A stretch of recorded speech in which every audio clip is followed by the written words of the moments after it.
Today is the second day of International Conference of the Chemical Sciences, recent innovations of the chemical sciences. Today also we have many eminent speakers which are with us with their different knowledge in different fields of chemistry, including in this chemistry chemical sciences project, or we can say webinar. We are discussing all about different trends and technology which are recently been innovated with our speakers. So today we have list of speakers like Professor Brahmadev, Professor Santi Mukkal, Santra, Dr. SP Singh, Dr. Archana Pandey, and many more. So be stay tuned with us with different speakers. So I wish all the speakers, I welcome all on behalf of AKS University and Chemistry Department.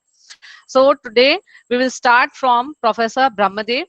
Professor Brahmadev is a principal of Government PG College, Chunar, Mirzapur, UP. Over to you, Brahma sir.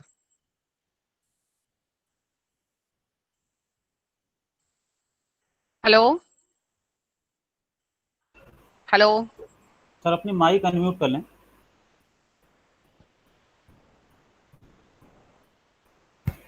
Sir please unmute your mic. Principal sir please unmute your mic.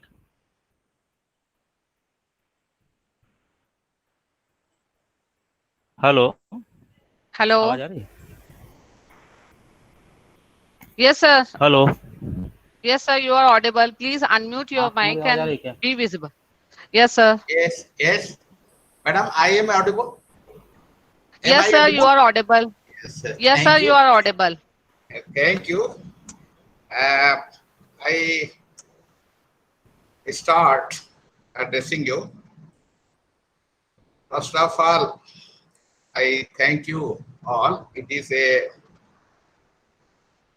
is an immense pleasure for me to honor you all. Honorable VC AKS University, Satna, MP, Dr. Professor Santi Mukul Centra, Pittsburgh University, USA, Dr. SP Singh, Senior Scientist, IICT, Hyderabad, India, Dr. Archana Pandey, Keynote Speaker, Professor and Head, Dr. Harish Singh Gaur, Central University, Department of Chemistry, India, Dr. D.K. Sharma ji, Senior Section Officer, Bhopal, Professor R.N. Patel, Head and Professor and Head Department of Chemistry AKS University, Riva, Dr. Puneet Pathak, Research Scientist, Haryana, Professor Neelam Kicharia, Government PG College, Principal Government PG College, India, Dr. Anirudh Prasad Chaudhary, Department of Chemistry, UP College, Varanasi, Professor M. A. Qureshi, Chair, Professor King Fahd University of Petroleum and Material, Saudi Arabia, Professor Ambrish Singh, Dr. A.P. Mishri, Professor Head, Dr. Harish Singh Gaur University, Dr. Amit Kumar, Dr. A.K. Vasudevan, Dr. Chitrasen Gupta ji, Dr. Professor M.S. Singh, Dr. Raj R.N. Tripathi ji, Dr. Subedar Yadav ji, Deputy Organizer, Government PG College, Chunar, Dr. Shailesh Yadav, Organizing Secretary of this university. It gives us an immense pleasure to welcome such distinguished personalities from different parts of the world. In brief, I would like to tell you that ours is a very small college located in very extremely rural area, of Mirzapur district, UP, and I am very much thankful to all such dignitaries who have given their invaluable time for organizing this webinar, rather say international webinar. I am thankful to Dr. Subedar Yadav and Dr. Shailendra Yadav and all such great scholars who are contributing to the organization of this webinar. I don't know much about science so far as I know that chemistry is the central science, and without chemistry we can't think about science.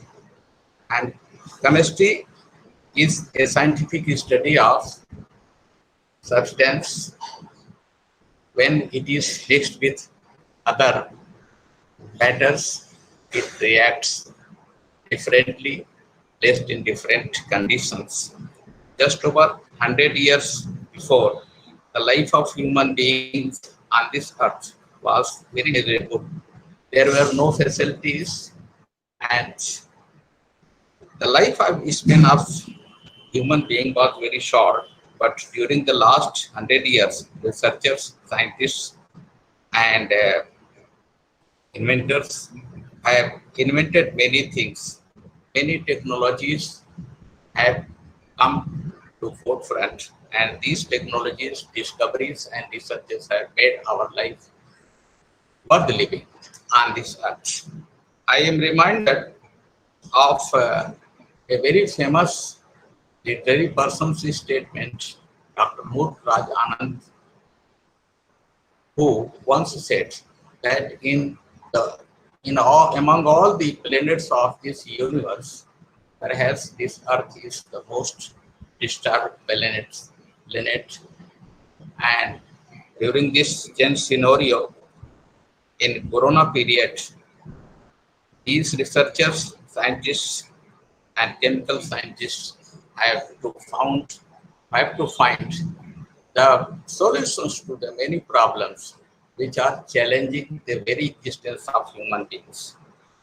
But these inventions and innovations have posed problems also, and they have affected climate and environment adversely. It is now up to these scientists and researchers to mitigate the contamination of air, water, pollution. There are two major scientists' discoveries.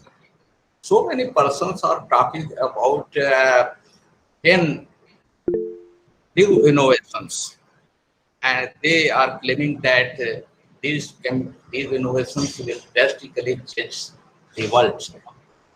So I am very much thankful to all such persons who are contributing to the organization of this international webinar. I express my thankfulness to Dr. Shailendra Yadav and Dr. A.P. Misri, who have collaborated us, and in their collaboration, our college is organizing this international webinar. This conference on the topic will bring out some fruitful results, and such webinars must be organized and promoted in this Corona period. I think that without this virtual meeting, it was not possible for us to commute or interact with such dignitaries who are living in various parts of the world. So I am hopeful that some new things will come to us through this international webinar, and my good wishes are for all the speakers, keynote speakers, organizers, and participants. I express my good wishes for the success of this international webinar. And lastly, once again, I offer warm welcome to all participants and dignitaries who have given their invaluable time to the organization of this international webinar. Thank you, Madam. Please go ahead. Hello. Hello, Thank you, sir. Madam. Hello. Yes, sir. Thank you, sir. It was nice to hear you. And we are highly privileged to listen to you. So, on our next link is Dr. Santra, who is our first speaker. He has completed his PhD from IIT Bombay under Professor Anil Kumar, and its topic was Organic Synthesis and Synthetic Polymer Chemistry Laboratory in the Department of Chemistry. His doctoral research was focused on the multi-step synthesis of amino acid-based biologically important small molecules and biodegradable dendritic, hyperbranch and dendrimer polymers for drug delivery. After defending his PhD thesis in 2006, Dr. Santra immediately joined Dr. J.M. Perez's lab at the Nanoscience Technology Center, University of Central Florida, as a postdoctoral research associate. He was promoted to the rank of research assistant professor in 2010. Formulation of various metallic and polymeric nanomedicines for cancer treatment and nanosensors for the timely detection of the infectious disease were the important goal of his research. He has also mentored a group of MS and PhD students working in the lab. Dr. Santra, over to you. I welcome you on behalf of AKS University Chemistry Department. Over to you, Dr. Santra. Thank you very much. Please confirm, do you see the screen? Yes, sir, you are visible. And my screen? Yes, sir. My screen is visible? Now it's not visible. It's visible. Just maximize your screen. Maximize the PPT. Yes. Okay. It's good now? Yes, sir. Okay. Thank you very much. I would like to thanks to AKS University in Satna and Government PG College in Chunar to reach out to me. In particularly, I would like to thank my friend Dr. Solengar Yadav. He put a lot of efforts to contact me and then calling me and knocking every time. Sir, there's 6 hours from now, 3 hours from now. Thank you very much for keeping me in track, because it is now over 12:30 in the midnight. So thank you very much for your effort. Also to Dr. Chitasan Gupta, who was my friend, and now he's also my friend, and we studied together in BA2 while I was doing my master's. So thank you both, and thank you AKS University and Government PG College for this opportunity. So today I would like to give a little overview of what we do in our lab in Pittsburgh State University. And the title is Polymer-Based Nanomedicines for the Targeted Drug Delivery and Treatment of Cancer. Before I go to the talk, I would like to take this opportunity to introduce my university over here, who is hosting and helping me grow in the research. This is our few pictures I collected for you guys, but importantly, I'd like to focus this page to the students who are following this webinar, that we have in our chemistry department a polymer chemistry program where we introduce batch undergraduate and master's degree. In particular, if you look at the rest of the country, the polymer chemistry degree is very rare, especially when it's undergraduate degree. So here, the Kansas State, they put a lot of money to increase the education in polymer chemistry. So the students should be looking at this for the BS or MS degree in the polymer chemistry. And also, you will see in my lab a lot of students from abroad coming here. And this is a very good platform for the students who wants to pursue PhD in United States. because before you go to the PhD, any school, you need to have a, basically you need to have a another degree so that you are eligible for the teaching assistantship or any kind of assistantship in the PhD program. So students from India particularly, they try to have another, say, MS degree. If you have MS degree in chemistry, so you can have MS degree in polymer chemistry in United States, and this degree would qualify you for assistantship for the rest 5 years of your PhD program. So this is very, very important for students who are planning to do PhD in United States. So you can see that we have like now we are the gorillas, now home to gorillas, and we are very good in football here, and then we have, this is the one part of the chemistry department where I have my labs, and another part of the chemistry department is here. This is the research center, so we do a lot of research in the university. So before I start, I'd like to thanks to my postal stamps, my students who contributed. I'm presenting on behalf of them. I do nothing in the lab. I just try to organize and try to give them opportunities so that they can work. So I'd like to thank all my previous students graduated from my lab, and some of them also moved forward as a doctor, because I do a lot of biomedical. Most of the work is biomedical, research. So you can see there, there are MD, PhD, and everywhere, and a lot of names will be coming and pictures will be adding. So a lot of opportunities are there in this lab because we do a lot of biomedical research, and I encourage particularly students to move on, either graduate students or medical students. Research. So let's go to research. What do we do in this lab? Overview. A little bit of overview of what we do here. Like we, in my PhD, I trained myself on the synthesis, organic synthesis, and synthetic polymer chemistry, so stepwise synthesis of polymers, and also small molecules, like biologically active molecules. So you can see that activatable products and MR probes. MR is the magnetic resonance probe.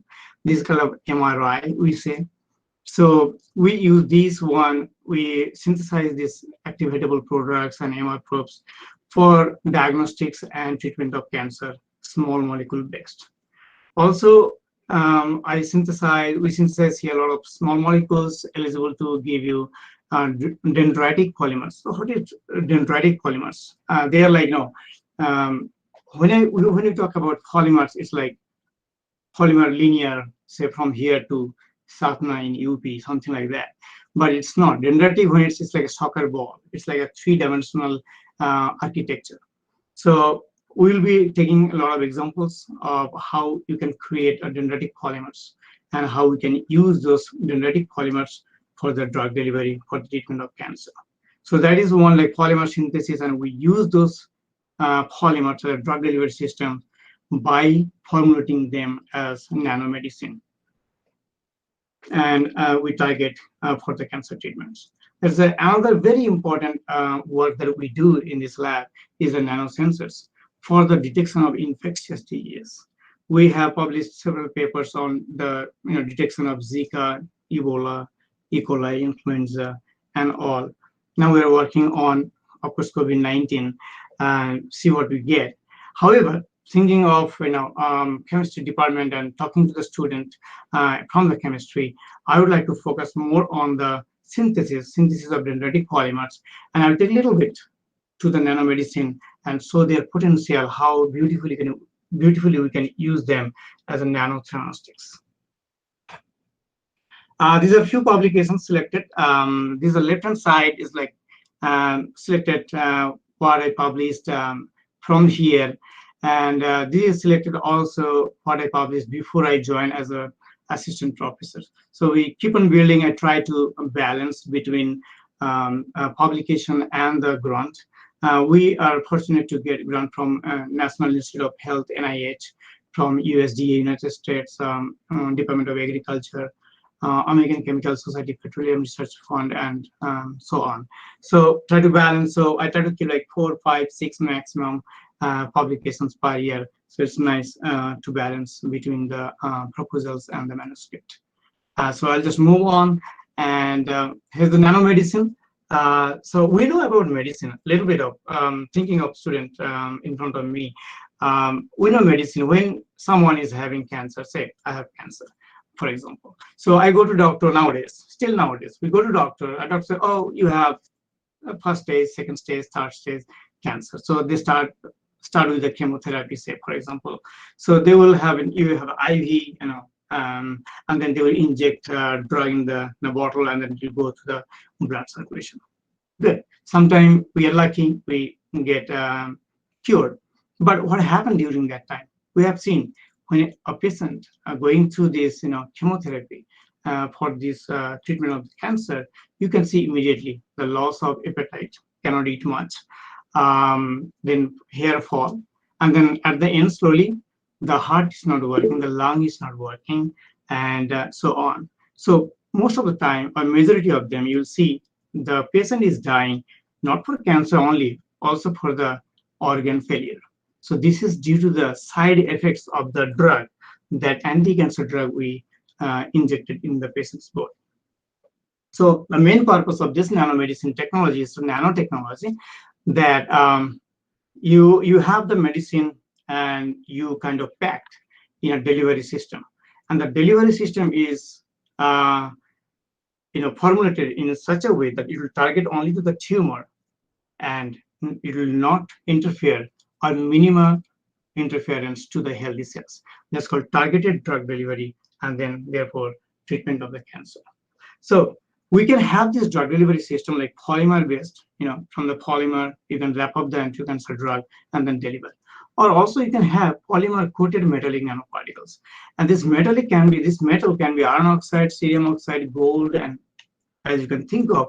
But we select the metal thinking of their additional property that we can use during the treatment. Like if I take iron oxide, this is the magnetic particle. Iron oxide is the magnetic. So you can have the MR imaging, MRI, MRI. So that you can see, you can monitor the drug delivery, and then you can monitor the treatment of the cancer. So we take advantage of the metals in string, properties. So today I'll talk about more focus on the polymer synthesis and how we can fabricate those polymers to the nanomedicine. So when we're talking about nanomedicine, the word nano comes and it derived from nanotechnology. And students, and we always think of nanotechnology. So I'll take this one slide from my classroom. And what is nanotechnology? It is the understanding and control of matter, like any matter like copper and anything, at dimensions between 1 to 100 nanometer. It can be 1000 nanometer, but for our nanomedicine application, I try to stay within 100 nanometer, where the matter, whether it is copper, gold, iron, exhibits unique and enhanced property. There are many ways I explain this in the classroom to attract my students to the class, their mind. But this is a kind of brief, definition of nanotechnology. Let's visualize this. How nano means how small it is. So we know, like classical Newton physics, where we are talking about galaxy, big things like galaxies, planets, and big car, the ball, the dust particles, the water droplets, everything we are talking about in the macro scale, like more than 1000 nanometer, And there is another one, we can think of the extreme left. We're talking about atoms, right? We're talking about quantum mechanics, like in the Armstrong level, like less than 1 nanometer. So you can just visualize the big part and the tiniest part. And I'm talking about like this, between this 1 nanometer to 1000 nanometer. And in our, particularly for the nanomedicine, 1 nanometer to 100 nanometer. Let's give you one quick example in the real scenario. If I say single wall carbon nanotube, I'm aware of it, many of us, but may not be everyone. So let's take, that is 1 nanometer diameter. So let's take one hair from the human hair. And then if you dissect, from the diameter, like dissect, 100,000 times, the one time, each of them part will be 1 nanometer.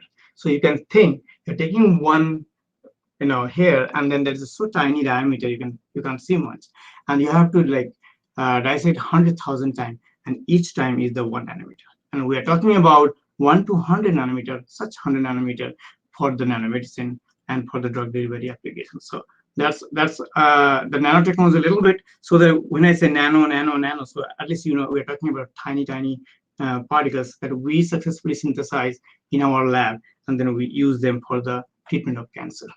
So drug delivery systems, it is known in the literature that scientists are trying to wrap up the toxic anti-cancer drug in the in the polymer, but most of the time they're using linear polymers like this.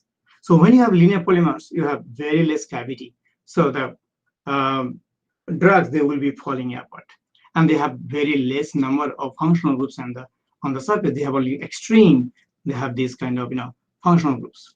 But when you talk about functional dendritic polymers, whether it is hyperbranch or dendrimer, then you can see a lot of cavities where you can encapsulate drug, and then you have a lot of functional groups on the surface that you can decorate with the receptor targeting molecules to target the tumors in the patient's body. So let's talk a little bit about chemistry, polymer chemistry. Branched polymer, there are two types: hyperbranch polymer and dendrimer. Hyperbranch polymers are, it's like one-step synthesis. You can say if you have monomer ready, your monomer has to be branched. So we'll talk about that. So then from there, it's only one step. So total, it's maybe 3 to 4 steps to get hyperbranch polymer. You can see there's a stroker-like structure, 3-dimensional. You have a lot of pockets, so you can encapsulate it and do a lot of stuff. On the other hand, dendrimer is a perfect structure, so no defect in the structure. You can see if you start from the core, you can equivalently, you can grow towards the periphery in each side. So it's the perfect structure. But the pain over here is, it's not the pain, it's the hard work over here is, it takes more than 10 steps or maybe more. I will give you one example very quickly, how much it takes to synthesize few milligram of this dendrimer. So when you are talking about a lot of nanomedicine and a lot of cancer patients around in this world, dendrimer becomes like less practical. But I'll give you one example so to know. By the way, these two structures are created in our lab. So this is good to know that. And I'll give an example how we synthesize that. So talking about the dendrimer, let's see why that is so difficult to synthesize. Because we synthesize dendrimer in stepwise process. And it's called divergent growth approach and convergent growth approach. Maybe you heard about it in the organic chemistry or polymer chemistry class. In the divergent growth approach, you start from the core and then grow to the periphery. This is a 1-1 layer, means 1-1 compounds, the structure, that arms that you are adding and creating this 3-dimensional polymer. On the other hand, for convergent growth approach, what do?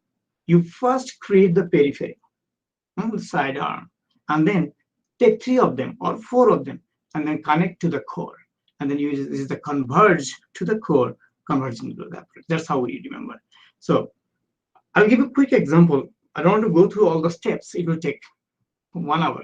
So I'll take one example quickly that what we did in our lab. So this is a perfect aliphatic polyurethane dendrimer with the allele groups on the surface, and we synthesized this using convergent growth approach. How? We started with the bis MPA, bis methylpropionic acid, and then we protected the alcohol groups with the allele groups, and then a series of organic chemistry. There is 2 steps, there is 3 steps. There's all like a lot of steps inside, and to get from first generation to second generation dendritic ways, and then so forth.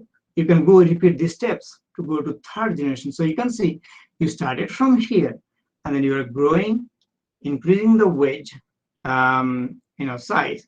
First generation, second generation, 3rd generation, and then you can go further to 4th generation, and then you can choose one of this core, and then ultimately you can get a structure like this. So this kind of 3rd generation dendrimer, and we do a lot of characterization techniques like NMR, multi-top, mass spec, FTIR, and so on to characterize them. So now from here, what I want to say, my message over here is dendrimers are beautiful, but it takes time. It's a lot of steps. The stepwise synthesis to synthesize few milligram of dendrimer. So to think about the practical world, we should go to the hyperbranch. However, having with this dendrimer in hand, I tried to encapsulate abiraterone is one of the prostate cancer drug, and with the ITC, isothermal titration calorimeter, showed that it has huge binding capability with the abiraterone in its pockets. And the experiment showed that it has 3 kind of binding constant. It seems like this is 1, this is 2, and this is 3 binding sites. So 3 binding constant. Exactly not. This is 1 type of binding site. Here is another type of binding site, and here is another type of binding site. So that's how we visualize. So this is something that's coming. One derivative of this paper is just accepted few days back. A small part of this work, and then the complete work will be coming in few months after we hear some proposals going on. So anyways, so now I'm switching the gear from dendrimer, perfect structures, beautiful, from hyperbranch structure, which is random. You can see from here, if it is your monomer here, and if you lie down there, and this randomly grown in 3-dimensional way. However, at the end, it is giving you 3-dimensional structure and may fulfill your purpose of packaging the drug and delivering to the tumor site. I'd like to take this opportunity to introduce Seva Therapeutics. This piece of work is patented and then licensed by Seva Therapeutics, a startup company here in US. And now we raise some millions of dollars, and then we are actively working on this polymer, therefore drug delivery system, and going to the clinic to see this nanomedicine in the market.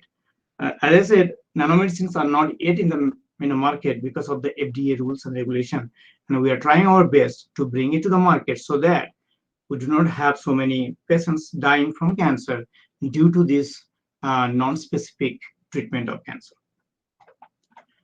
So how to synthesize that? Students will love this. So this is diethyl malonate, where you can see there are 2 proton chemically equivalent. So you can plug off one of the proton and put bromobutyl acetate. So having this is called kind of AB2 system, and then you can hydrolyze it. You get the perfect AB2 system, or A2B system, A for acidic and B for basic site over here. So, and then when you polymerize this one, you get a hyperbranch polymer. See how easy and quick to get hyperbranch polymer. So this is protected, this is patented and then licensed by the Seva Therapeutics. And then we do a lot of characterization. This is showing the GPC before and after applying vacuum. So how good dispersity polymer we get it here. Now I'll switch from polymer to nanomedicine. How to formulate polymeric nanoparticle from polymer. This is also solvent diffusion method. This is also patented.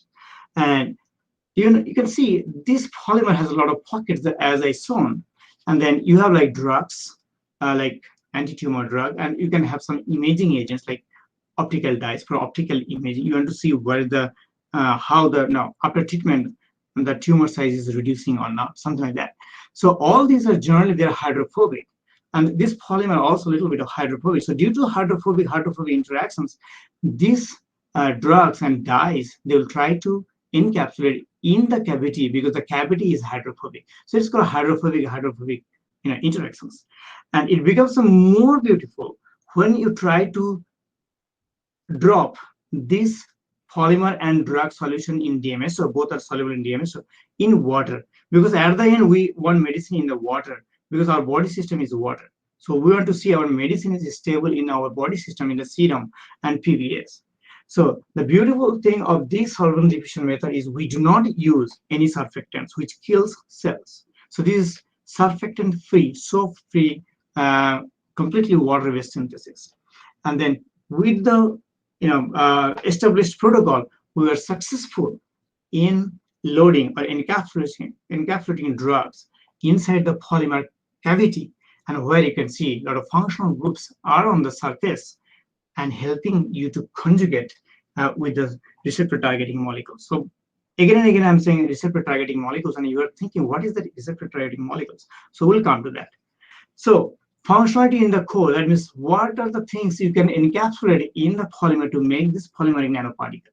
You can have optical dyes, you can have therapeutic drugs, cancer, for cancer, chelated metals for imaging, like you can have gadolinium for MR imaging, you can have iron for MR imaging, you can have iodine, iodinated molecules for like X-ray CT contrast, right? And these are kind of some of the examples of optical dyes and that is suitable for optical imaging, and see how they look.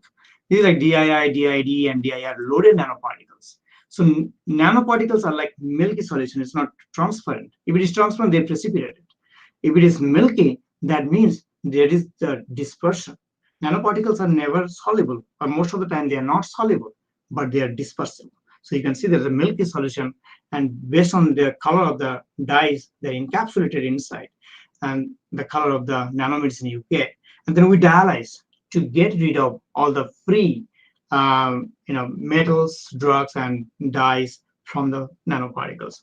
And then we do series of testing, how they look in the TEM, and the size in GLS, and their stability in FBS, in PBS, and then fluorescence studies and everything. This one I was saying, if it is only dye, or if it is just a physical mixture with the water, then you will see there's transparent. It's transparent. So it's not the nanoparticle, but the nanoparticle would be like milky solution because they are dispersed. Now we're talking about functionality on the surface. So if you see here on the surface, we have carboxylic acid, so we can do a lot of carbonate chemistry and put some functional groups, and then you can do click chemistry, is very important, and then you can do folate. You're going to put folic acid on the surface, so you can have like from carboxylic acid, you can have aminated, you can have folate. So why folate? Some of the tumors, like cancer in our body, they overexpress some of the receptors, and then those receptors we have to target. So we need to have receptor targeting molecules. For a lung cancer, it overexpresses folate receptor on the surface, and the folate receptor binds with folic acid, and that is the reason why I'm putting folic acid here. And then folic acid will go and target to the folate receptor. So therefore, this nanoparticle with drug inside will go to that tumor and will not go to the healthy cells. Let's talk about this, the targetability. So here in the two panel, here 1 and 2, how to read those cell structures? Maybe you know that, but the blue are the nucleus of the cells, and the red means this is the cytoplasm area where the nanoparticle went in and released the dye, optical dye, red optical dye, that's why it's red color, and then release the drug also. So any cell, whether it is cancer or normal, their surface is negatively charged. And having this carboxylic acid on the surface, they are also negatively charged. So due to the negative interactions, repulsion, they do not go inside, or minimum. You cannot restrict 100%. They will go, but hey, it is better than 100%. If it goes 20%, I'm still happy, but it is better than 100% going to the healthy cells and dying for the side effect of the chemotherapy. And if it is aminated, so it is positively charged, and both cells are negatively charged. So due to the ionic interactions, it will go to the cancer cell. You can see that their red means nanoparticles are in the cytoplasm, and also in the healthy cells. So it's not good, it's not targeted. So that's why we need to conjugate. It's called nanochemistry. So you learn nanochemistry, nanotechnology, everything in one lab, from synthesis to nanotechnology, and then it will come to the drug delivery. So we kind of put everything together, apart from nanosensing and infectious disease. So a lot of things going on in the lab. So you can see when you have the folic acid on the surface, however, A549 cells, which is the lung carcinoma, that overexpress for a receptor, but minimum expression on the H9C2 cells, which is the cardiomyocytes, like heart cells from the rat. So you can see how targeted delivery can be done. You can see these nanoparticles can go selectively to the cancer cell, not to the healthy cells. Therefore, you minimize the side effects, and maybe you get cured. And when it's targeted, another thing other than the side effect, minimizing side effect, also your dosage to the tumor will be higher. So the probability of your getting cured will be more faster. So, and these are some other IVs, in vitro or in vivo imaging system that we confirm that where the nanoparticle going in the tumor cells or in the healthy cells. So we also take one step ahead for the preclinical studies.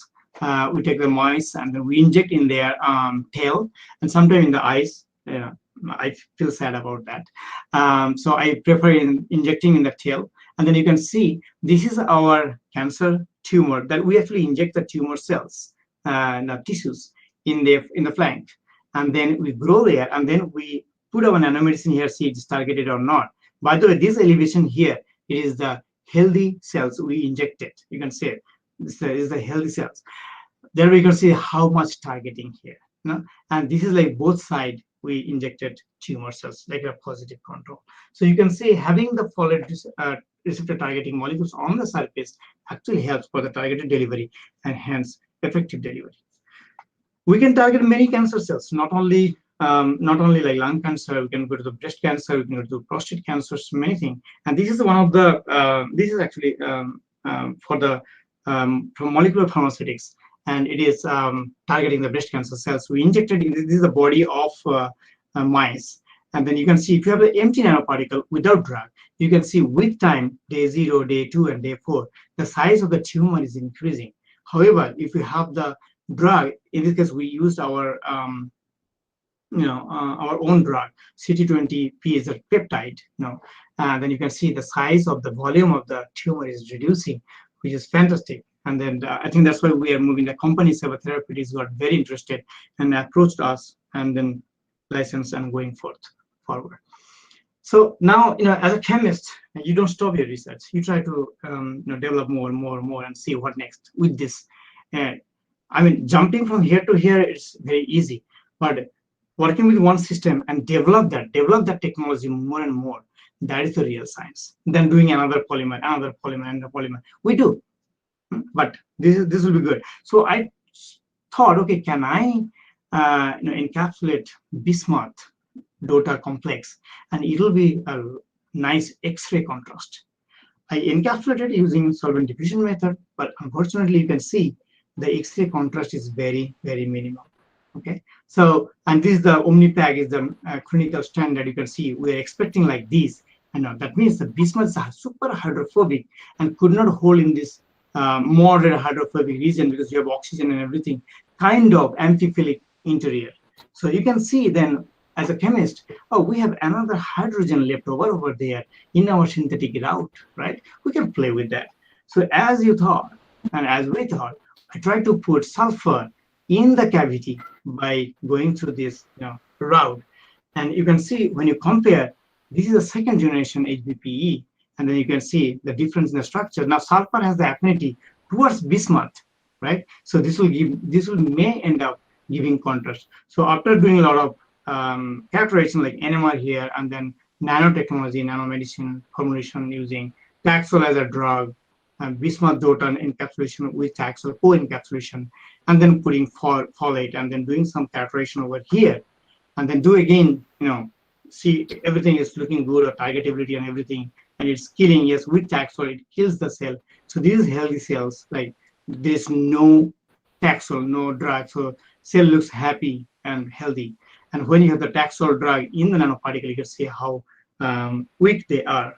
So move on, when we took this nanoparticle and give it for the X-ray CT contrast, you can see hyperpunch polymer with sulfur pendant giving a very high contrast. So having this polymer with bismuth, this nanotechnology not only deliver and treat, but also give you the X-ray modality to see the treatment and see the how the tumor volume is reducing.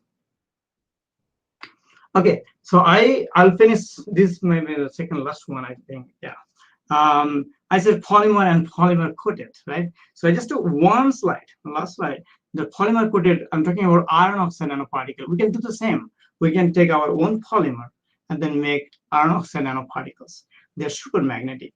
And you can see the polymer coating is there. In the core, you have iron that gives MR contrast. MRI, you can do MRI with that. So with the MR contrast, you can deliver also drug and dyes, and you can do the same thing and same kind of MTT assay with a lot of assays, cell-based assays, and then we deliver and then kill cells and kill the tumor.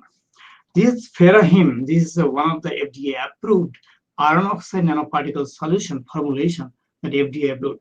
If someone is having like a less iron content, hemoglobin, less hemoglobin in their blood, actually doctor inject or take the pills or injection in their blood system so that immediately they can elevate the iron level in their blood. So this is FDA approved, is iron oxide, and we have patent on this. and we're actually working with another company for the nanomedicine. But from here, another direction of my research starts, which is the nanosensing. I use this magnetic nanoparticle nanomedicine as a magnetic nanosensor for the detection of infectious diseases due to its magnetic resonance or MR modality, MR property. With this, I'd like to thank AKS University and Government PG College in Chunar. I would like to thank again Sayendra. Hope you are there listening. And Chitrasen, are you there? Chitrasen? Yes, yeah. Okay. Hello. Nice to hear from you. Thank you very much. Thank you very much for contacting me and for I'm also sir. yeah. So Thank you, sir. yeah, thank you. We are Yeah. highly privileged to listen you. The PPT was very fantastic, and what I say.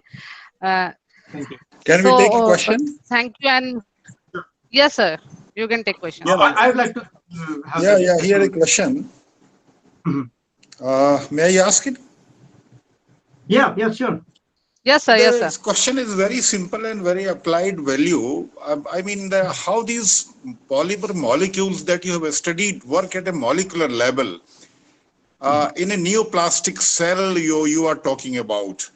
Could you really establish any specific mode of action? How pharmacologically these molecules are important in terms of checking the rate of cell multiplication? This is what I just wanted to know. This is fantastic question. When if you are into the pharmacology, and I received many questions like this when I go for conference and presentations. You can see that our polymer is actually polyester, so they are degradable in the low acidic pH, and God created in that way. You know, our tumor microenvironment is acidic; it's below 7, and our healthy cells are above 7. So they actually degrade. Now you're talking about the molecular level. When you formulate the nanomedicine from this particular polymer, you know, they're not like one polymer is like how much? 10 angstrom or like 1 nanometer or 2 nanometer. Our nanoparticles are like 50 nanometers, 75 nanometers. So couple of these polymers comes together and then try to package this drug in one position. Now we're talking about the nano formulation. So you have these tiny nanoparticles. There are many of them in 1 milliliter of solution, and that is the beauty of nanotechnology. Your dosage rate will be so high. Although your cells, your tumor cells are multiplying, is like a nuclear fission, right? Yeah. It's like multiplying. But remember your dosage strength. You are giving 1 milliliter, injecting only 1 milliliter. In that 1 milliliter of your nanomedicine solution, you have billions of nanomedicine. And in that billions of nanomedicine, nanoparticle, inside you have a lot of drugs in one of such nanomedicine. So actually the dosage level is so high. Although the cancer cells, tumors are growing very fast, so but still it will do. And we have a lot of data with respect to preclinicals, like mice models. We also went ahead to the monkey model, but now we have money. So we're talking to the doctors and hospitals the patients who can give the authorization to use on them. Generally, fourth stage patients. Let's try a new system. So that's what we are doing right now. Thank you for the question. So do we really have any comparative rate of their efficacy of various polymer nanomolecules applied so far? Comparative rate of efficacy. Efficacy, yeah. So the efficacy, there are two, like the dosage efficacy and the treatment efficacy. I think you are talking about the treatment efficacy. At least 10,000 more than the molecular nanomedicine. At least 10,000 more higher efficacy, 10,000 higher efficacy than if you inject a small molecule like Taxol in the body. Not only that, why that is 10,000? Because it is targeted. And now if you talk about the market, why it is not in the market? Because of the FDA. FDA wants everything. In the United States, the regulations are so tough and so good also, because they want everything is precise. They will always ask you how precise your nanomedicines are.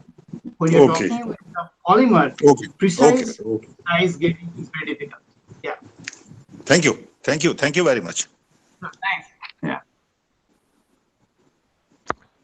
All right, Thank you, sir. I'll say thank you. Any more questions from anybody? No more from my side. Okay. Okay, thank you, sir. So please stop sharing. Yeah. Okay, thank you, sir. It was very nice presentations. Now going ahead to our next speaker, Dr. S.P. Singh. Dr. S.P. Singh, Dr. Surya Prasad Singh is a principal scientist at Polymers and Functional Materials Department, CSIR, Indian Institute of Chemical Technology, Hyderabad. He studied chemistry at the University of Allahabad, India, and obtained his PhD degree in 2005. Later, he joined CSIR, Indian Institute of Chemical Technology, Hyderabad, as a research associate. After working at Nagyo Institute of Technology, Japan, as a postdoctoral fellow, he joined Osaka University in 2008 as an assistant professor. He worked as a researcher at Photovoltaic Material Unit, National Institute of Material Science, Tsukuba, Japan.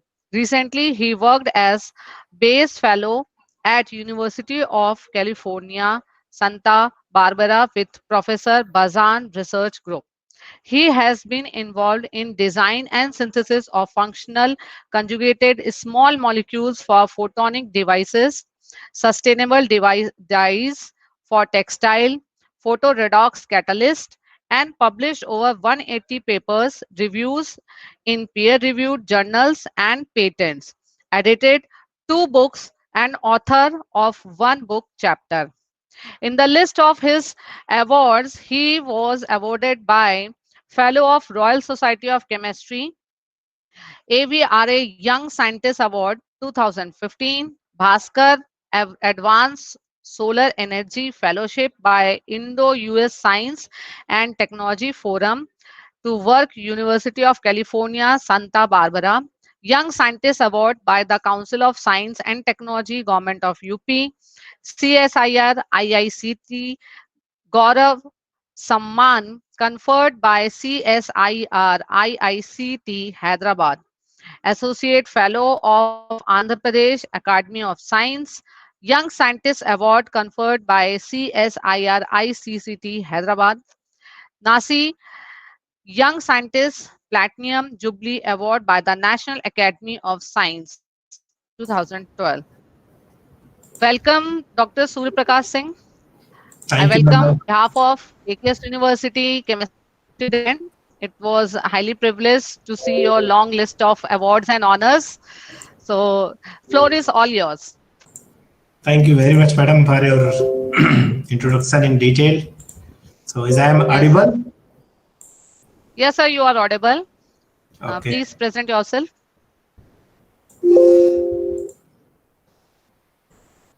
Yes, it's PPT is visible.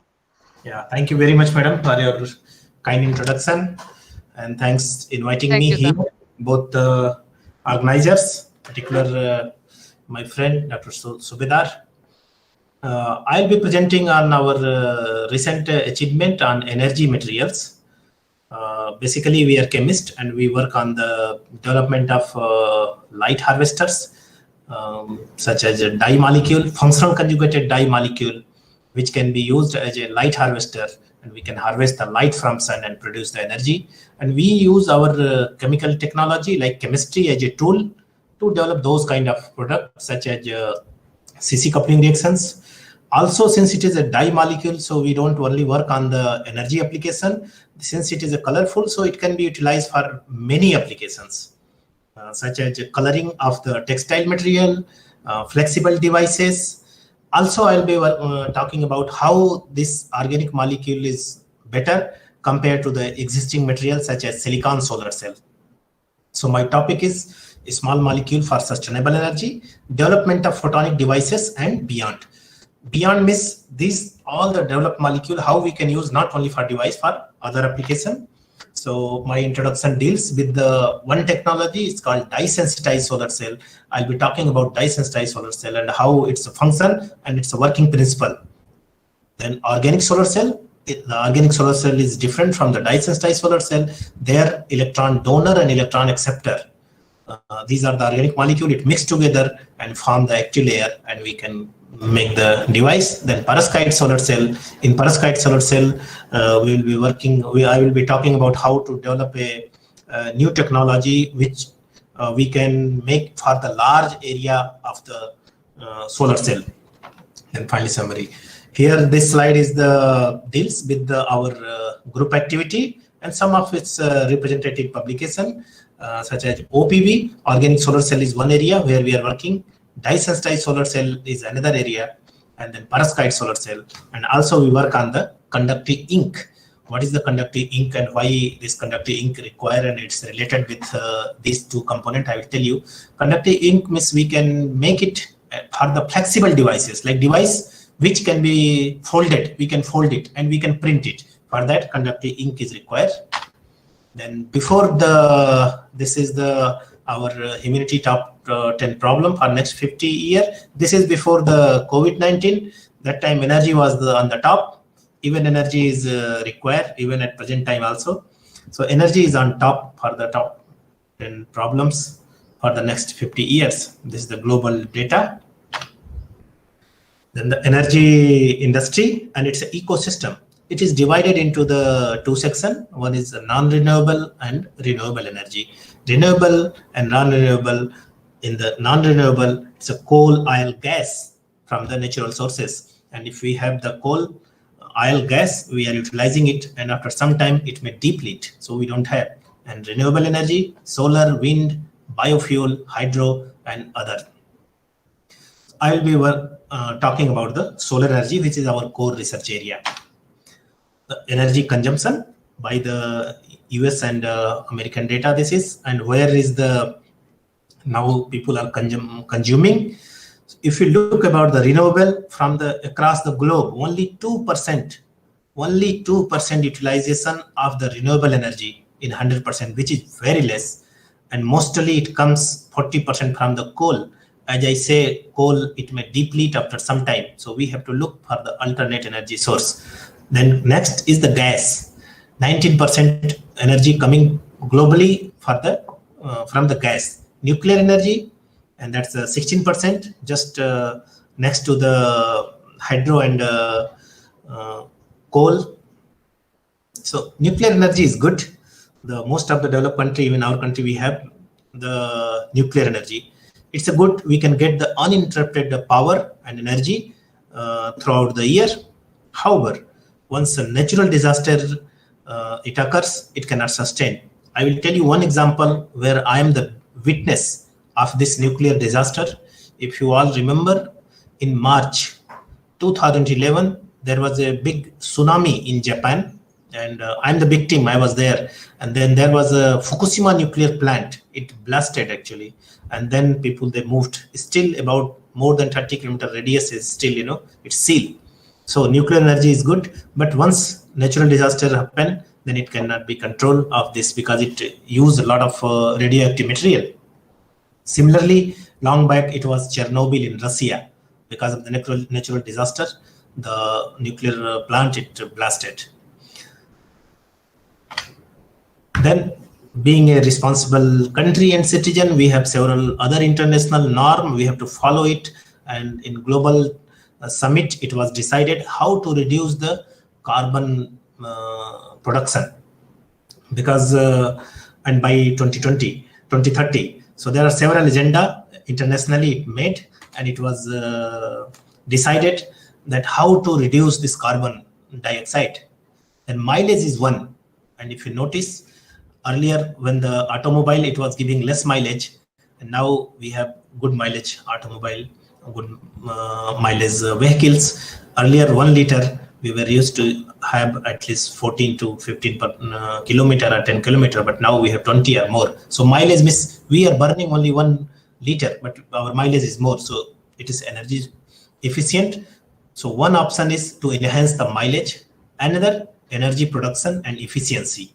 So how we can produce the new energy devices which can give the high efficiency, like we have 20%, so we should go for 30%. Lighting, ACs, industrial motors. If you notice, earlier we had a filament bulb, and then it came the CFL. Now we have the LED light, because it consumes very less energy, and government is also giving the subsidy on it. And then same thing, ACs. We has now the window AC, now have split AC, 5-star AC, inverter AC, because less energy consumption. That is another way. To the next one is the nuclear and renewable and biofuel. So these are the chart designed by the international norms, and people are trying to achieve this by 2030 to reduce the carbon dioxide. Then why the renewable energy? Because do not deplete the natural resources, because natural resources like sun will not deplete. We have the sun. Then global warming has hit, as we know, it's a public and political. And then effective method to reduce the carbon dioxide emission. Then guarantee of the security. This is guarantee for the energy security for the country who deployed it. And government also has passed the legislation for as a Jawaharlal Nehru solar mission for this. Then these are the key renewable energy resources: solar power. Among solar power, photovoltaic and solar thermal. Wind power, it's onshore, offshore, and biofuel. In biofuel, there are several generations, like first generation, second generation, and third generation. First generation belongs to the agriculture crop, second generation with the cellulosic feedstock, and the third generation is algae, and then the hydropower. So based on their capacity and the availability, each government and the researcher, they are working on this kind of renewable energy resources. Here I will start my topic. What is this? Dye-sensitized solar cell. Dye-sensitized solar cell, it was inspired with photosynthesis. If you notice about our photosynthesis process in plant, then how the plant, they make their food with the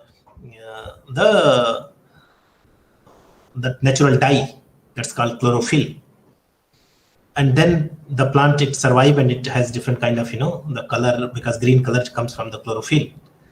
Based on photosynthesis, this technology, it was implemented. It called dye-sensitized solar cell. Also, it called sandwich solar cell. Then what is the sandwich? Sandwich means egg bread niche, egg bread upar, beech mein masala. So in between that masala is nothing. It's a dye molecule and ingredient. I'll be talking about what is this sandwich solar cell. And we can see with this cartoon, one is here. It's called TCO glass, and this is counter electrode. Another slice is one slide down, one slice up. In between this ingredient, that's masala, that's the dye and TiO2 and electrolyte. So these I will be talking about how to make a sandwich solar cell. And this is very good technology because it works under diffused light. Diffused light means with this we can install in our room, in our laboratory, in our hall, because it is not mandatory that this device should face towards the sun. Whereas the commercial silicon solar cell, it has to face towards sun. And when sun rotates, we have to use the solar tracker, because our panel should also move according to the sun rotation. The working principle here, you can see this cartoon, how electron is coming and going. Any molecule, once light fall on that molecule, we know its electron get excited. It means it goes from ground state to excited state, means HOMO to LUMO level.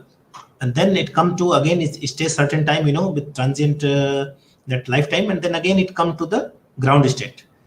But once it come to the ground state, the lifetime of electron, that cycle is over.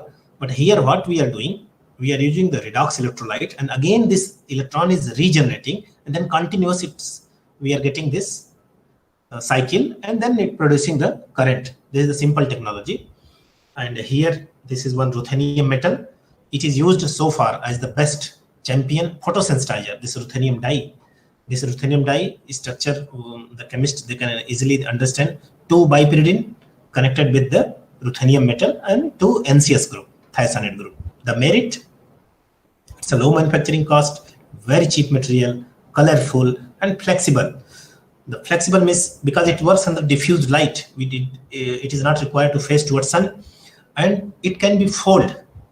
How I'll show the further, as I mentioned, it's a transparent, colorful, flexible, easy purification process, and there are so many other advantages. These are some devices. Here one, The transparent, we can see from this side to that side. Here is one window. We know window is unutilized area of our house or our offices. It just protect the heat, the dust and privacy. So can the window also use to produce some energy to light at least one light for our room? So if we have such kind of technology, we can harvest the energy from outside, and we can at least one light, actually one bulb, actually one small bulb we can lit. These are some flexible devices here, it presented. Then how it's colorful? We know the chemistry. Once we change the chromophore, and we can change the color. So different kind of chemist knows they can play the with the color. Just change the chromophore and change different kind of color. I'll show here. If someone want to do research, then what are the guidelines, how to work in this direction? So there are 4 major components. One is TiO2 and dye, electrolyte and device. I will be today talking about the dye molecule, how a panchromatic, what kind of dye is good for this dye sensitized solar cell. This, as I said, it's a black dye, red dye here, 2-bipyridine, and below that you see this is the, so it's a BG slide. I'm sorry, actually. Here you can see the solar cell spectrum, that red color. This is the spectrum of sun.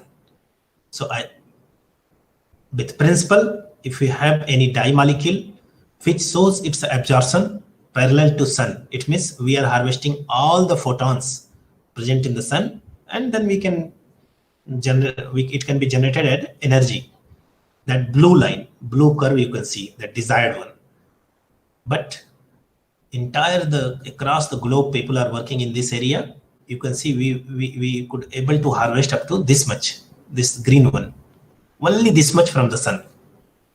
So one can develop a panchromatic sensitizer. It means which shows IR absorption to harvest all the photons from the sun.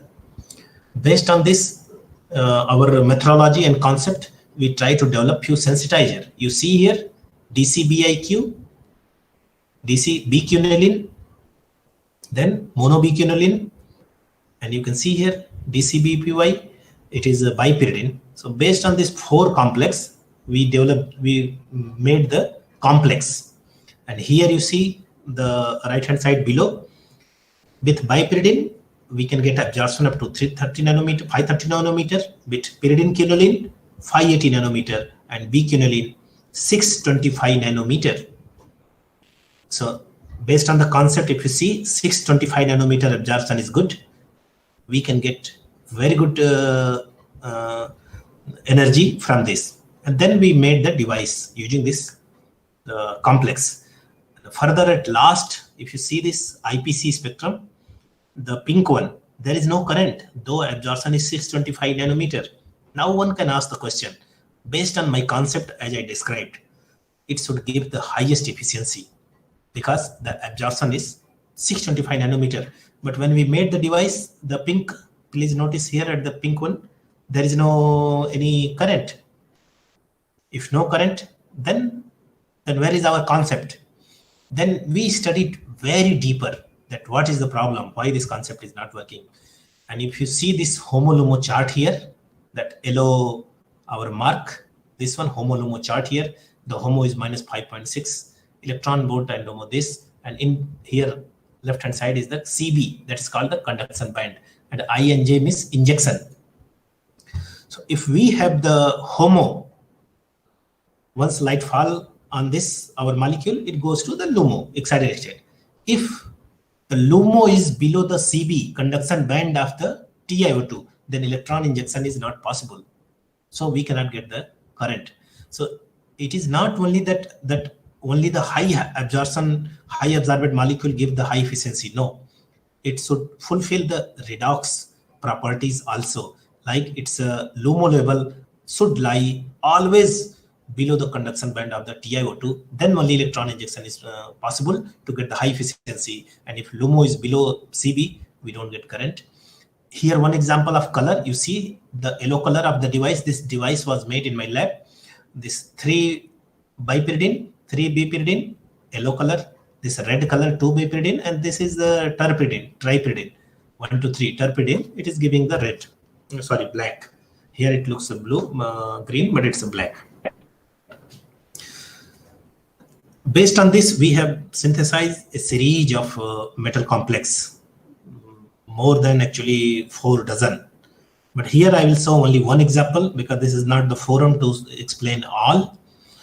This is the black dye. It is commercially available from the different company.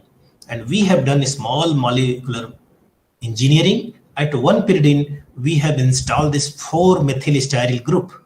It looks very easy, but synthesis was really took longer time by see the functional group tolerance property of this carboxylic acid.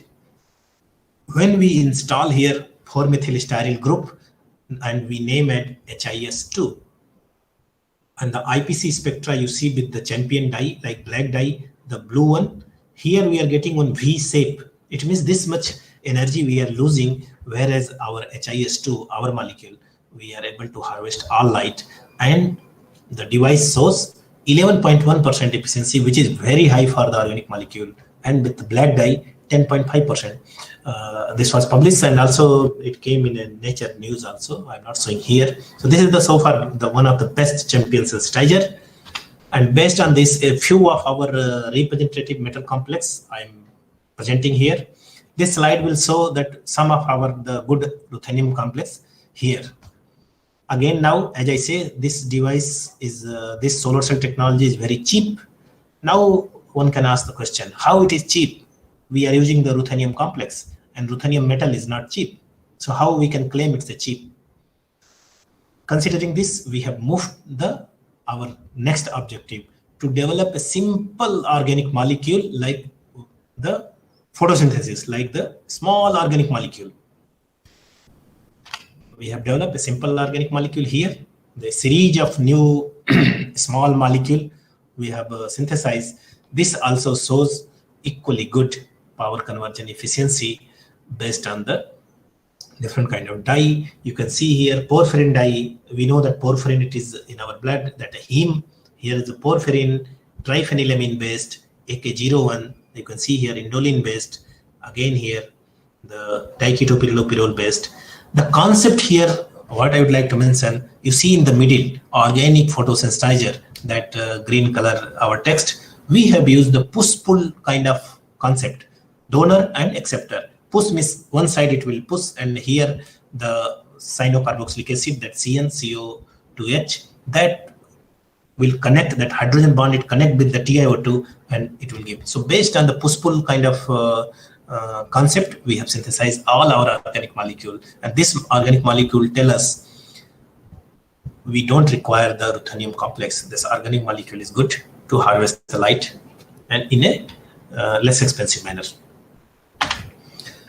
So efficiency, I mentioned, we have got the about over 11%. So we thought, can we go with a new concept to harvest the more light and more energy? Now you look about this. The another solar cell spectrum, here it's the same. So as I say that our desire is blue, but we could able to harvest up to this green one. Only this much, this V shape you can see here, one dip and this dip. We thought, just see the next, our light harvesting efficiency. Can we use 2 dye? One dye shows up to 300 to 700 nanometer. Another dye is 700 and beyond, about 1100, 1300. So we can harvest all the photon present in the sun. Based on this concept, we propose here, and you see the IV characteristic. If one have here and one is here, so double dye cell, we can harvest maximum. IPC spectrum also, you can see dye 1, dye 2, and we can get the maximum. This is our concept and our research plan we implemented, and we assume that we will get the 20% efficiency because 2 dye, it will complement each other and we can harvest the photon. Based on this, we mixed one metal complex and one organic dye here, and you see here simple dye. See this, our table here, TGP is giving about 4.8% efficiency. When we are mixing the another SPS1 and we are getting 8%. Please note here, this is not for the high efficiency. that we are not working to get the high 20%. This is just to prove our concept, where single die and double die concept is working or not. So therefore, efficiency is not matter here. Here we wanted to know our concept, and concept perfectly it works. And we have, I think, more than 2 dozen paper on this kind of concept. And you can see also the next one, the SPS1 and different JD1 die, the second part, metal-free die containing thionyl fluorine conjugation. Similarly, if you look about the table, we are getting, when JD1 is showing about 4.7%, when we are mixing, we are getting 8.3. It means our concept is valid, and based on this, one can produce the highest efficiency by choosing the appropriate photosensitizers. Another thing, everyone can make the dye. Any organic laboratory, they can synthesize the dye and develop the new. But purity is very much important. Here, one example. Excuse me, sir. Yeah. Excuse me, sir. Yes. Yes, sir. Please, we are running out of time, sir. Okay. So how many minutes? Hello? How many minutes I can spend? 5 more minutes, sir. 5 more minutes. Okay. So this is one concept where we are working on the purity. This is one about the transparent solar cell. As I say, how we can utilize. Whoever been to ICT, they can see this is the transparent die, and we have built up this device, and you can see our institute. We can see from this side to that side, and we have developed a series of new color, so it gives a very aesthetic look.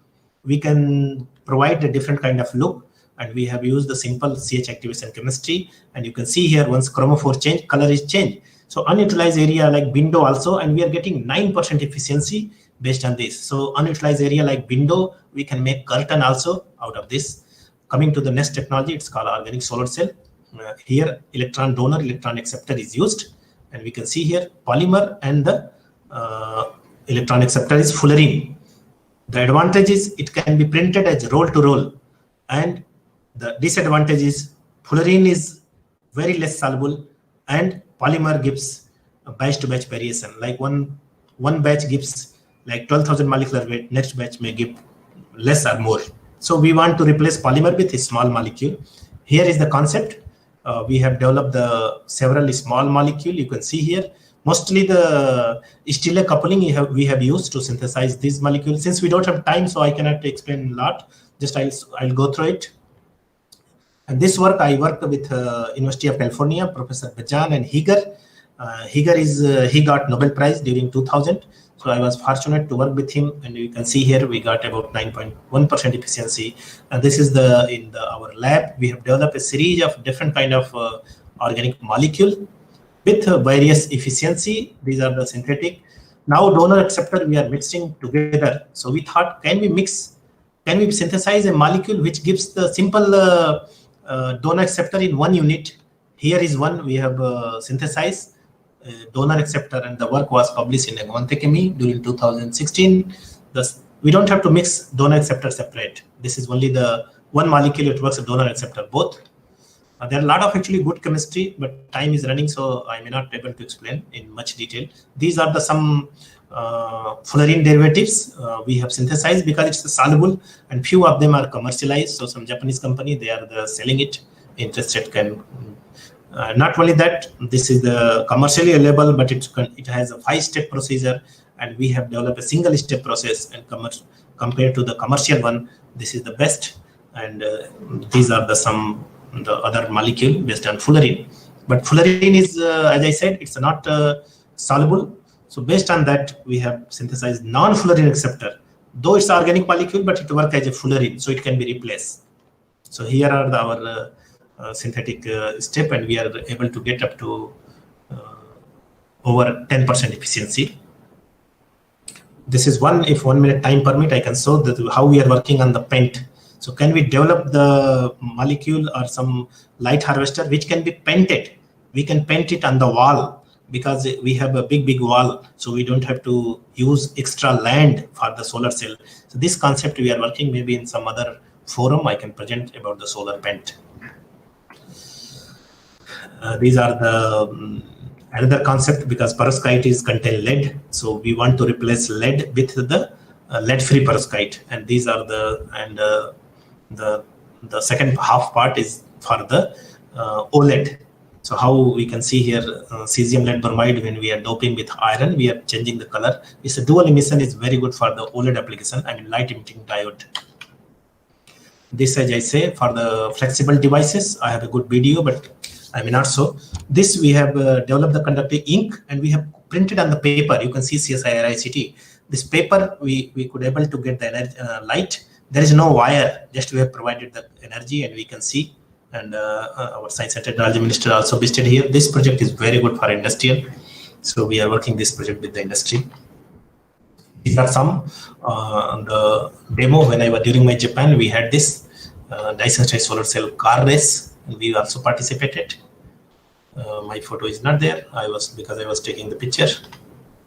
Here, these are the flexible devices. As I say, these are with few industry. They have funded. We are working. This is for the dye molecule, flexible devices, and one for the forensic application. Not only this, we also work for the forensic application. You can see here there is nothing, but we have formulated the ink. You can see we have filled in the refill, and when we irradiate certain wavelength of light, we can see our text, what we have written. So this dye is not only for the solar cell, it works for several other security and forensic application.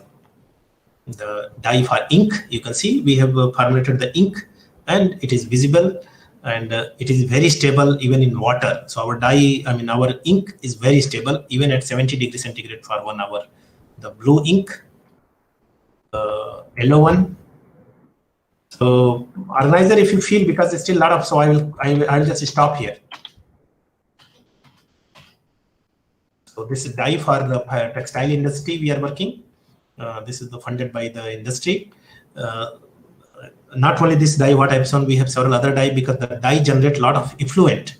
So we are working that dye should not generate the effluent. It can be coated on the fabric like our cloth, and it is sustainable so that less effluent can be generated. So here I will just end my talk as my time is over, and I would like to thanks all my students who work hard to get this result. And I thanks to my the directors, previous and present director, my HODs, and all my funding agency who fund to do such research. And finally, I thank you, all of you. Thank you, sir. Yeah. One question. Yeah, please. Thank Yes, you, sir. Dr. Singh, for You may continue. yeah. Thank you, Dr. Singh, for your valuable lecture on dyes. Thank you. My very simple and good question is, by utilizing the great characteristics of chromophores Yeah. in the dye molecule, we play with the colors of light. Yeah. Do we have any role of oxochromes in the molecule, which can really play a greater role in harvesting the solar energy from a variety of dyes which are being used by you or studied by you? Did you ever use cyanine dyes as a energy harvesting molecule from solar sources? Yeah, we have used cyanine dye. If you look about, I showed about that transparent solar cell. For the transparent solar cell, if you notice that structure, it is based on the cyanine dye only. So do we have any impact of size of the molecule, or the nature of the chromophore, or the degree of light absorption?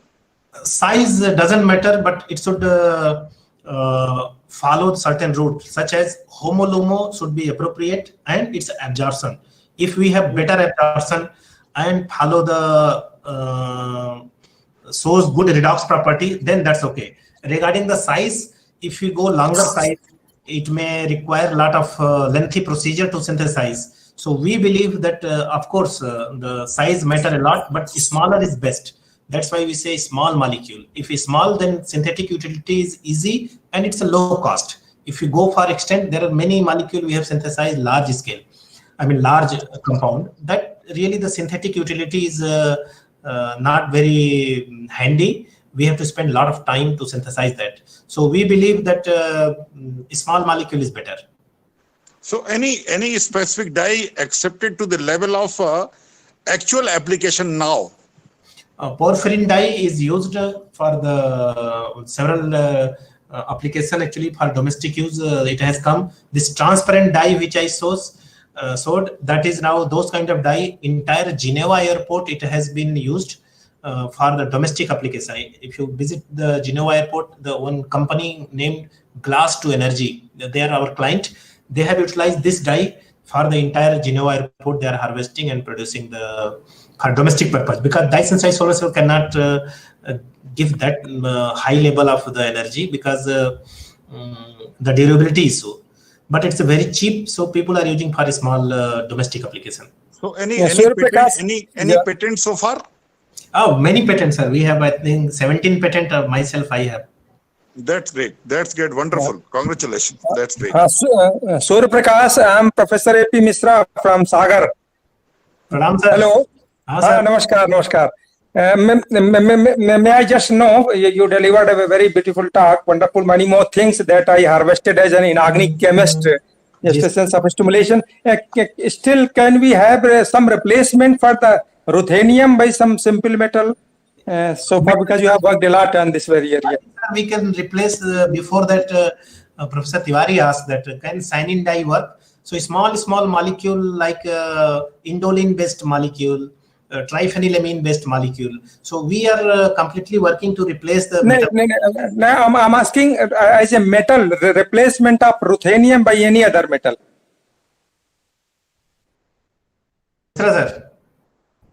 Mishra sir आपका आवाज रुक गया. Ruthenium का replacement किसी और metal से possible है क्या? लगभग एफिशिएंसी अगर 10% के आसपास हो तो. People tried, sir, with iron and they have used different kind of concept like zinc porphyrin. So that used, and zinc we have available plenty in our country. So zinc porphyrin is used, even our group that we have used. And zinc is yes. The zinc may be good because iron is not working well. Iron is not working. There is maybe possibility about the cobalt also if you have some experience. Otherwise, cobalt, sir, it is used for the redox couple because solid state. So far, people are using the liquid electrolyte. And liquid electrolyte, because we get the recombination of electron. Because time I had very limited, so I could not explain the mechanism. I shall ask some of your reprints and then I shall go through. Yes, sir. Yes. Thank you very much. I'll just explain you. Yeah. Any more question, participant or organizer? Any more questions? Sir, please stop sharing your screen. Stop sharing. Yeah. There is an icon below. Stop presenting or stop sharing. Yeah. No, your screen is still visible, sir. Yeah. Stop presenting. There's an icon. Okay. Yeah. Yes. So yeah, it was a great presentation, sir. Thank you, madam. Yes, sir. Hope there was a new knowledge for me for different kind of dyes and that solar cells. So I think most of the people have been enriched by the knowledge of these. Second part was more interesting, but maybe some next platform I can show. Because yes, sir. We will definitely give you another platform to show that, because we are running out of time. Yeah, we have a list of his speakers, and you can see that. Yeah. Yes. So on the next series, we have our next speaker, Professor Archana Pandey. He is working as a professor since last 15 years. Professor Pandey is head of Department of the Chemistry at Dr. Hari Singh Gaur Vishwavidyalaya, Sagar. She is having additional charges of Director, Faculty Affairs and Chief Editor of Madhya Bharati, a Central University journal listed in UGC Care List. She worked on nanoparticles. 20 students received PhD degree under her supervision. She also visited University of Washington, Seattle, USA, and also University of Arizona, USA. So, Professor Archana Pandey, welcome, ma'am. On behalf of AKS University, Satna Chemistry Department. Hello. Archana, ma'am. Am I audible to you, Archana ma'am? Hello. Please unmute yourself. Okay. Yes, ma'am. Now please open your camera also. Camera. So that we can, Just Okay. that icon is just beside it. That mic button, just beside the mic button, that icon is there. Just a minute. Yes, All ma'am. right. Just open it. Yeah. Now you are visible. Hmm. Yeah. Now Now, I'm visible. yes, ma'am, you are visible. Now you can share your screen. How I can share my screen? Present There's, now. yes, ma'am. Go to present now. Click on that present now. Click on your Yes. entire screen. Again, click on Yes. entire screen. Sure.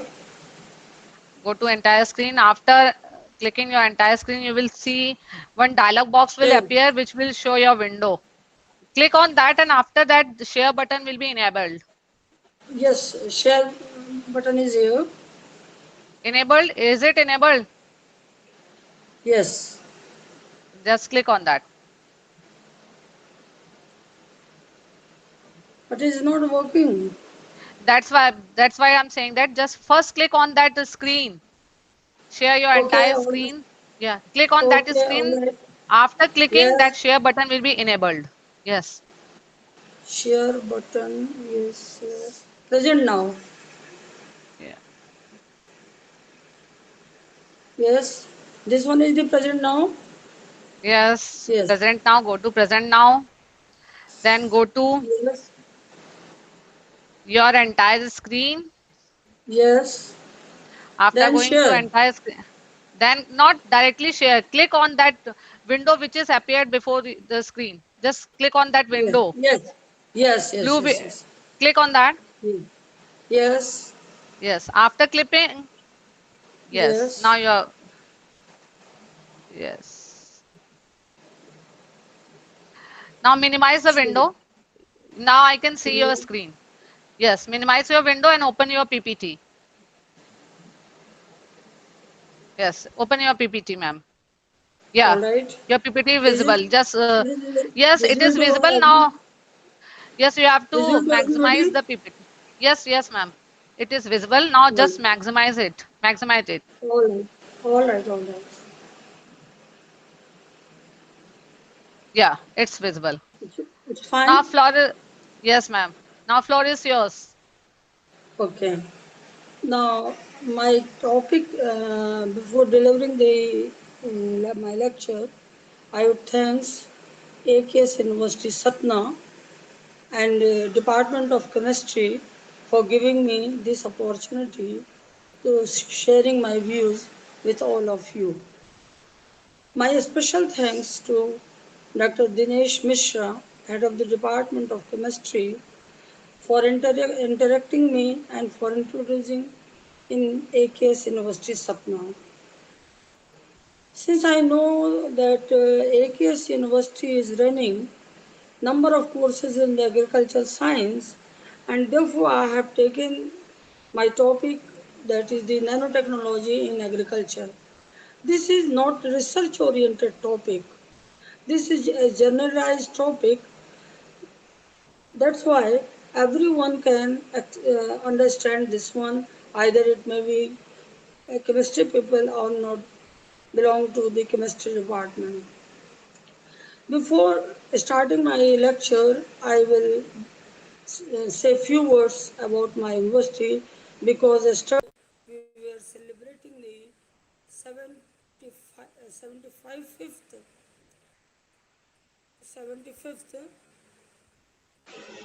Foundation Day of Dr. Hari Singh Gaur Vishwavidyalaya Sagar. This university is uh, founded by Dr. Hari Singh Gaur by donating his own property, own rights to the university. And in the right hand side of the screen, this one is the central library of our university, which is inaugurated by Prime Minister Pandit Jawaharlal Nehru. And the left side of the screen is the Department of Chemistry. The specific character of my university is that it is established before independence. So proud of the Madhya Pradesh that university is before the independence. Now, nanotechnology in agriculture science. It is also referred as the green science. From fish to fungus means from a small house to a tree, from potatoes to people. Green nanobiotechnology is science related to raising the plants and animals to produce food, feed, fuels, fiber. Is about more than pesticide, genetic engineering, and so on. Now, whole nanotechnology is related with the a small plants to a big plant. Let me clear how a small science can do a big things. So how it is a simple screen for understanding how big is nano. 1 nanometer is containing number of things which is visible in slides. It is for a simple slide. The scale of the nanometers are here.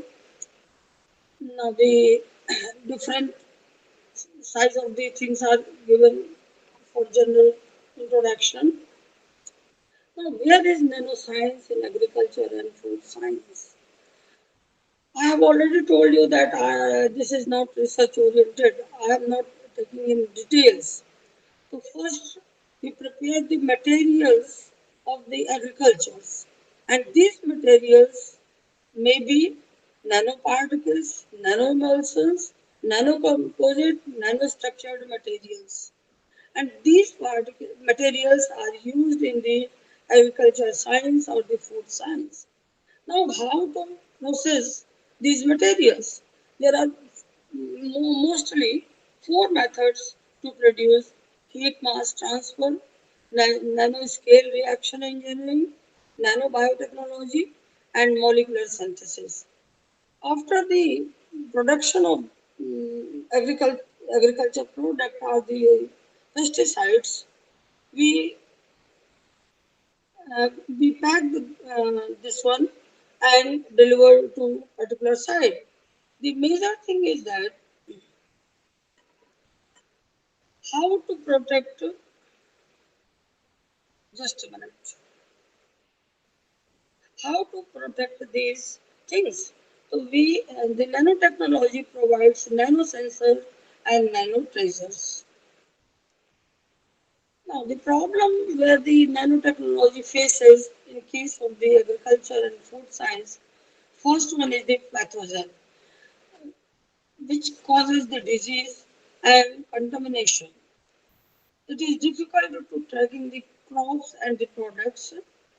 Nano devices for molecular and cell biology, nanoscale material science and engineering, environmental issue raised during the when we use the nano technology in the agriculture, environmental issue, agriculture waste, and if anybody knowing about the nanotechnology for the agriculture, people are the farmer are not aware about this one.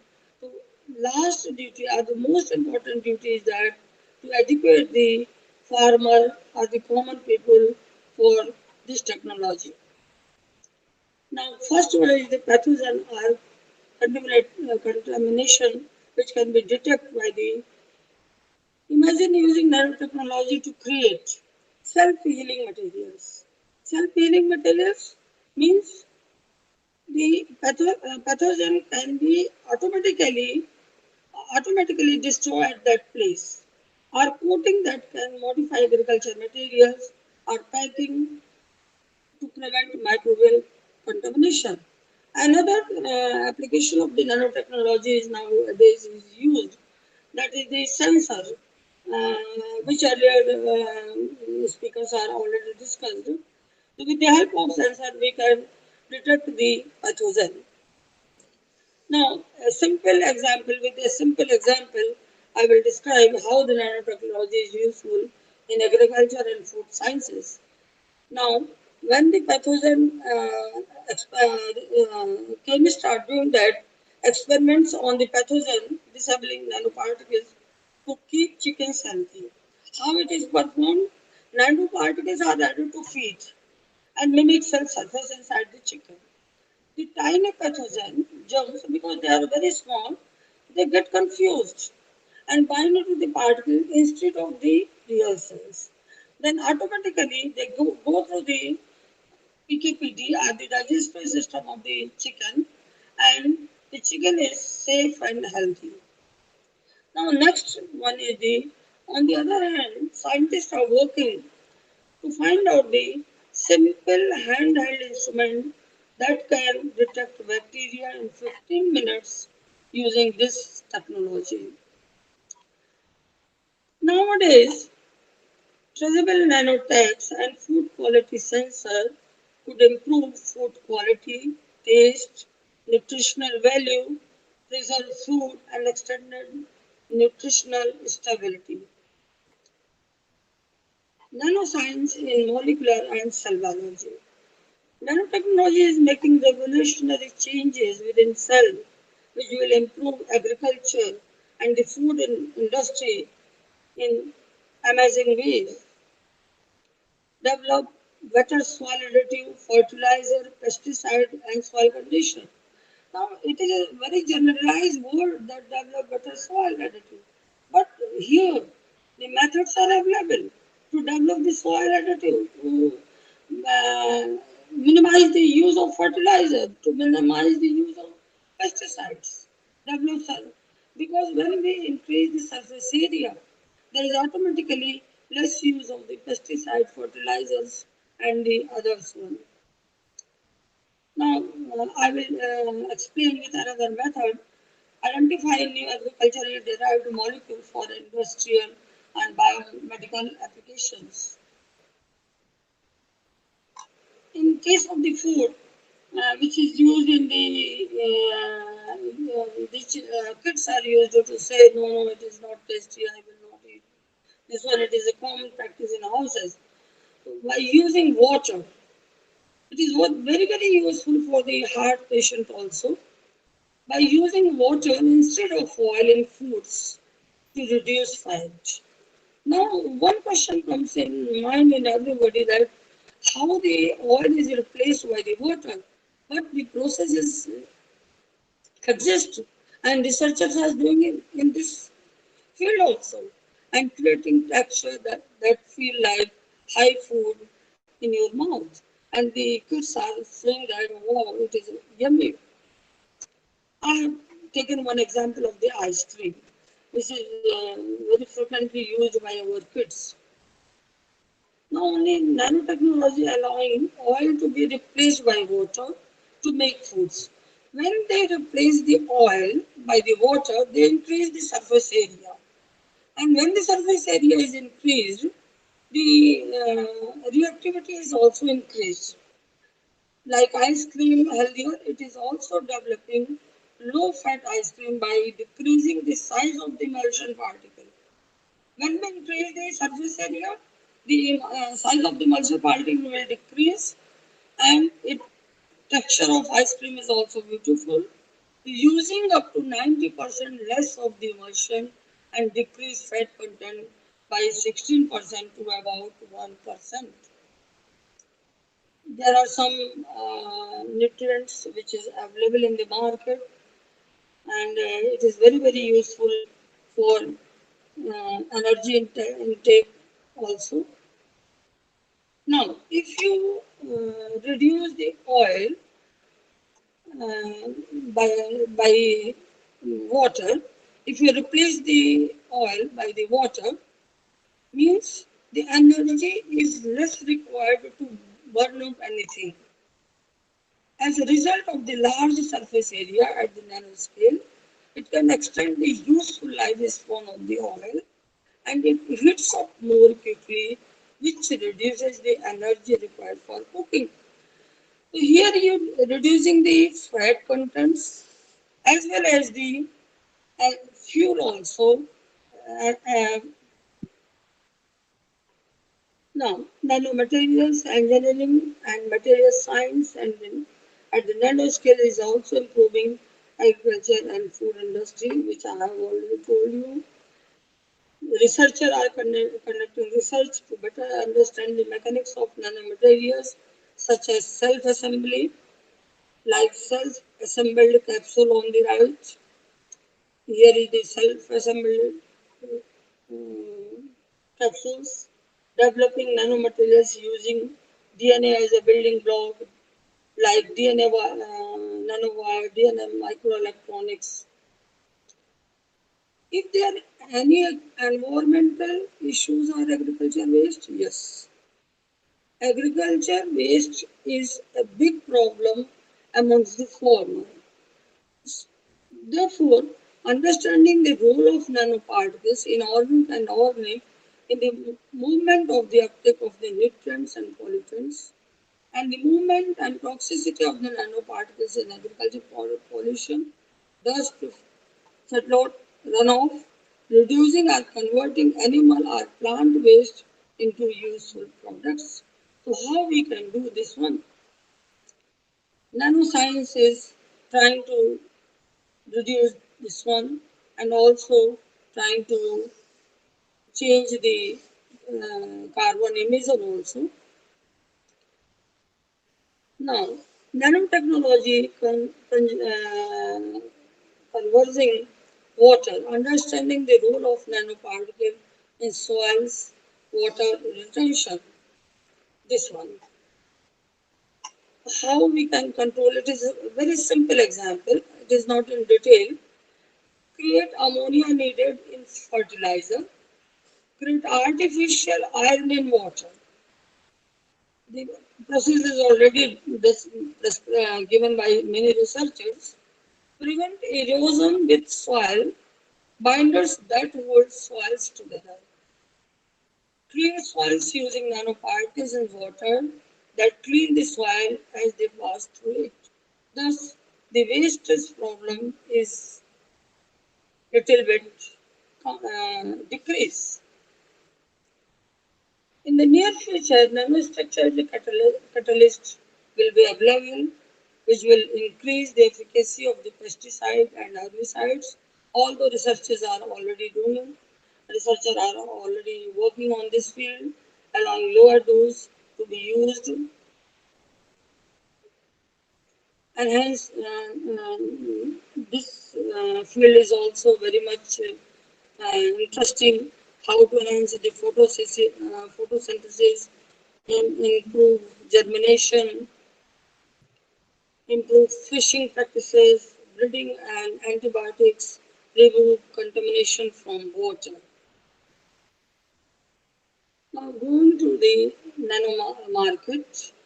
Nano food market is around about $2.6 billion in 2014 and it is increased 7.0 billion, means 3 times greater in 2016 by the 2 years and projected $20 in $20.4 billion in by the 2020. 200 companies are currently engaged in nanotechnology production, but only a handful of nano food products are market available now. I wonder what nano food will be on your plate first. Nanotechnology can provide foods that looks and taste better, are more nutritious, and safer than what we eat today. Nanoscience is also working to educate the public, farmer, layman, develop regulations to manage and monitor nanotechnology development in food industry as well as in agriculture.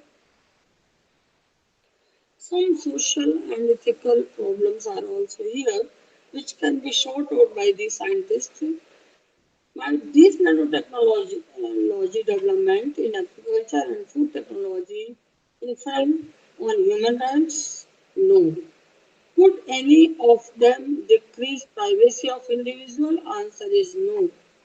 Could the use of nanotechnology for agriculture have unwanted and negative environmental effects? No. What economic impact could the use of nanotechnology in agriculture have on farmers, consumers, and other industry? Might they be negative or positive? I think your answer is also positive. If so, are these developments more important than your privacy, your right as a citizen, your right as a human being? Or the answer is somewhere in between? The agriculture website is already given here. If you are interested to see the agriculture website, the agriculture website are here.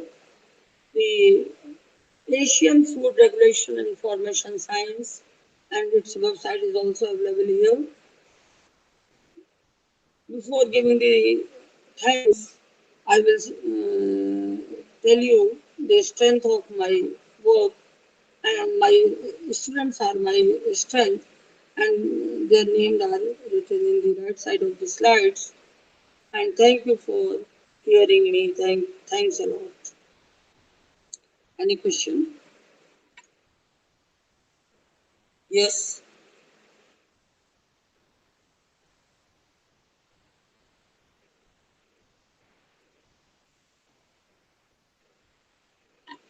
Any question?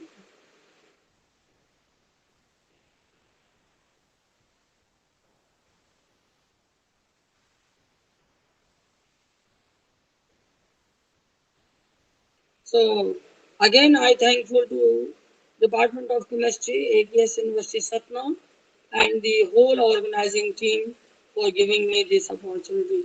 Thank you very much. Can you hear me?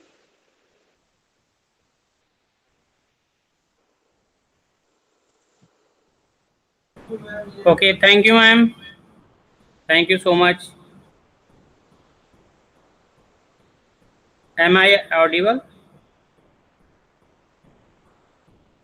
Hello.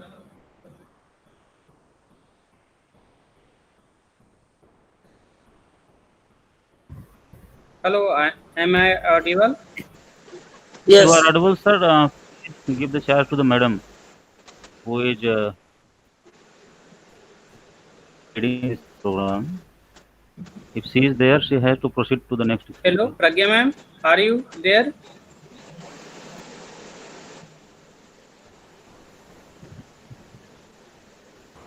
Hello, Pragya ma'am. Hello, Pragya ma'am. Hello. Hello.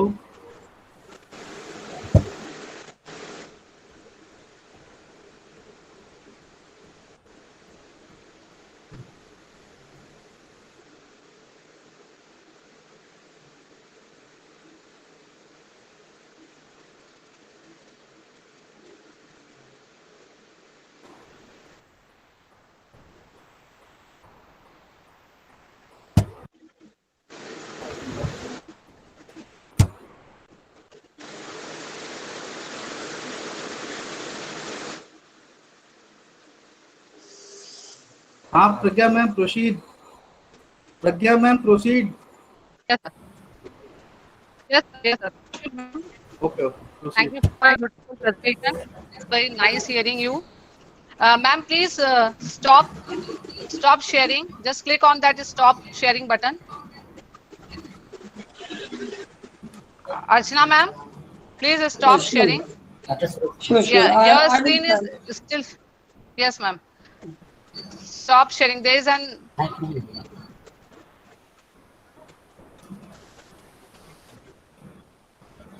Hello. Your screen is still sharing, ma'am.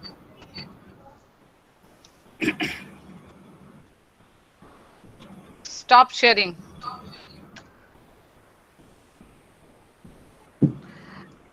Ma'am, your screen is still visible. हाँ sir बस online हुई थी connect करिए Yes. Connect हुई है ना sir हाँ yes sir तुरंत done On RM Patel, sir. Yes sir okay sir yes sir हाँ just Ma'am, there is a button. There is button. Just open this Google Meet. Just open it. Google Meet. कौन प्रसाद? Open the Google Meet. वो कल वाले अच्छा अच्छा, वो कर रहे हैं। हाँ, here it is written stop sharing in your second window. Meet. Yeah, stop presenting. Yes. Just click over Mishra ji, it. Thank please you, ma'am. Mute your mic. Mishra ji, थोड़ा बहुत इनको उठा के Mishra ji, please mute your mic. Mr. Sir. Okay. Now, continuing to our series, our next presenter is Dr. Suren Prasad. Dr. Suren Prasad is working as a professor and a head of chemistry, School of Biological and Chemical Science, Faculty of Science, Technology and Environment, the University of South Pacific, Suva, Fiji.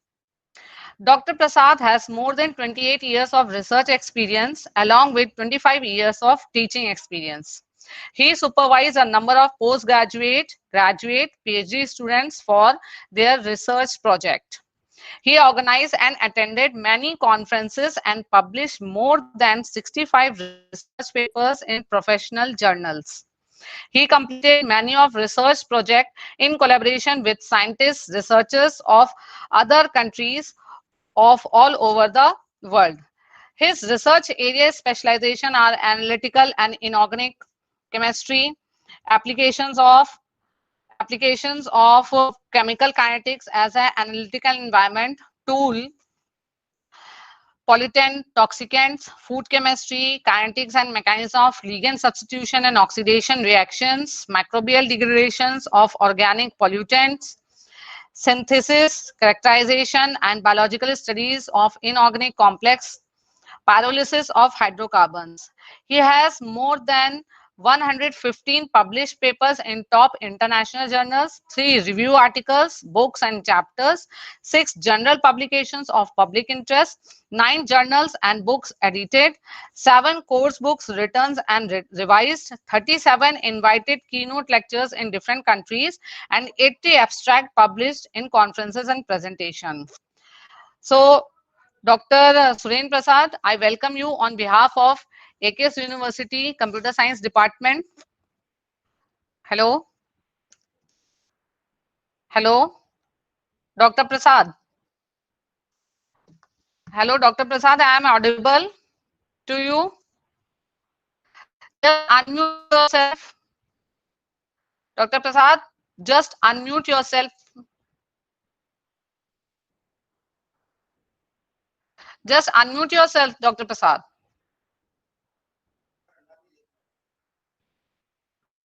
Hello. Maybe some technical issue. He'll be with us within a minute.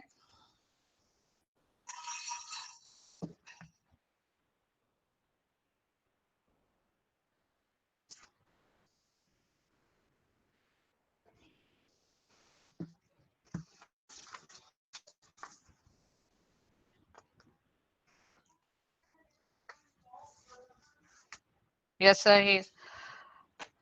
Just unmute yourself, Dr. Prasad. Unmute yourself.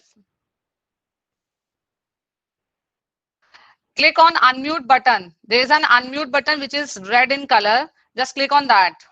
Tap that.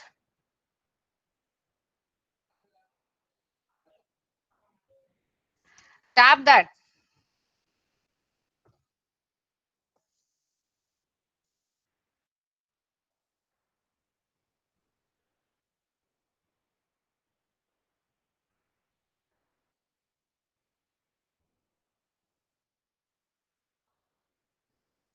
Tap the unmute button, sir.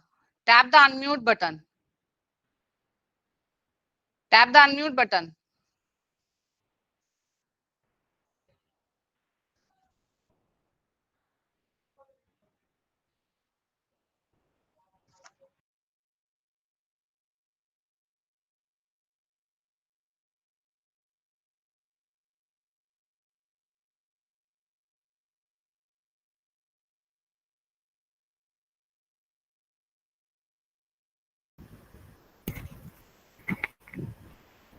Pragya madam, क्या आप उनको unmute कर पाएंगे क्या, क्योंकि आपके पास host हैं आप।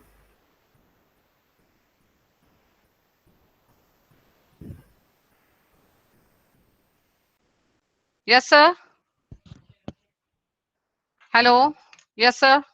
मैम मैम आप होस्ट हैं क्या? आप उनको अनम्यूट कर पाएंगे क्या? आप एक बार देखें, हो सकता है कि आपने लॉगिन किया, आप No, अनम्यूट कर no, पाए no. उनको। Oh, it's not possible. No, he is not logged in. Exactly, he left the meeting. वो तो we have Exactly. To move to next speaker, it make Yeah. Possible.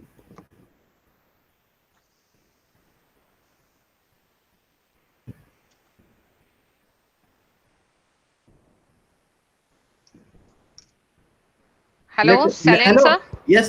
Let us Who is going to be our next speaker? Just let us wait 1 minute. I am talking with Ms. yes. Raji. Yes, sir.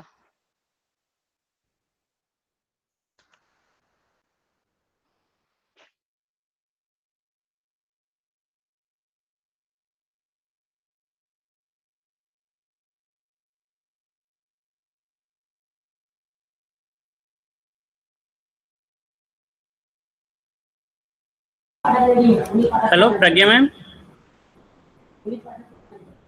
Hello. Hello, Pragya ma'am. Hello. Yes, Hello, sir. ma'am. Yes, sir. Yes, sir. Yes, give the chance to next speaker. Next Puneet speaker, Pathak is Professor. ready. Where is Puneet Pathak? Pathak is ready. Puneet Pathak is ready.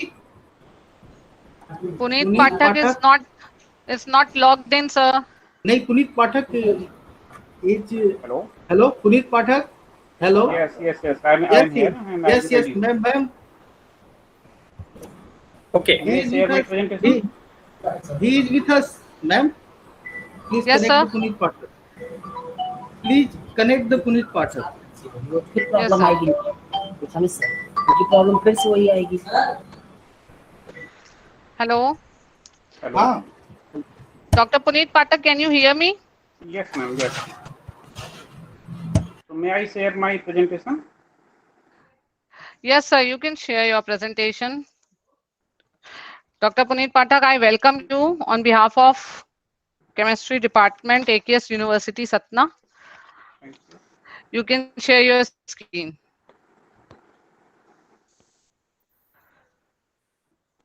Yes, sir. Is it visible? Yes, sir.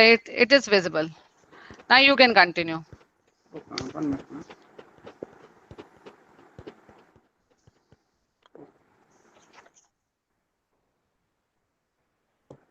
Thank you all of you, especially Dr. Samit Kumar, for providing me to this conference and for giving me the opportunity to talk on the topic that is recent developments and current scenario of biocatalysts as green chemicals for the sustainability of pulp and paper industry. So as we all know that pulp and paper industry is considered as among the most polluting industry which consumes water and energy in huge amount. And globally, this industry is facing some challenges in terms of energy requirements and wastewater generation. Now, conventional technology which are being employed in this industry consumes raw materials, chemicals, energy, and water, which is resulting in generation of effluents and solid wastage huge quantity. It is the fifth largest consumer of the energy, and global pulp and paper industry accounts for around 4% of the entire world energy use. In India, the average energy consumption of a typical paper mill is around 34 to 40 gigajoule per ton of the paper. So as we can see that based on the raw material,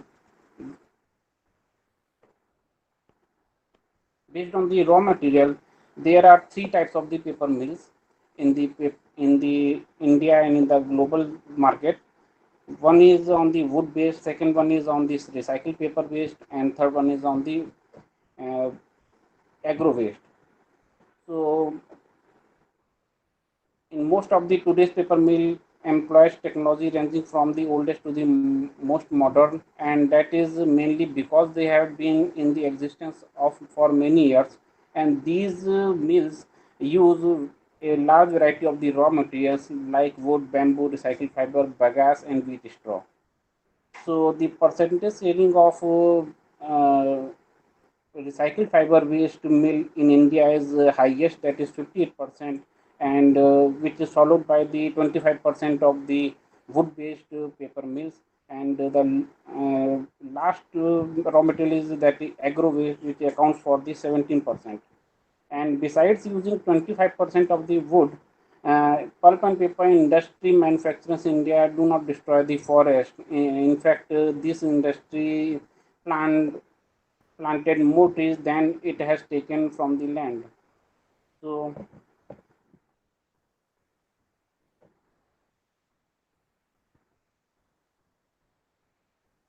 as the GDP of any country is growing, the per capita consumption of the paper is also increasing.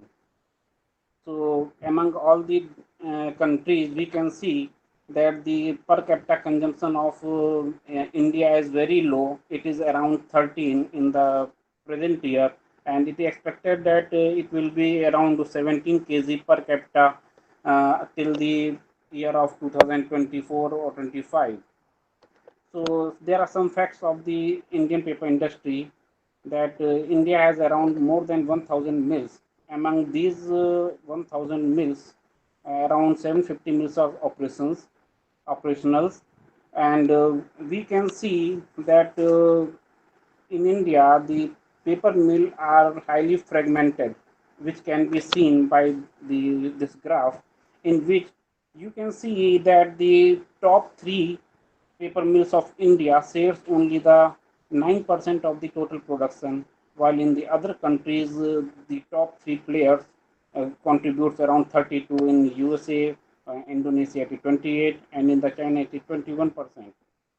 So the main reason may be because in India the paper mills are very fragmented, and there are more than 1,000 mills, and the estimated turnover of this industry is around 60,000 crore, and which provides the employment to millions of the people directly or indirectly.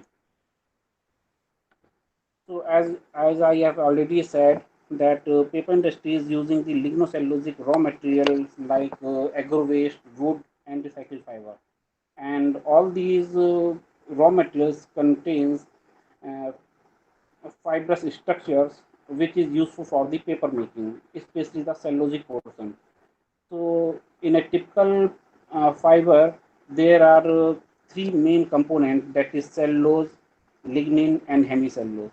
As you all know that cellulose is a polymer of glucose units, and hemicellulose is a polymer of glucose, xylose, arabinose, and many more other C6 and C5 sugars. And lignin is undesirable during the paper making because it is a cementing material which binds the cellulosic fiber together with the cellulosic fiber. So during the process of paper making, the paper makers want to remove this lignin from the cellulose and hemicellulosic portions.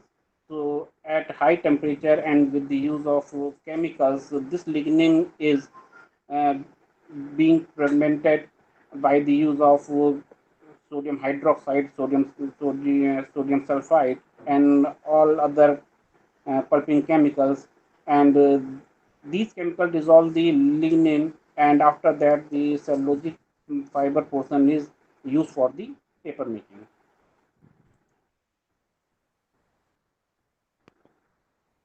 So in this slide, I want to share some basic steps. That is, first step is debarking and dechipping.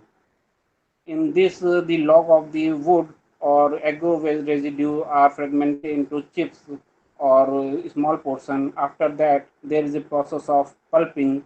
In the pulping process, lignin is removed. We can see that there is a generation of black liquor which contains mainly lignin portion and the pulping and based on their specification towards the lignin. So as the lignin is removed in the process, the pulp gets brighter and more brighter, and if brighter should be around 85 to 90% for a good paper. And after that, we found a bleached pulp, uh, but this bleached pulp does not have any stern property if you use it as such, because there is no bond formation between the fiber.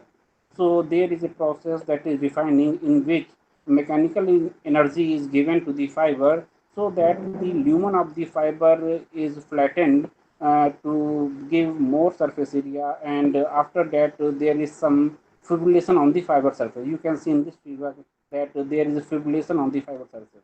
This fibrillation generates hydroxyl group opening of the hydroxyl groups, which forms the hydrogen bonds with the adjacent fiber, and which provide the strength to the paper. And after that, there are some additives which are being used in the paper making for sizing, means to make the paper hydrophobic, fillers for filling the inorganic material, some adhesive dyes, and some retention aid. After that, it goes on the paper machine where the water is filtered, and a web of the paper formed on the felt, and it is dried, then coated, and then calendared to make a smooth paper, which is generally being used by the paper consumers. So in this diagram, I want to just summarize that there are two types of the paper mill. One is integrated, in which pulp mill and paper making, both processes are going on in the same mill. But there are some mills which cannot produce the pulp, so they directly buy the pulp from the market and they prepare the paper from that pulp. So there may be two types of the paper mill based on the facility of pulp mill and paper making sections. So now, what are the problems faced by the products in the products and processes due to the conventional process which is being applied in the Indian paper industry? First one is on the raw material.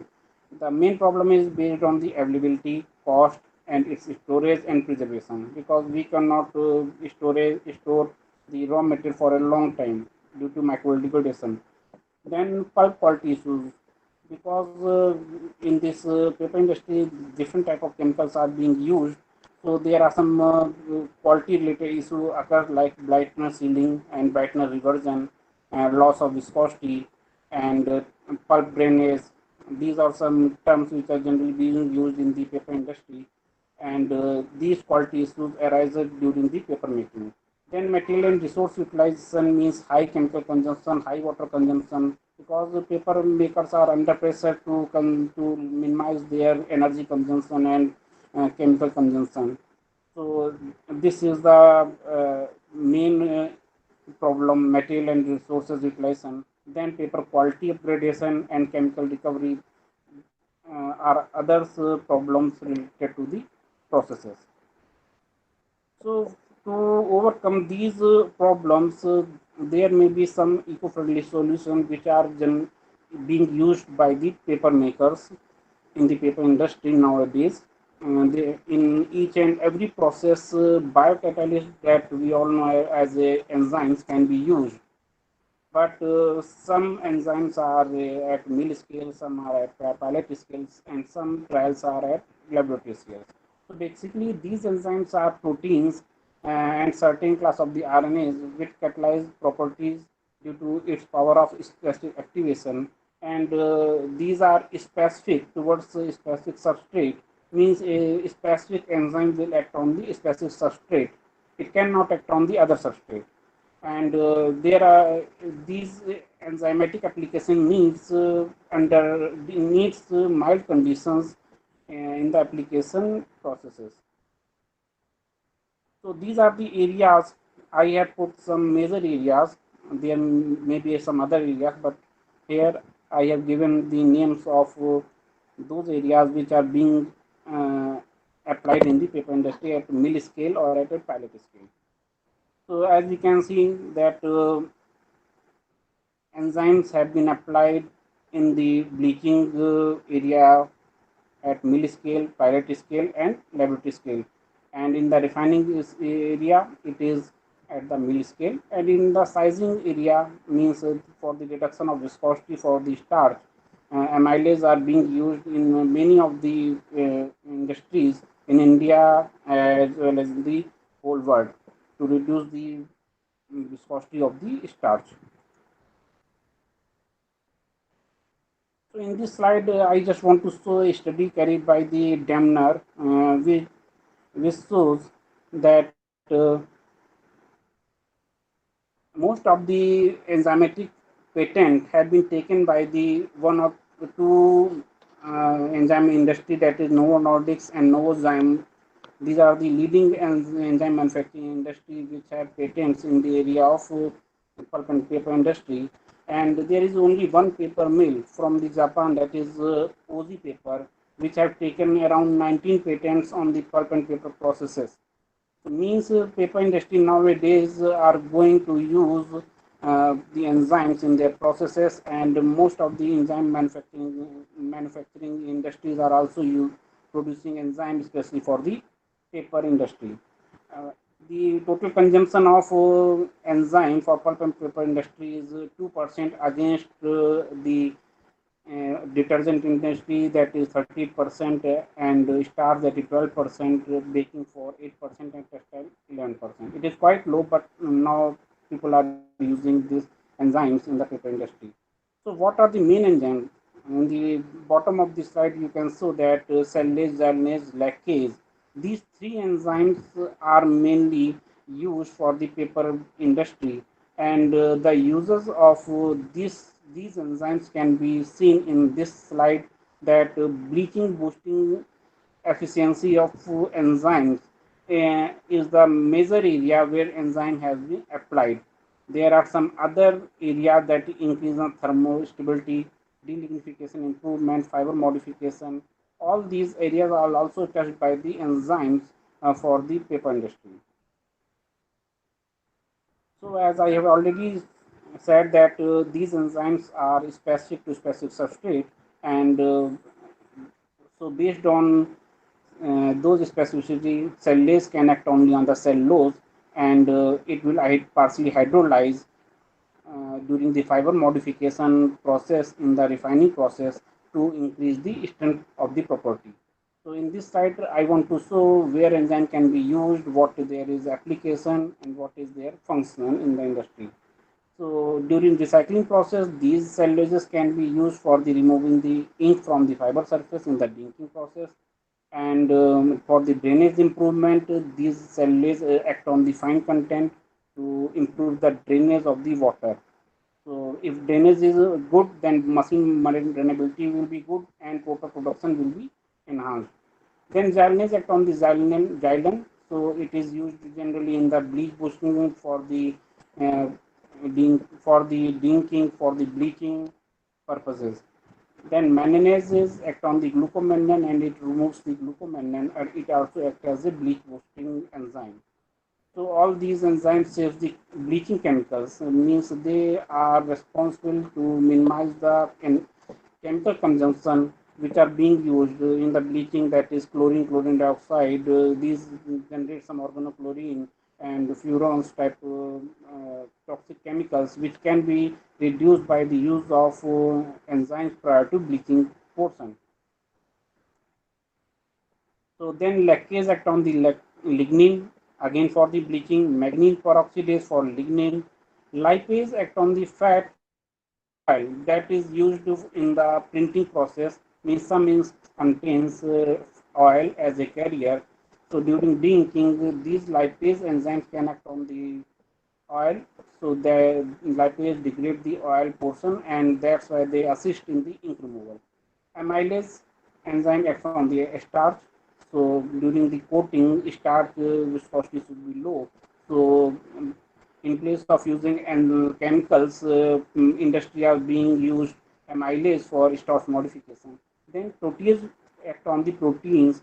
So this enzyme can be helpful for the biofilm removal, but it is on the pilot scale trial now.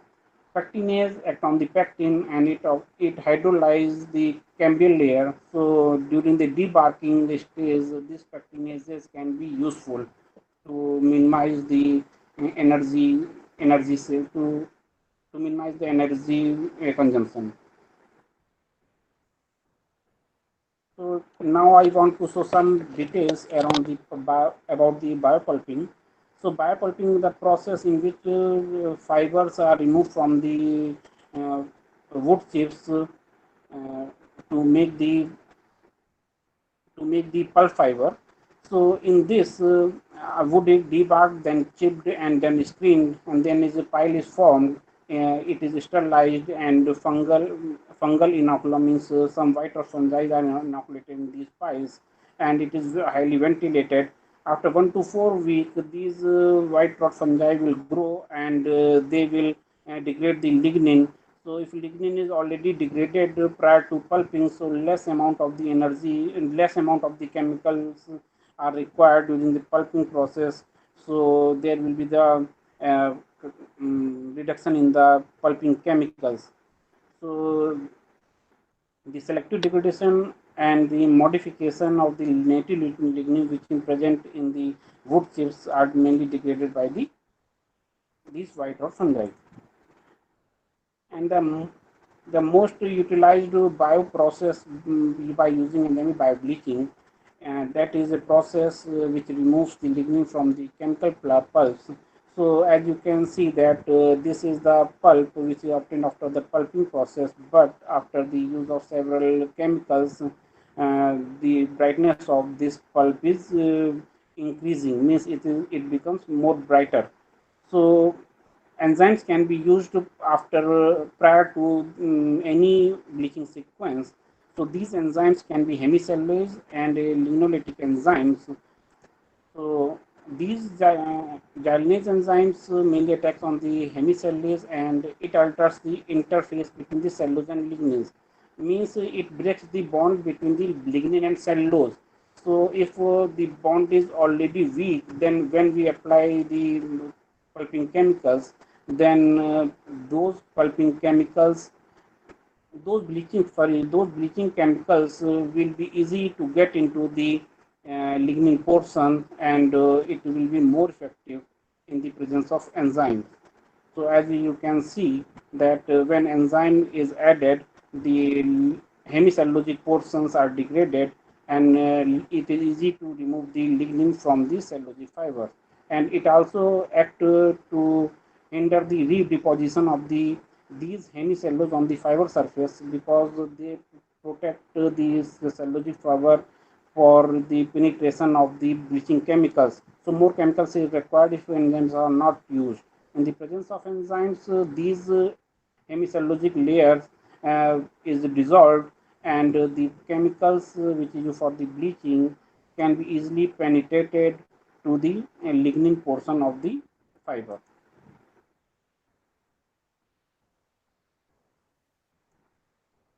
So then other enzymes are lignolytic enzymes, which directly acts on the lignins.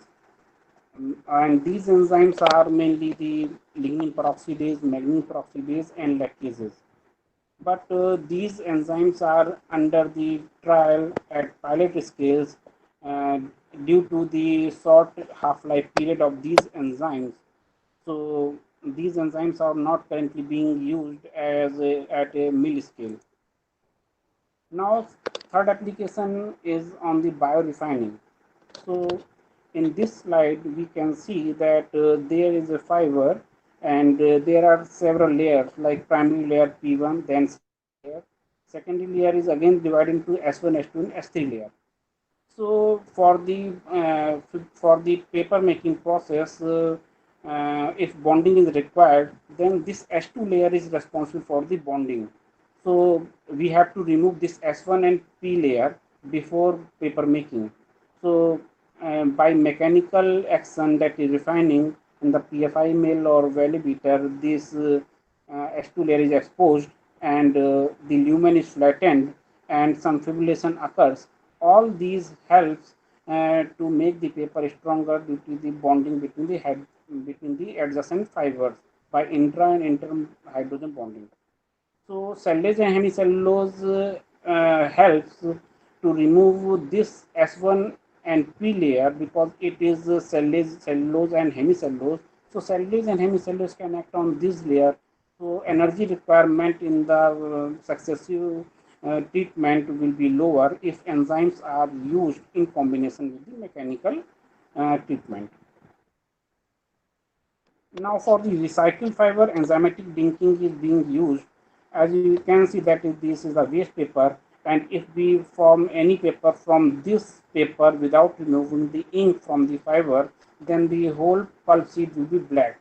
So you cannot write anything on this paper. So prior to using it for writing and printing paper, we had to remove this ink. So in conventional inking, sodium hydroxide, sodium silicate, um, and some bleaching chemicals are being used.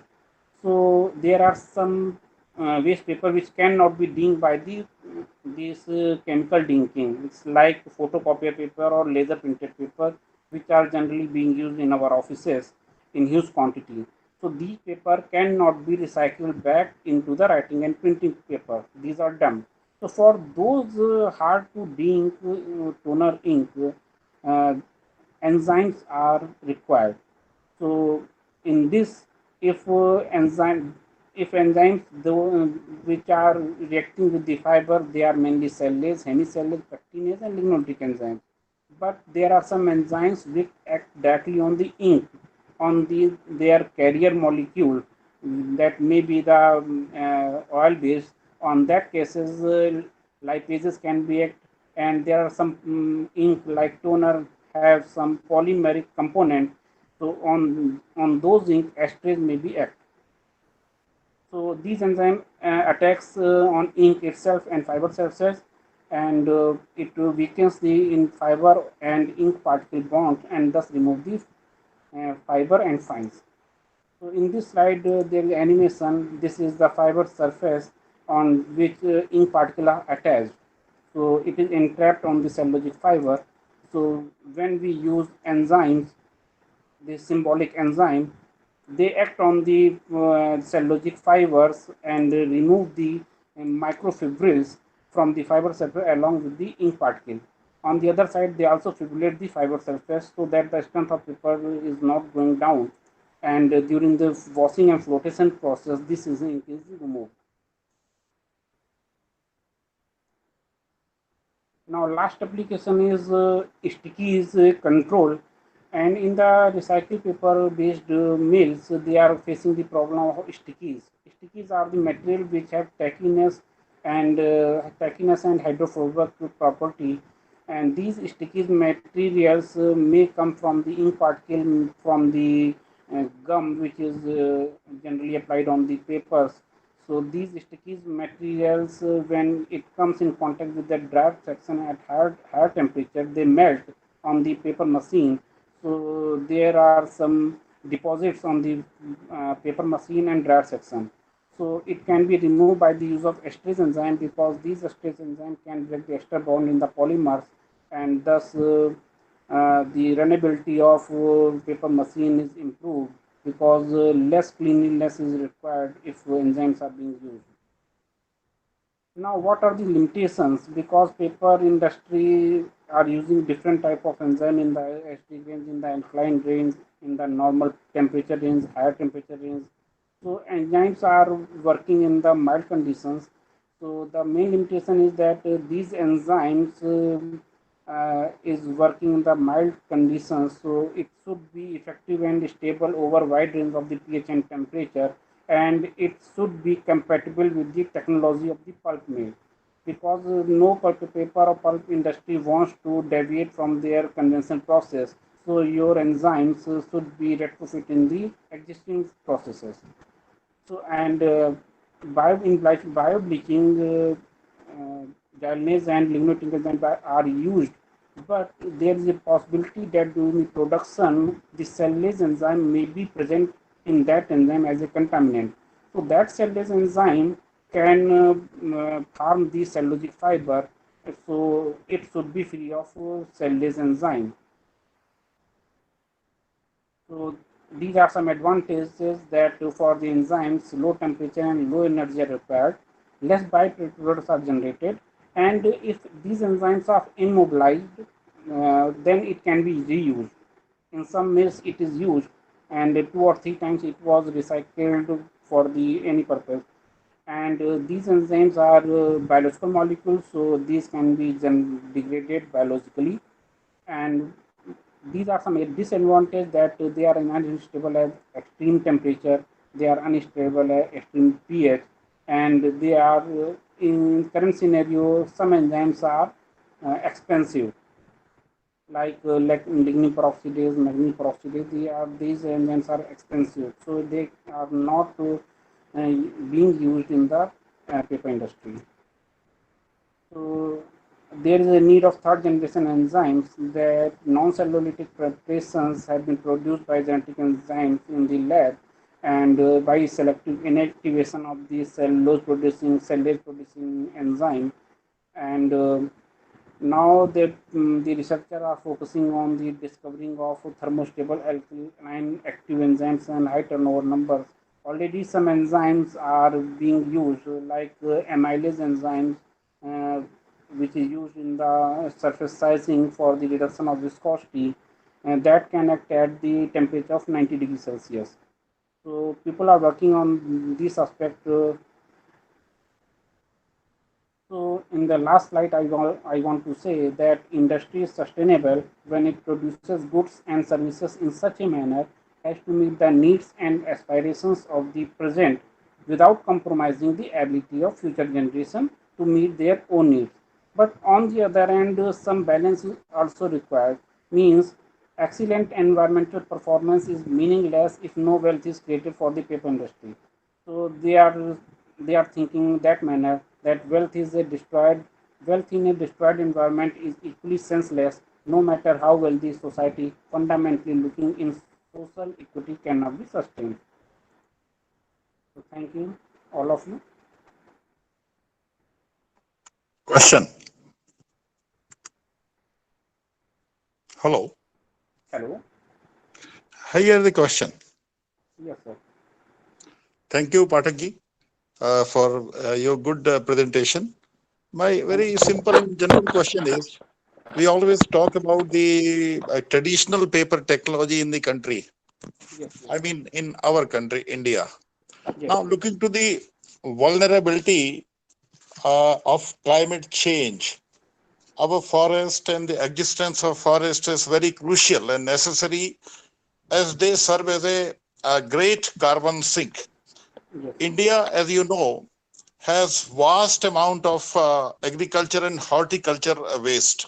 I think yes, millions of tons of agriculture and horticulture waste is generated every year yes, with yes, different fibers, as you talked about, lignin, cellulose, hemicellulose, etc., etc. yes, Do we look for any enzyme to act for these fibers I'm talking about in agriculture and horticulture forest? And also, do we think on the lines of producing paper out of these fibers uh, and save our precious forest for papers? Because the primary requirement these days is to minimize the energy requirement during paper technology, the water requirement and the chemical requirement, and it should be eco-friendly practice, which yes, is yes, in India not. I have observed that most of the paper factories or the paper, mills in the country, yes, I don't want to mention the name here, but they pollute all the water bodies, nearby water bodies, the land and the air around. yes, So yes. let us go for some alternatives to get rid of the traditional paper technology and come up with the eco-friendly technology. Your view, So please. yes, yes. So first, I want to clear that no paper industry is using wood from the forest, because what paper industry are using, they that are based on the agroforestry, that is Okay. eucalyptus or poplar, and due to the restriction from the forestry, no one can harvest any wood from the forest. So in our country around, I have seen our first slide that I have mentioned this line that first pulp and paper industry is not using any wood from the forest. So that portion is around 25%, and you can see there 17% is agro residue.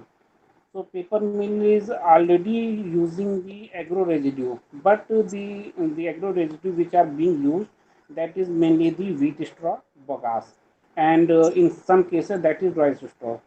But there are some limitations with the using agro residue, because agro residue contains silica in high amount. As you know that it can be 10 to 15% in the raw material. So that hinders the chemical recovery processes. So any raw material, any agro residue which have high silica content cannot be used as a raw material for the paper making. It can be used, but the effluent generated after the pulping cannot be used for the chemical recovery. So those industry who are using rice straw as a agro as a raw material, they are dumping their water in the river bodies. So paper industry is, I think, using agro residue from several years. And on the other hand, you can see that paper industry also using recycled fibers. So now in India, this portion is increasing. So 5 years back, it is around 35. Now it is around 60%. In the near future, it will increase both recycled and agro waste. Okay, Pathak ji. Okay, thank you. Okay, thank you.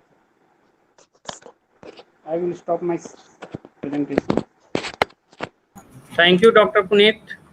Thank you so much. Puneet. Thank you. Hello. Thank you, Dr. Puneet. It was very nice presentation. Thank you, ma'am. Thank you, sir. Now I Dr. Suren Prasad. Dr. Suren Prasad? Suren Prasad sir is not there. Yeah. Dr. Chitsen Gupta is ready. He may present. Okay. Dr. Chitsen Gupta. Hello, Dr. Chitsen Gupta, can you hear me? Yes, sir, I am hearing you.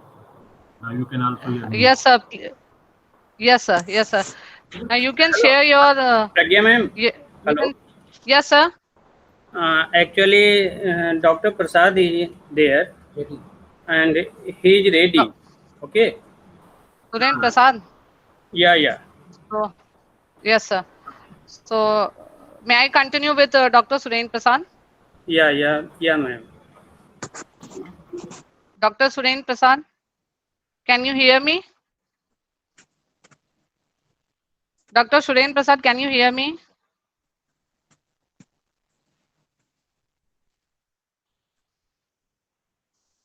Dr. Suren Prasad? I think he is not connected yet.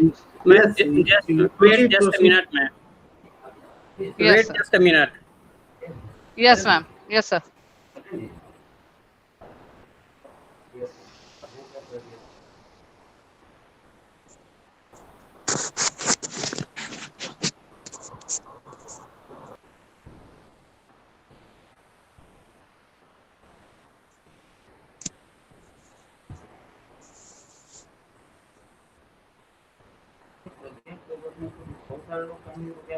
Yes, sir. Dr. Suren Prasad is connected now.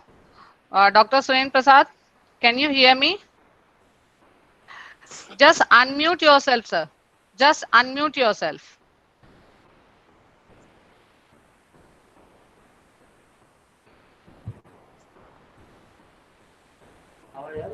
Yes, sir. Yes, you are unmuted now. Now speak something so that I can test. Dr. Suren Prasad, can you hear me? Hello.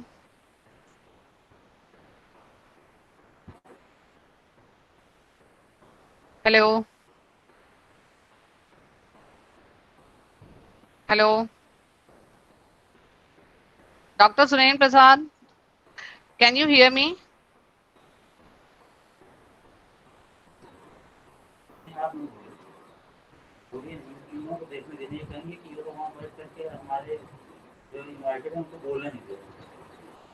एक बार मैंने कह दिया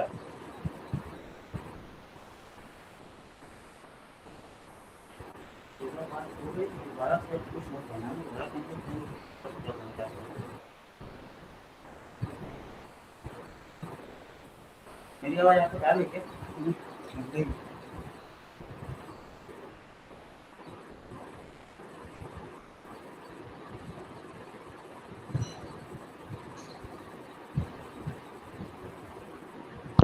Dr. Shalin Yadav, please mute yourself. We can hear you all. Dr. Suren Prasad, can you hear me?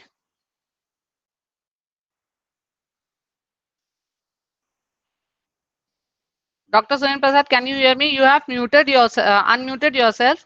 You have to open the that click on that video button also, so that we can see you.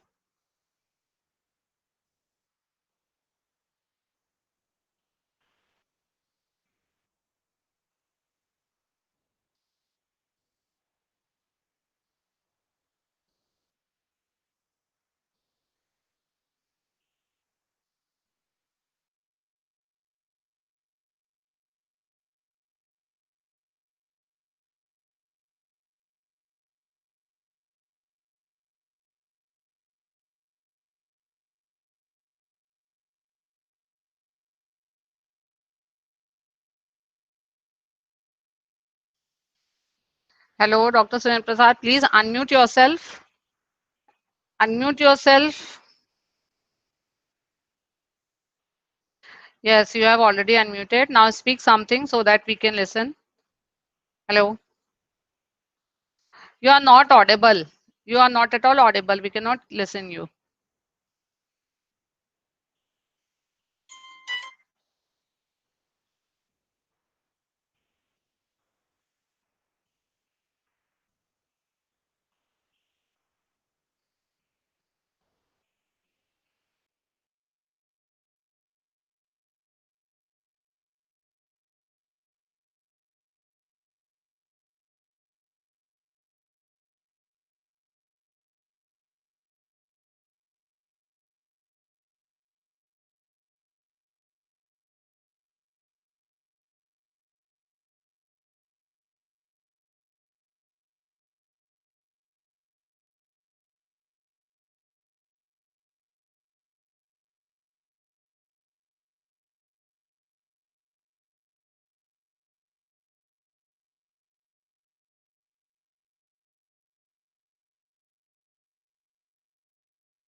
Hello, Dr. Sunil Prasad. Can you hear me? You have to unmute yourself. There is an unmute button. Just tap on that.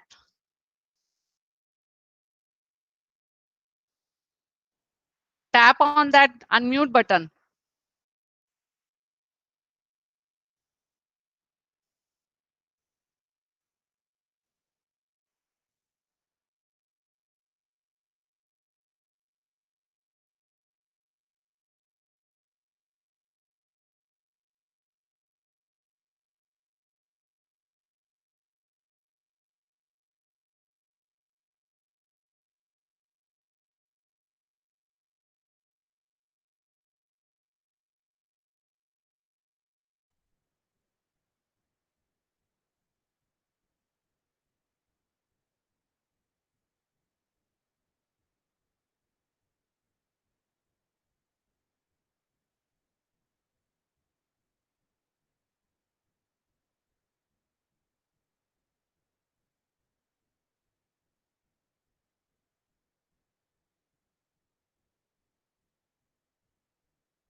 Hello, Dr. Hello, Suren Pragya Prasad. madam. Yes, sir.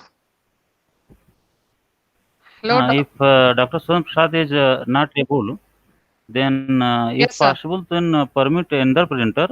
After that, Yes, sir. Dr. Suren Prasad will join. Then we will give the chance to him. Yeah, yes, sir. Last chance, one last time I should try. Dr. Suren Prasad, just unmute that button. Unmute. Mic button, mic button.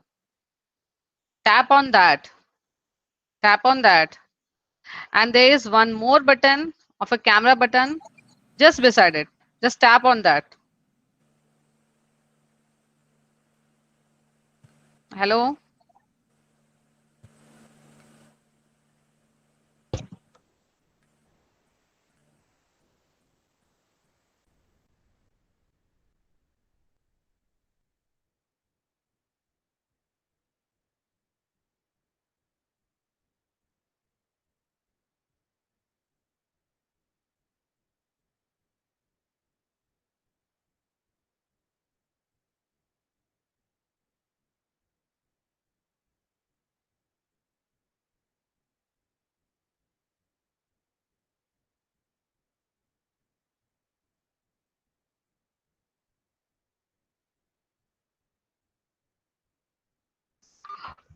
Okay, sir, we will continue with our next speaker. Now we will continue with our next speaker, Dr. Chitrasen Gupta. Dr. Chitrasen Gupta is an associate professor at KPG, Jaunpur University, UP. He has researched many research papers, both national and international. So, Dr. Chitrasen Gupta, welcome, sir, on behalf of AKS University Chemistry Department. Now, the floor is yours, sir. Thanks, madam. Good afternoon to all of you. Myself, Dr. Chitrasen Gupta, and I am here. Am I audible to all of you? Yes, sir, your presentation is visible. Visible. Minimize. Yes, sir. Minimize this window. Yes, minimize and maximize this presentation.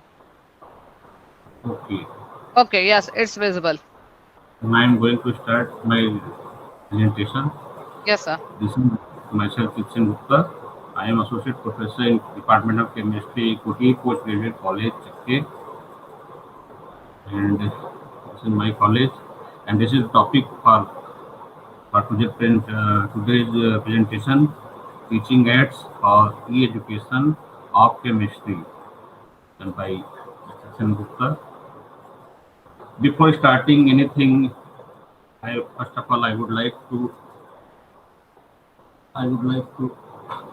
cite here that my presentation is for those teachers who are still addicted to traditional chalk duster methods, and this period, which is highly disturbed with corona threats, classroom teachers are highly paralyzed with such kinds of disturbances. So that will be beneficial for those teachers who are using chalk duster method for their teaching. So I am going to start my topic now. This is teaching of science, especially chemistry, with traditional chalk duster methods. Sometimes seems like to ask a blind to see a mute film means if we ask some mute blind person to see a movie, good movie, but he can't see such movie, and such like to ask a dumb to hear a sweet song, same manner to ask a mute to tell his problems, whatever he face, he will be able to tell whatever problem he has because he has mute. So why this kind of problem we are facing in our classrooms? This is because of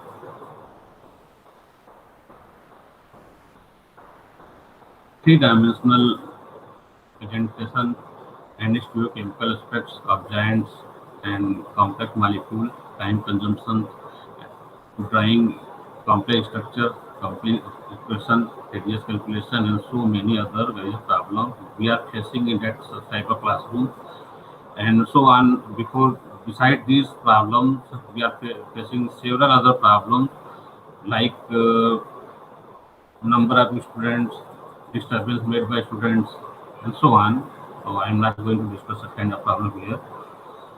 So this, when we are concerning our subject, this is chemistry. Chemistry not only single subject. This is the branches of combined of some several branches like physical chemistry, inorganic chemistry, organic chemistry, and so many other branches like biochemistry, biological chemistry, or statistical chemistry, mathematical chemistry. So many branches. This is very broad, versatile subject. So you can see this is chemistry, several branches and lots of difficulties, equations, radius equations, stereochemical aspects, stoichiometric aspects, and so many aspects. This aspect I am not going to discuss here. So at present, everyone knows the threats of COVID-19. This threat is highly damaging our traditional educational system, which is mainly based on chalk duster method, which is mainly occurs in our class educational institution in classrooms with the students, outside teaching, and due to this corona threats, we are facing lots of difficulty because so many time is wasted with such kind of difficulty. So due to this, you can see the coronavirus. This coronavirus is highly infectious, so we can't run our classrooms due to such kind of threats. So now I'm going to start my lecture. I'm discussing here two teachers, Mr. A and B. Suppose Mr. A, his academic record is more about 80% toward his academic career, and here Mr. B, who got 55% to 60% throughout his academic career. But teaching efficiency, when we're concerning about teaching efficiency of Mr. A, this is about 20%, 20 to 21, 22%, and whereas Mr. B has teaching efficiency of 80%. Here teaching efficiency means whatever percentage of knowledge what Mr. A can provide to his students, and Mr. B what kind of knowledge or what amount of knowledge Mr. B can provide to his students. So if we concerning about this data, what we get about 60%, 16% data. Only 60% data Mr. A is able to deliver towards his students, whereas Mr. B is able to deliver about 44% data to his students. So when we concerning quality of teacher, so who will be a good teacher? Mr. A on behalf of his academic record, or Mr. B on behalf of his academic ability or teaching ability. So this is not matter of discussion. Matter of discussion is that how Mr. A type teachers, how Mr. A type teacher will improve their teaching skills, their teaching efficiency before his students, so that can he deliver more knowledge to his students and deliver his lectures more efficiently. So what kind of step Mr. A should taken? I am going to discuss such steps in my presentation. Okay. So Mr. A will opt for some teaching aids like computerized teaching aids, which is very necessary in this kind of circumstances where we are all facing corona threats. So to sake of presentation, I just divided these kinds of aids into two categories. There will be so many categories, but for C-class simplicity, I just divided in such kind of teaching aids into two categories. This is offline teaching aids and online teaching aids. So first of all, I'm going to concentrate over offline teaching aids, which is just like this. First of all, what we can do to modify to improve our teaching skills. This is multimedia slide presentation. This is just like this. I am going to take just example. This is another slide prepared by me, and I just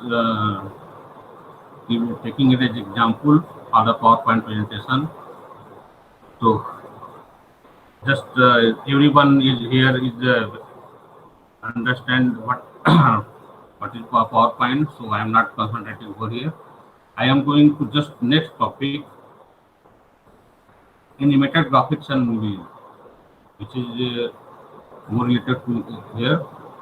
Suppose being a chemistry teacher, I have to teach structure of methane.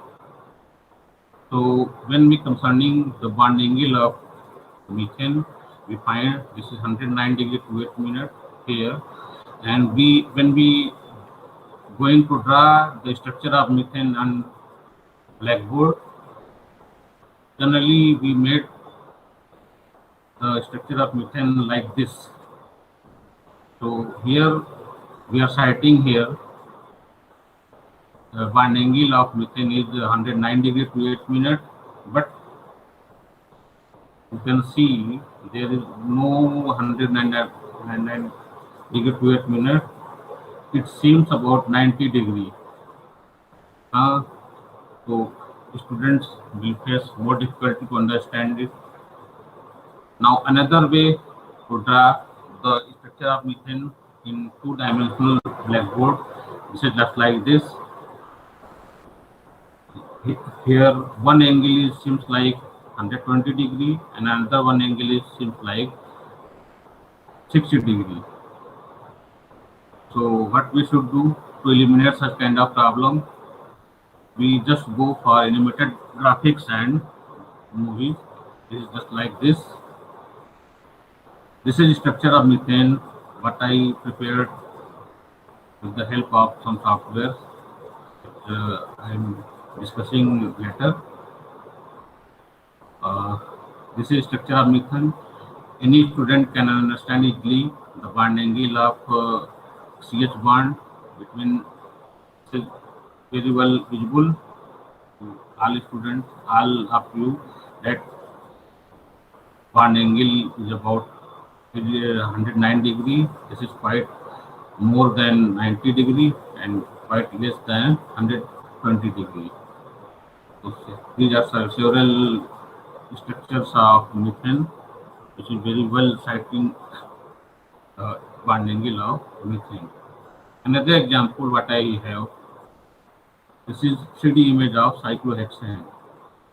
Cyclohexane, when we draw this structure of cyclohexane, generally it seems planar. All carbons of that ring in same plane, and students may face some difficulty to imagine the structure of cyclohexane. So with this help, we can cite the structure of cyclohexane very easily. any student can understand the structure of cyclohexane. All 6 carbons are not in same plane. 3 of carbons in same plane and another 3 of carbon in another plane. So this is the structure of cyclohexane. Now I am just going to next step. This is software-based presentations. With the help of some educational software, how we can improve our teaching efficiency, teaching skill before our students. Some freewares what I choose from the market and some I have. This is one of this software is IR Tutor. With the help of this software, I am sure that any teacher can. This is created by some group of scientists, and I would like to thank those scientists and just acknowledgement point of view. I am citing their names here.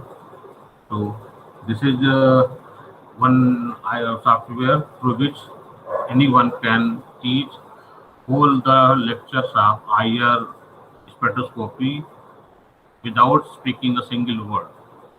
This is very, very easy software. But for just taking example,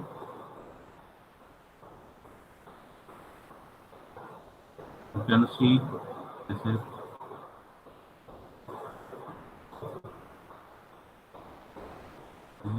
the molecule of 2 atoms, diatomic molecule. You can see the stretching of one and vibrational structure of such kind of molecule. So, and there is some graphs of some molecule. You can see stretching and bending frequency of these several kinds of bond present in organic molecule. So this is just for kind of information purposes. I am leaving now. Second software is periodic table. The developer is Krishna.R. This is freeware. You can select it from choose it from website Krishna.R. This is very useful software for teachers who are teaching inorganic chemistry. With the help of this single software, you can teach each and every aspects of the periodic properties. Here, hold the periodic properties given in single chart. Suppose we have to discuss property of cobalt. So there are all properties of cobalt cited here. Some reactions related to this. Here I am discussing the reactions of lead in this germanium, sulfur. So, and not only this, there is also several support for this periodic table. This is atomic structure of all kinds of elements in periodic table, and not only this structure, this is the structure of some atoms. So this software provides lot of information regarding periodic table. So please, if you want to teach inorganic chemistry very efficiently, you can use this kind of software. So another one software is the graphical tablet, drawing tablet pen. This is graphical tablet, drawing tablet, a pen tablet. This is a device through which you can cast your screen from smaller screen to bigger screen, as well as you can write freehand write. As you write on blackboard, in comparison to write at a small copying pad. You can see this is a simple smiling writing pad. Hello friends, welcome to my channel. आज का video उन सभी teachers के लिए है जो कि online classes ले रहे हैं। If you are new to this channel, I suggest you can see with the help of this you can write freehand with freehand as you write at blackboard. So if you feel difficulty write on blackboard, you can use this small platform for writing and you can make it display on big board. So with the help of this software you make big screen into small screen. So next is type is this is casting or screen casting. Screen casting is some with the help of some devices like Anycast, Miracast, Chromecast. These are some devices which are useful to cast whole the screen from one screen to bigger screen. You can see this is mobile handphone, this is desktop, palm top, and this is laptop, and you can make this display to big screen so that it can be very visible, easily visible to students. And you can see this is mobile screen, this is casting over big screen, and it will be very well visible to all students who can't see some images in small size screen. So another type of heads is podcasting. Podcasting is generally used for audio lectures where visualization is not necessary. So such kind of devices are very useful to provide audio transfer protocol to students. These devices transfer audio lectures from one place to another place with the help of either Wi-Fi or Bluetooth or so many other devices. This is the source of the software. You can go and check the software how that can be helpful for our teachers. So our next technique is software-based calculation. How this technique can be useful for teachers. Suppose I have some software, educational software, and I am going to use the software in teaching our students. Suppose we have to teach nomenclature. So I just have freeware version of ACD Chemistry. This is very well-known software. You can find it on acdlab.com. Suppose I just draw one structure of a simple molecule and I have to find the name of this molecule. So with the help of this software you can very easily get the name of molecule. This is Govt. So you can use this software for finding the IPC name of some smaller size of molecule. If you like this software, you can purchase it full version or the professional version. That will be very useful for all the teachers. So next, this is the structure and properties of molecule. Suppose you have to find some data of properties of some structure, some molecule. So again, I am using this software. I have several other software, but for sake of simplicity, I just taken this software and I just draw the structure of some, and I am going to find calculate my these are some properties: molecular formula, formula weight, composition, refractivity, and so many properties which are very easy to find with the help of such kind of software. This is freeware, so you can, all of you are able to download it from its concerning website. So now I am going to next. This is simple software converter. Suppose you have to convert one unit to another unit. This is several other types of conversion. Force. There are several units of force. There are also several units of force. You can easily convert any amount. Suppose we have to convert 100 dyne into kilogram force. So it is about to output is itna. Okay, output is about this much amount of kilogram force.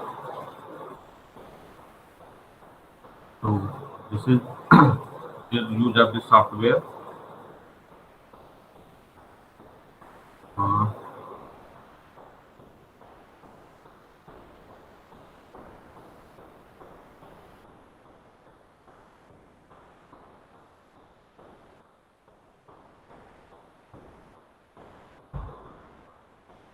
Now, fourth type of offline teaching aids is instrument-based computer programs.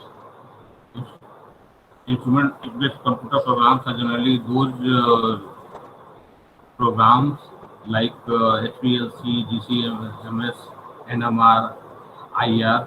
With the help of this kind of program, we can find data associated with such instruments, and with the help of such data, we can elevate our teaching resources. So these are several offline teaching aids. Now I am going to discuss online teaching aids. Online teaching aids, there are several types. For sake of simplicity, I just divided into several categories. This is one category, use of search engines. Use of search engines, these are some sites which directly search topic and associated with, related to your teaching. Suppose I am just searching YouTube, so you can find several structures, some such. But I am just trying chemistry. Chemistry, you can find so many videos related to chemistry, and you can very easily learn. If you have any difficulty in subtopic, there are so many subject experts in this site. So with the help of these sites, you can use this site for your teaching purposes. Now, use of educational website. Educational website. There are some educational websites. There are so many websites, millions of websites which are able to provide educational support to the teachers. I, for sake of simplicity, I am just taking one website. This came q3d.com. This is a very useful website for providing animated reactions. For example, I am taking this elimination.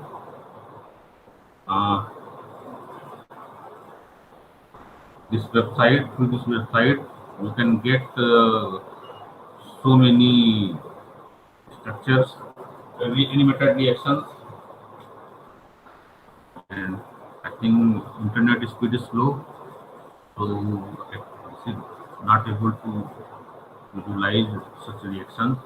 Anyway, you can use elimination reaction. This is opening now. Animated reaction. This is very well visualized. Suppose we click on this arrow, then there is one cleavage of this molecule very well visible. and again clicking, and this arrow that will be show hold the reaction. Okay. So this is one kind of example. There are so many other sites. You can use so many sites.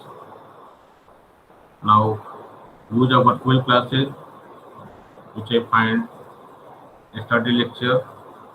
I just made a screenshot of a study lecture of some person. There are several platforms. You can use Google Class, Meet, Zoom, Google Hangout, Cisco Webex, Microsoft Teams, and so many platforms which are providing. These platforms are very useful and very good in comparison to normal traditional classrooms because of their no limitation of space, no need of physical attendance, no management of students, and some other extracurricular activities of teachers. Suppose I am associated with NCC related responsibilities in my institution, so I am not able to provide so many times to my students. I am just using such kind of platform to my students so that I can provide a lot of time to students also in online classes.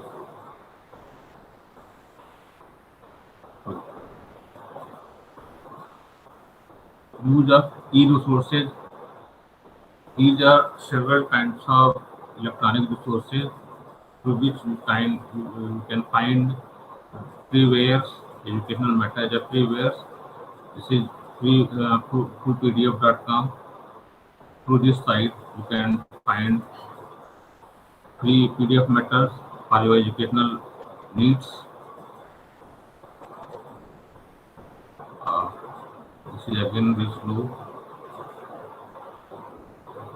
I think it will take time. I don't have so much time. Just these are some educational sites. Here, this site, with the help of this site, you can find educational resource. These are also for educational resource. This is for animated reaction, what I discussed earlier. Especially, this is a site for especially science and mathematical subject, mathematics videos. You can get 3 videos of science and associated with mathematics, and with the help of this site, you can organize animated videos of your classroom, whatever you are taking for your students. There are some restrictions. Some of matter educational resources are not free, and if you use such resources, you have to cite the authors or creators, whatever associated with such kind of resources. Now, use of communication devices. Communication devices, generally these communication devices are our cellular phones. 3G nowadays, 3G is very obsolete. So 4G, 5G enabled devices, cellular phones, iPads, electronic gadgets, e-books, and so many devices through which you can facilitate your teaching. Now, for example, this is a screenshot of my mobile handset. I have several educational software in my mobile handset. For example, this is all softwares are generally freewares, and some of them are paid version and professional version that I purchased through Google Play Store. And if you are using iPhone, you can purchase from that site. So for these softwares are very useful in teaching aspects. So for demonstration of these softwares, I am going to join again. with my mobile handset. So now I'm joining this with my mobile handset, through which I can express this screen. I am leaving this screen, desktop screen, and I am joining again.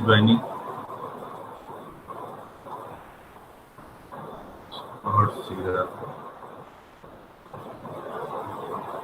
Stop sharing. I am again going to join with my mobile screen.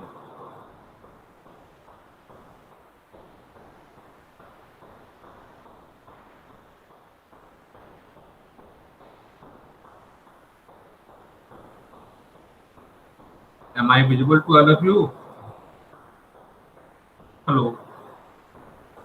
Am I visible to all of you? Yes, sir. Yes, sir. You are visible. Okay.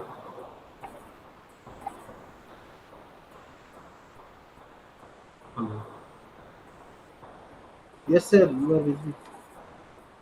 Hello, thank you, sir. It was a nice presentation. Very good amalgamation of computer science and chemistry. Since I am a computer science as well as chemistry faculty, that I know very well that what thing you are teaching.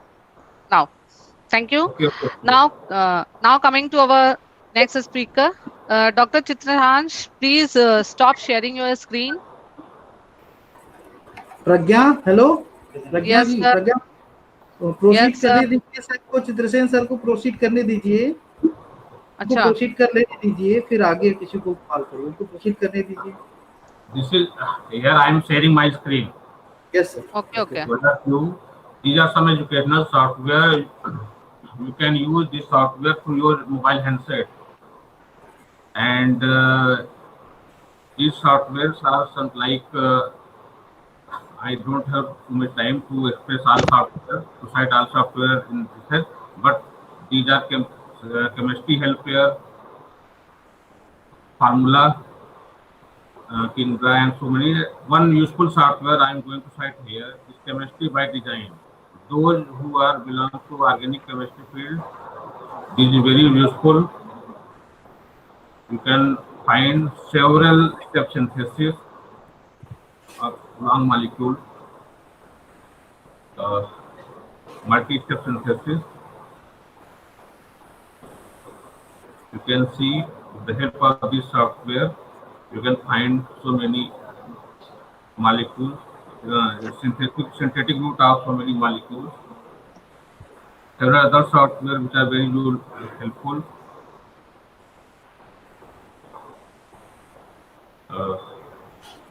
This is one software which I am going to discuss here. This is 3D Sim app. Through this software, you can very well explain symmetry of some molecules, group theory of some molecules, and if you connect this mobile screen of mobile handset to big screen by casting screen or casting devices, so you can display this screen to big screen, and with the help of this you can see this is very easy to explain the structure of some molecule with the help of this software. And some of softwares are also, this is very useful software. This is Molecular Weaver 3D. With the help of this software, you can explain some structure of, you can see the structure of anthracene. You can enlarge the structure. You can put it in smaller form. So many other software.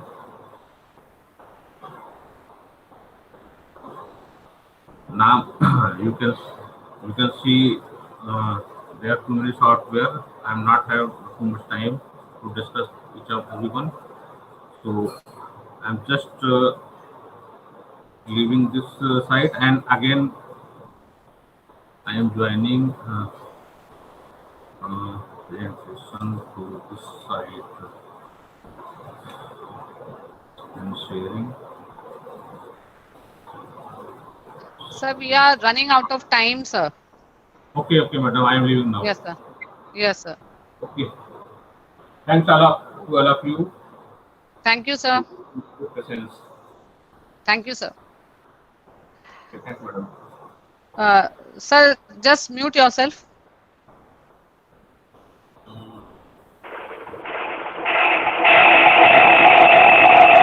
Mute yourself, sir.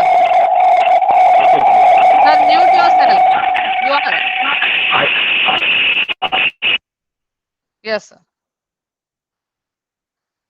So it was a very nice presentation on this series. Now I invite our next speaker, Professor R.N. Patel. Professor R.N. Patel was born in 1964 in Seedhi, MP, India. He completed his graduation in 1983 and post-graduation in chemistry in 1985 from APS University, Riva. In 1991, he received his PhD degree in chemistry at APS University, Riva. He did DSc work at the Department of the Chemistry, APS University, Riva in 2009. Currently, he is a professor and head of Department of Chemistry in APS University, Riva. His research has been mainly focused on synthesis and characterization of transition metal complex as antioxidant agents. At present, his main research interests include design, synthesis, and biological evaluation of copper-2, nickel-2, vanadium 4th and 5th complexes as potent antioxidant agents, anti-diabetic, and anti-cancer drugs. He published more than 135 research articles in national and international chemistry journals. His collaborative work is in progress from Laboratorio de Studios Graficius IACT, CSIC, Universidad de Granada, de las Palmeras, Aramila, Granda, Spain, Department de Química Inorgánica, Universidad Madrid, Spain, Department of Chemistry, Faculty of Science, the MS University of Baroda, India, and Department of Inorganic and Structural Chemistry, Harvard University, Washington, D.C. He attended and delivered lectures in 9 international conferences. Professor Patel is also recipient of 3 awards in chemistry. So welcome Professor Patel from AKS University on behalf of AKS University Chemistry Department. Hello. Unmute yourself, sir. Sir, please unmute yourself. You are not audible. Sir, you are not at all audible. Just first unmute yourself.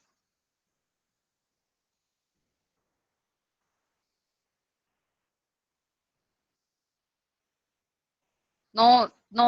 It's already muted. Just unmute yourself. Click on unmute button, mic button.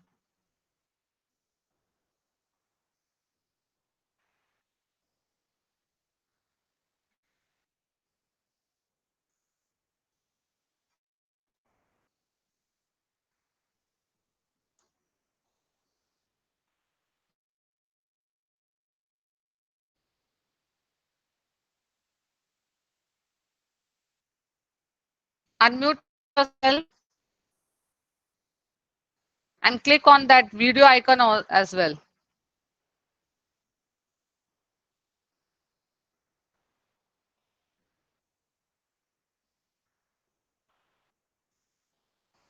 Dr. Patel.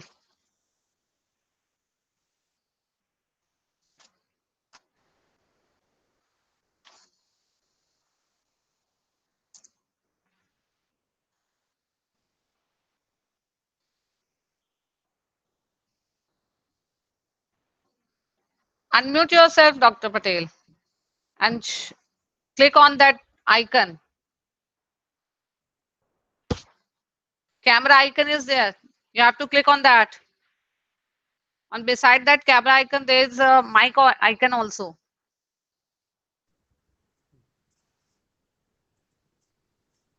Okay, okay, thank you. Hello? Hello? Hello. Yes, yes, ma'am. Yes, sir. Yes. Yes, Can you I are now start? visible as well as, yes, audible also. Now, Okay, please okay. share your screen. Uh, um, okay.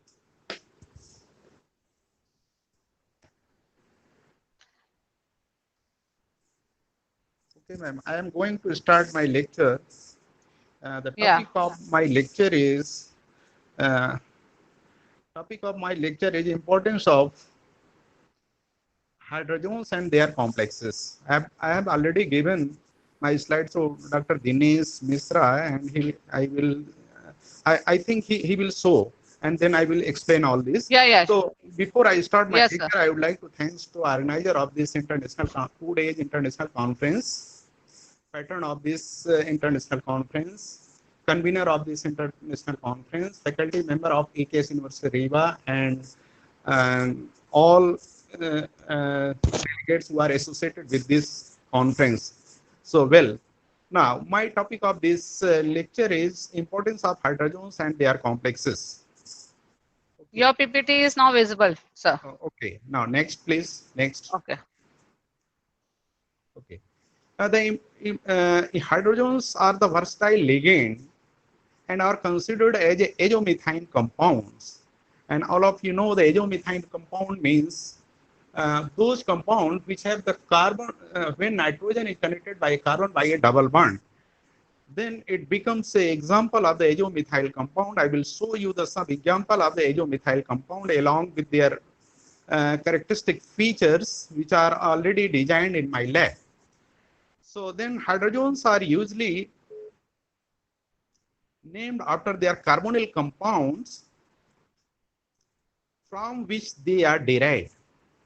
Then hydrogens in general are prepared by monocondensing of the hydrogen and aldehyde or ketones, or we can say these after monocondensing they release the water molecule and resulting compound light yellow color compound which is obtained. In general, yellow color compound which is obtained is known as the hydrogens. Next, please. Next, please. Okay.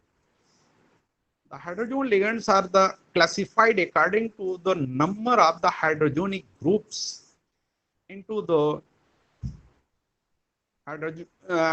monohydrogens, which are characterized by the presence of one hydrogenic group. Let us see about which are characterized by dihydrogen, trihydrogen, and there are on the basis of their structural features. We can classify these hydrogens into various categories. Let us talk about the main importance of these hydrogen ligands. These biological chemistry of the hydrogen may be attributed to the formation of the stable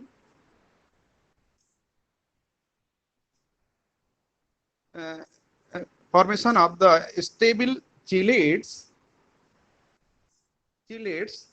with the transition metals present in the cells, and thus many vital enzymatic reactions cannot take place in the presence of the hydrogens.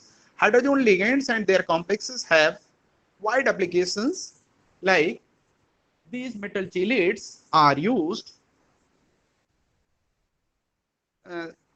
in various applications. These are used like as anti-tumor drugs, as anti-cancer drugs, or anti-neoplastic, anti-proliferative agents, because they have the various medicinal properties, and therefore these hydrogen metal chelates are used in various field of the medical chemistry. So hydrogen ligands and their complexes act as a anti-mitotic microbial agents also against gram-negative, gram-positive bacteria, even for fungi and yeast. Some hydrogen ligands showed a pronounced anti-malarial activity more than the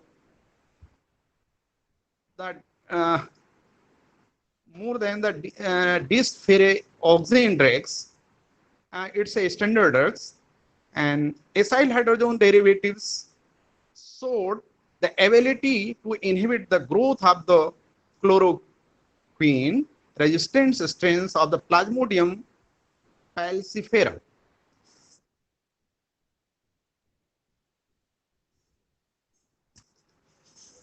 Next page.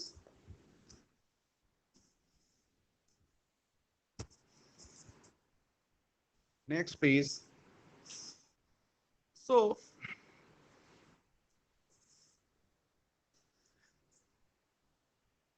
hydrogens and their complexes showed an activity as anti-inflammatory and anti-analgesic activities also. Hydrogen is in treatment of the overload disease. Means how the iron, if it exceeded in the human body or living systems, then it can be removed from the body after the chelation therapy, because these hydrogens are very good chelators of particularly the for iron 2 or iron 3 ions, and therefore it's a very good medicinal application is in treatment of the iron overload disease. Then coordination chemistry of hydrogens has been a subject of the competitive research since they exhibit a wide range of the catalytic activities in some polymerization as well as some oxidation processes. In the field of analytical chemistry, hydrogens were used in detection and determination and isolation of the compound containing the carbonyl groups, like when they have the aldehydic or ketonic groups, then they becomes very good tools in analytical chemistry for determination and isolation of the compounds. Some hydrogens are considered as analytical reagents used in spectrophotometric determination of the some organic constraints in pharmaceutical formulations, such as spectrophotometric determination of acetaminophen, phenobarbital, etc. Now, let us talk about some hydrogen compound which are designed to have some specific feature in our own labs, because this my topic is it's a pure educational topics, not applied one.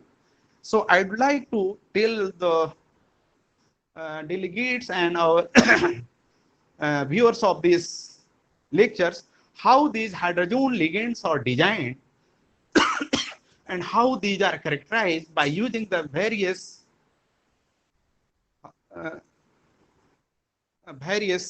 physiochemical techniques.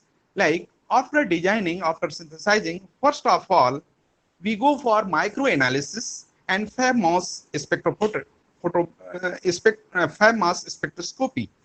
After microanalysis, one can get the percentage of carbon, nitrogen, and hydrogen. And after using the mass spectroscopy, one can get the real molecular mass of these hydrogens. Then, for assigning the particular group, whether these hydrogens have what type of the groups are attached in them, they are characterized by using the electronic as well as IR spectroscopy.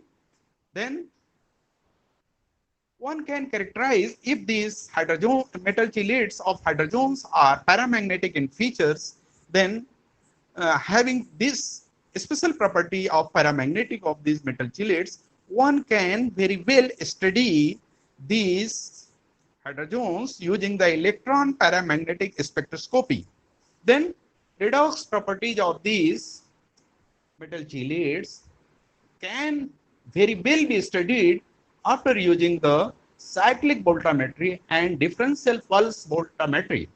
After using cyclic voltammetry, one can get the reduction as well as oxidation potentials. After getting reduction and oxidation potential, one can have the real redox or electrochemical feature one can be elucidated of such type of the synthesized or newly designed these complexes.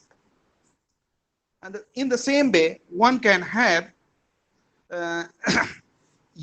one can use the differential pulse voltammetry, because sometimes differential pulse voltammetry is much more useful than the cyclic voltammetry, particularly when the hydrogens gives the two reduction wave, and if these reduction waves remains very close to each other, then for identifying these two reduction potentials, then it becomes very useful to use another technique, and this technique is which is used in electrochemistry is the differential pulse voltammetry. So after using differential pulse voltammetry, one can identify these reduction potential which remains in a very close window, and one can have the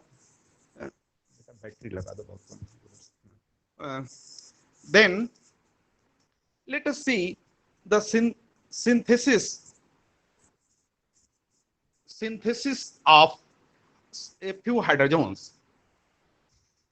The complexes these can be hydrogens can be prepared as I told you by taking the carbonyl compounds and then hydrogens, and one can prepare these ligands.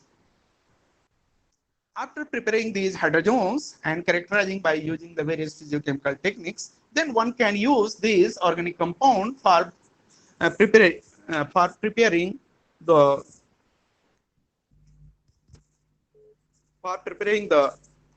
metal chelates.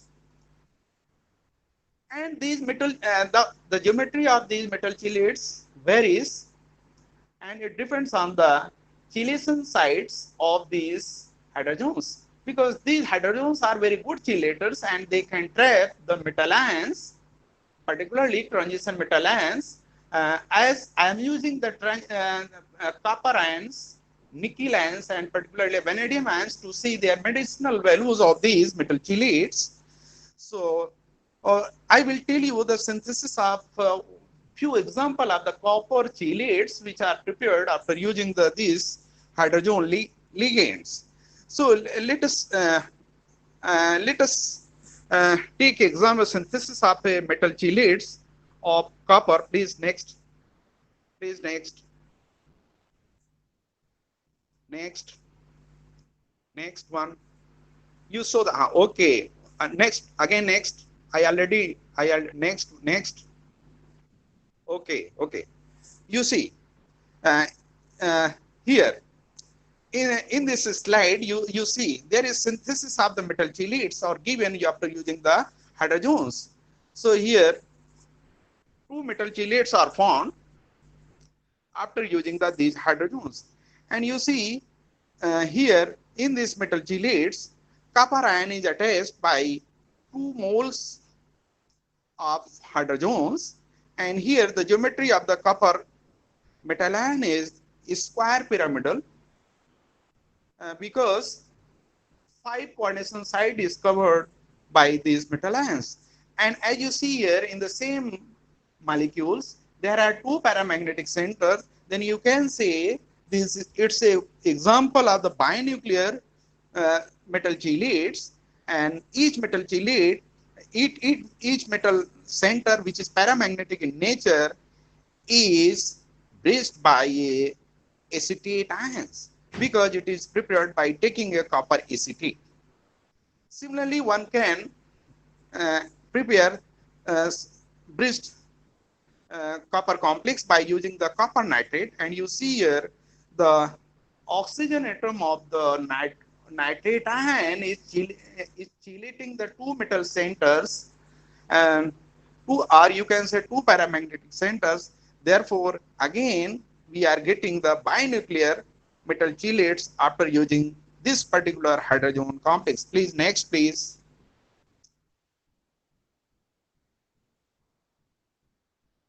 Next, please. Okay, thank you. Let us see the when we characterize by using the several physiochemical techniques, and finally, these metal chelates are characterized by using the single crystal X-ray machine. After single crystal X-ray analysis, one can get the real geometry of these metal chelates. And you see here the real geometry of each metal center, which is found in this molecule. In this molecule, you see here from yellow color, two spots are, this is for the copper center, and both copper center are paramagnetic. And you can see the geometry of this copper center, and geometry is again given in a set where the two large blocks show the copper center, and these two copper center are well connected by the oxygen atom of the nitrate ions, and therefore it becomes the example of the bridged system. And you see the distance between the two paramagnetic center in this bridge system remains 3.4 angstroms. Now, the structural index value of these metal center geometry comes out to be 0.26, and therefore it's an example of the distorted square pyramidal. Geometry is not perfect because the trigonal T index value is 0.26. Next, please.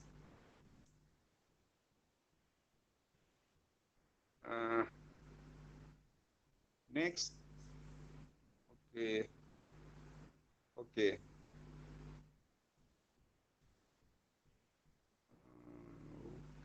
Next, please.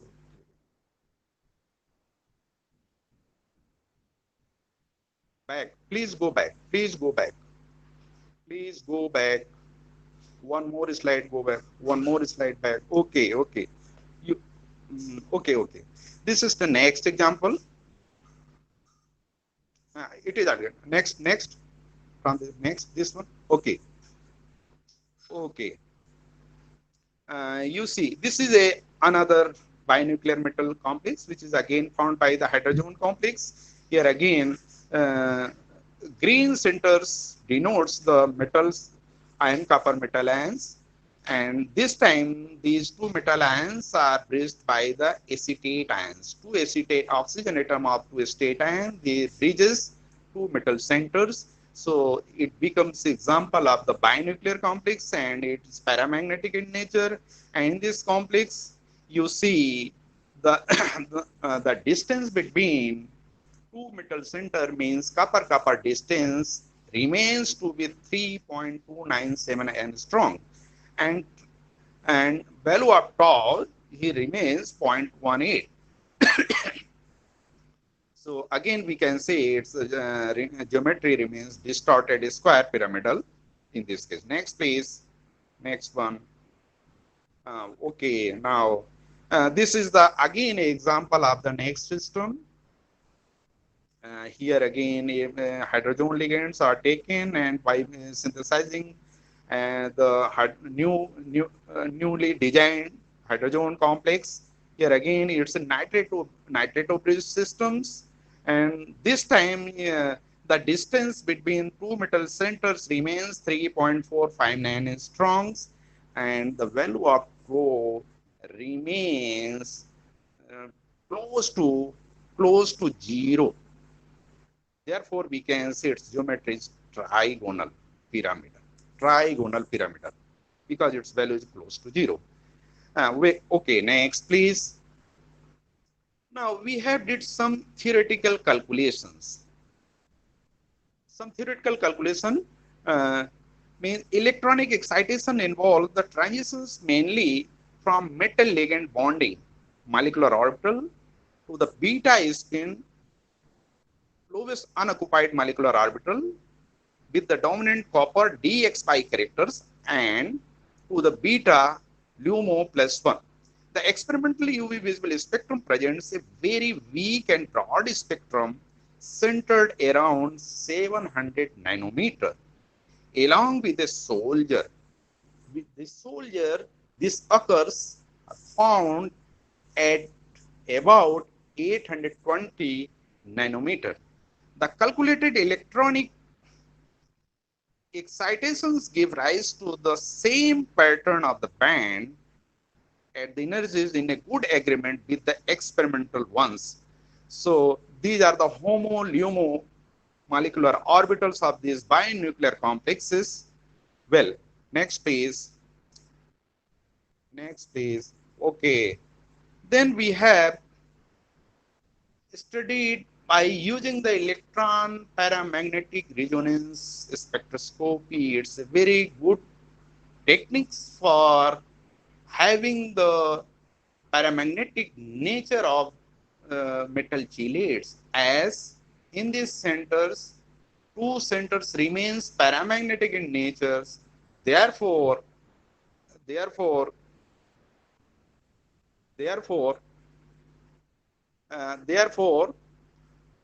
have used the electron paramagnetic resonance techniques to having the features of this compound. So you see here in these figures, two EPR spectrums are given. One EPR spectrums corresponds to the liquid nitrogen temperature EPR spectrum in solution, and second EPR spectrum, which is broad one, which is of the polycrystalline room temperature EPR spectrum of binuclear complexes. And in a inset you see the some small peaks occurs around the 15 to 1600 Gauss, and the presence of such 15 to 1600 Gauss signals is known as the half field signal, because the main signal is you can see here is remains at around 3200 Gauss, but this signal which is one can say is the half field signal, it always remains just half of the main signal fields, that it at around 1600 Gauss. So occurrence or presence of this half field signal, this denotes that in a single molecule there is presence of two metal center is identified by occurring the such type of the half field signals. Now in the table, different ESR parameters are given in this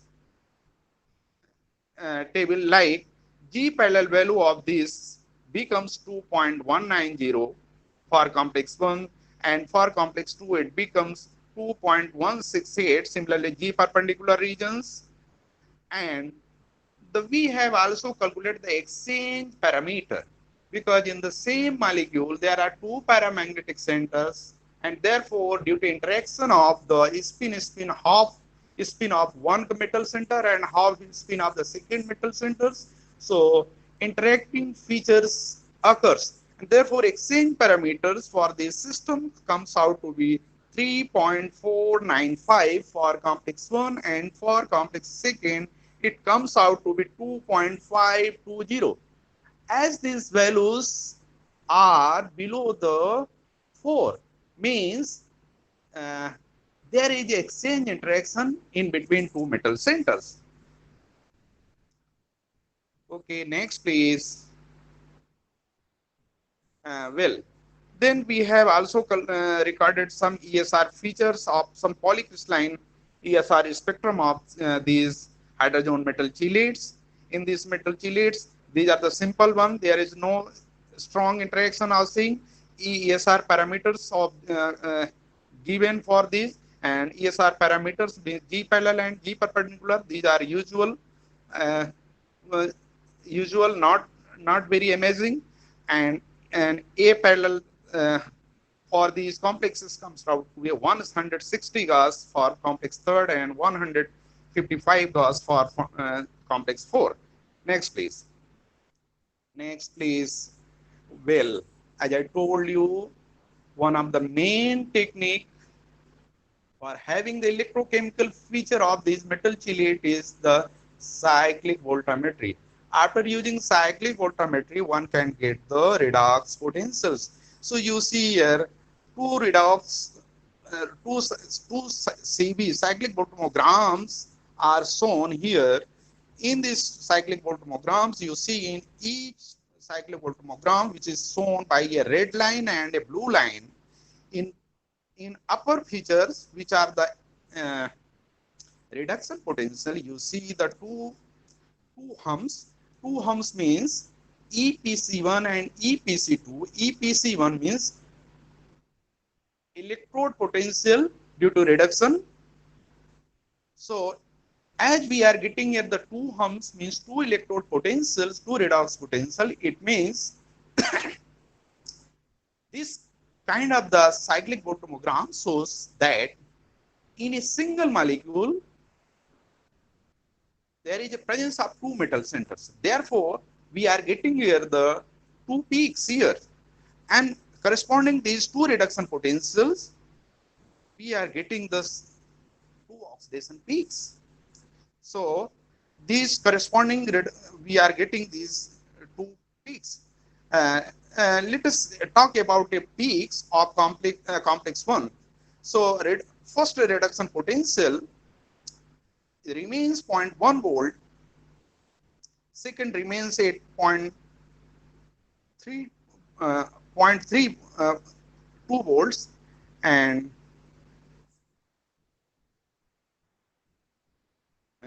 0.37 minus 0.37, and half-bay potentials also calculated for these two. These half-bay potential comes out to be minus 0.135 for first wave, and for second it comes out to be plus 0.205. The main feature of this redox wave is, as we are getting the two redox waves, so presence of two redox waves, this denotes that in the same molecule two metal centers, and therefore one can calculate it's a K con value, means K proportional value, means these copper 2 centers which remains in two oxidation states. So copper 2, first they are converted into copper 2, copper 1, and then again one electron is accepted by this mixed valent systems and it becomes copper 1, copper 1. And in the redox oxidation side, then copper 1 becomes copper 2, copper 1, and again one releasing one electron from this system, it becomes copper 2, copper 2. So, okay. Well, next page. Okay. You see here, it's a single cyclic voltammogram of such a binuclear systems. In this binuclear system, again, two redox wave and two reduction potentials are, and corresponding just above these cyclic voltammograms, some electrochemical parameters are given like EPC1, EPA1, EPA2, etc. EPC1 means it's a cathodic peak potential. EPA stands for anodic peak potential, and for peak first, and their half-bay potential is also calculated for these complexes along the K con values. Next please. Okay. Then we have used for characterizing these metal chelates, which are comprises of the hydrogen ligands, are characterized by using the electronic spectroscopy. So in these after using electronic spectroscopy, one can get the two peaks. One peak remains at around 700 Gauss, and this 700 nanometer, and occurrence of this such type of peaks at around 700 nanometer. This shows it's a DD band, and this DD band have this confirms the presence of d square minus pi square orbital in the copper ions. And at higher energy side, one more intense band always occurs, and this intense band is known as ligand to metal charge transfer band. Ligand to metal charge transfer bands.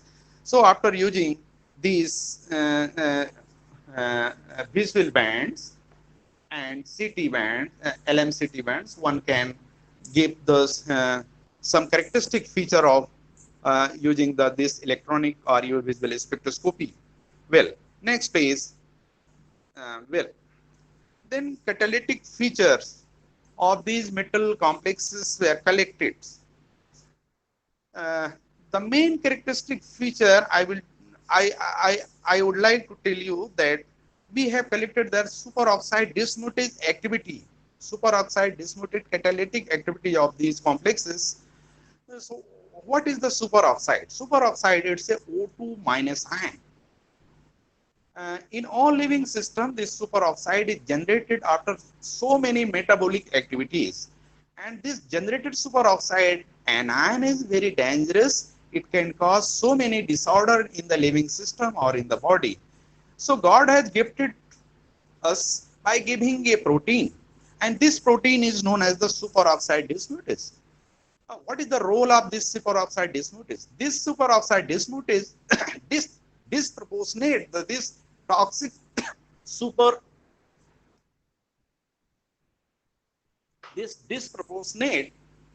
this toxic superoxide anion. Otherwise, it can cause cancer, it can cause diabetes, it can cause other kind of the cardiovascular disorder maybe. So we have collected the catalytic activity, means these compounds, they mimic the activities of this superoxide anion, superoxide dismutase. So we can say these are the good mimics of the superoxide dismutase. Okay. So for these complexes, we have measured the superoxide SOD value of these. For these complexes, SOD value which are given here. Almost it becomes for complex first, it is 35 micromole. For second, it comes out to be 26 micromole. For third, it is 52 micromole, and for fourth, it comes out to be 58 micromoles. Excuse me, Dr. Patel. Okay, ma'am.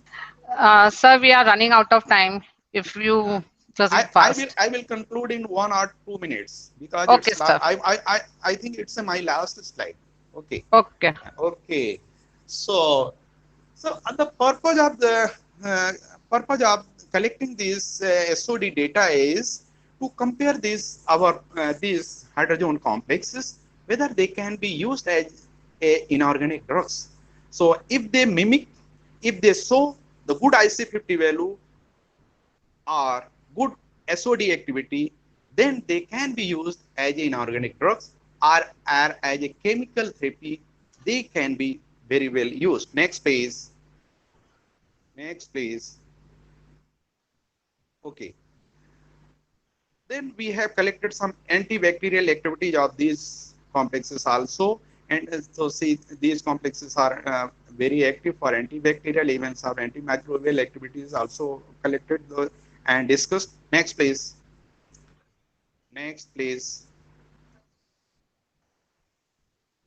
Okay.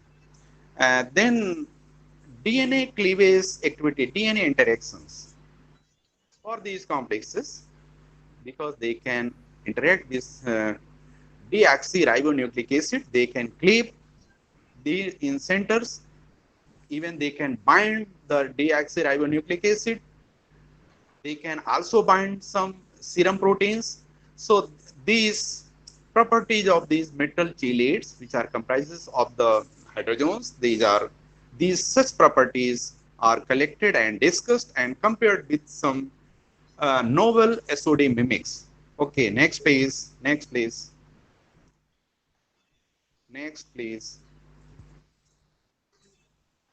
Okay, well, We have also collected some anti-cancer feature of our compounds, and they show some anti-cancer features. So these are very good. Therefore, we can say these hydrogen metal chelates, which are prepared after using the copper salts, these are the very good. They show good anti-proliferative properties also. Next, please. Next, please. Next one. Next. Okay. So then I would like to thank the organizer again for giving me opportunity to share my work, which is already done in a river like a small city. Okay, thank you once again to all of you. If you have any query, then I can respond. I can respond. Any queries? Any queries? Okay, thank you, sir. It was nice hearing you. Yes, it was nice hearing you. Thank you. Now, on the series, there is another eminent speaker, Professor Neelam Richaria. Professor Neelam Richaria, she completed her PhD in 1987. She has an experience of teaching experience of 41 years. She has 20 international research papers and 16 national research papers. She also published 2 books. She has also mentored 7 PhD students and 6 are currently under her research work. So, and she is an member of Indian Chemical Society, Kolkata, and National Science Sabha. She's a member. So, welcome you, ma'am, on behalf of Chemistry Department of AKS University, Satna. Hello. Hello, Richaria, ma'am. Am I audible to you? Hello.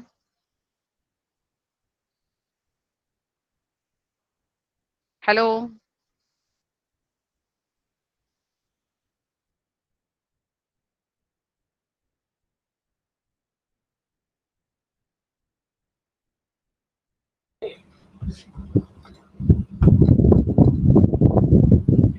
Hello.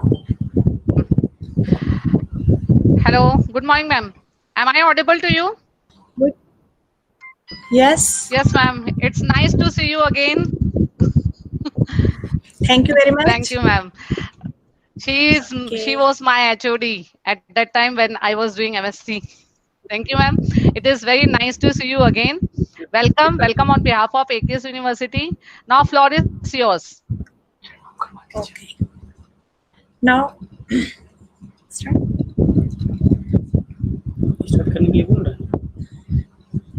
Yes, you are audible. Please present the screen. Please present the screen. Samit sir, please present the screen. Okay.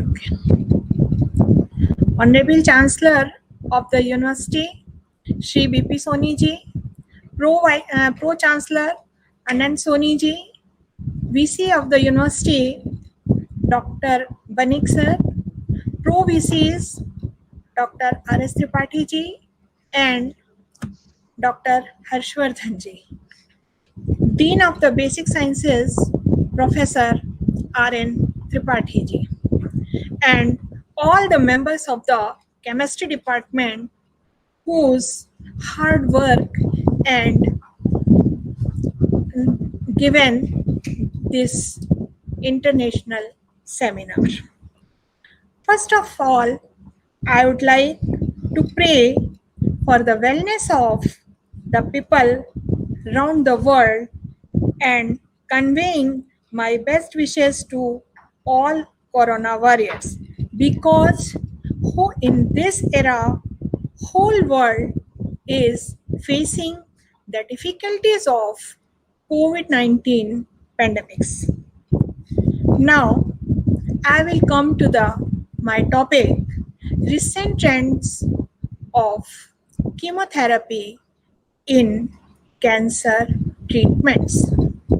As we know, chemistry is a central science, and the theme of chemistry is fundamentals to humanity's understanding of world, and mainly molecular transformations in chemistry results to give us foodstuffs, medicines, fuels, etc.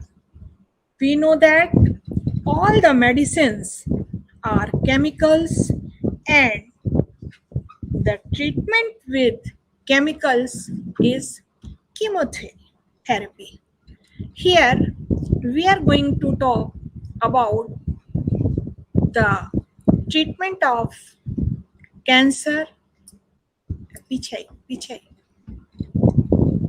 What is cancer? Cancer is a disease. Screen is not visible, ma'am. PPT is not visible.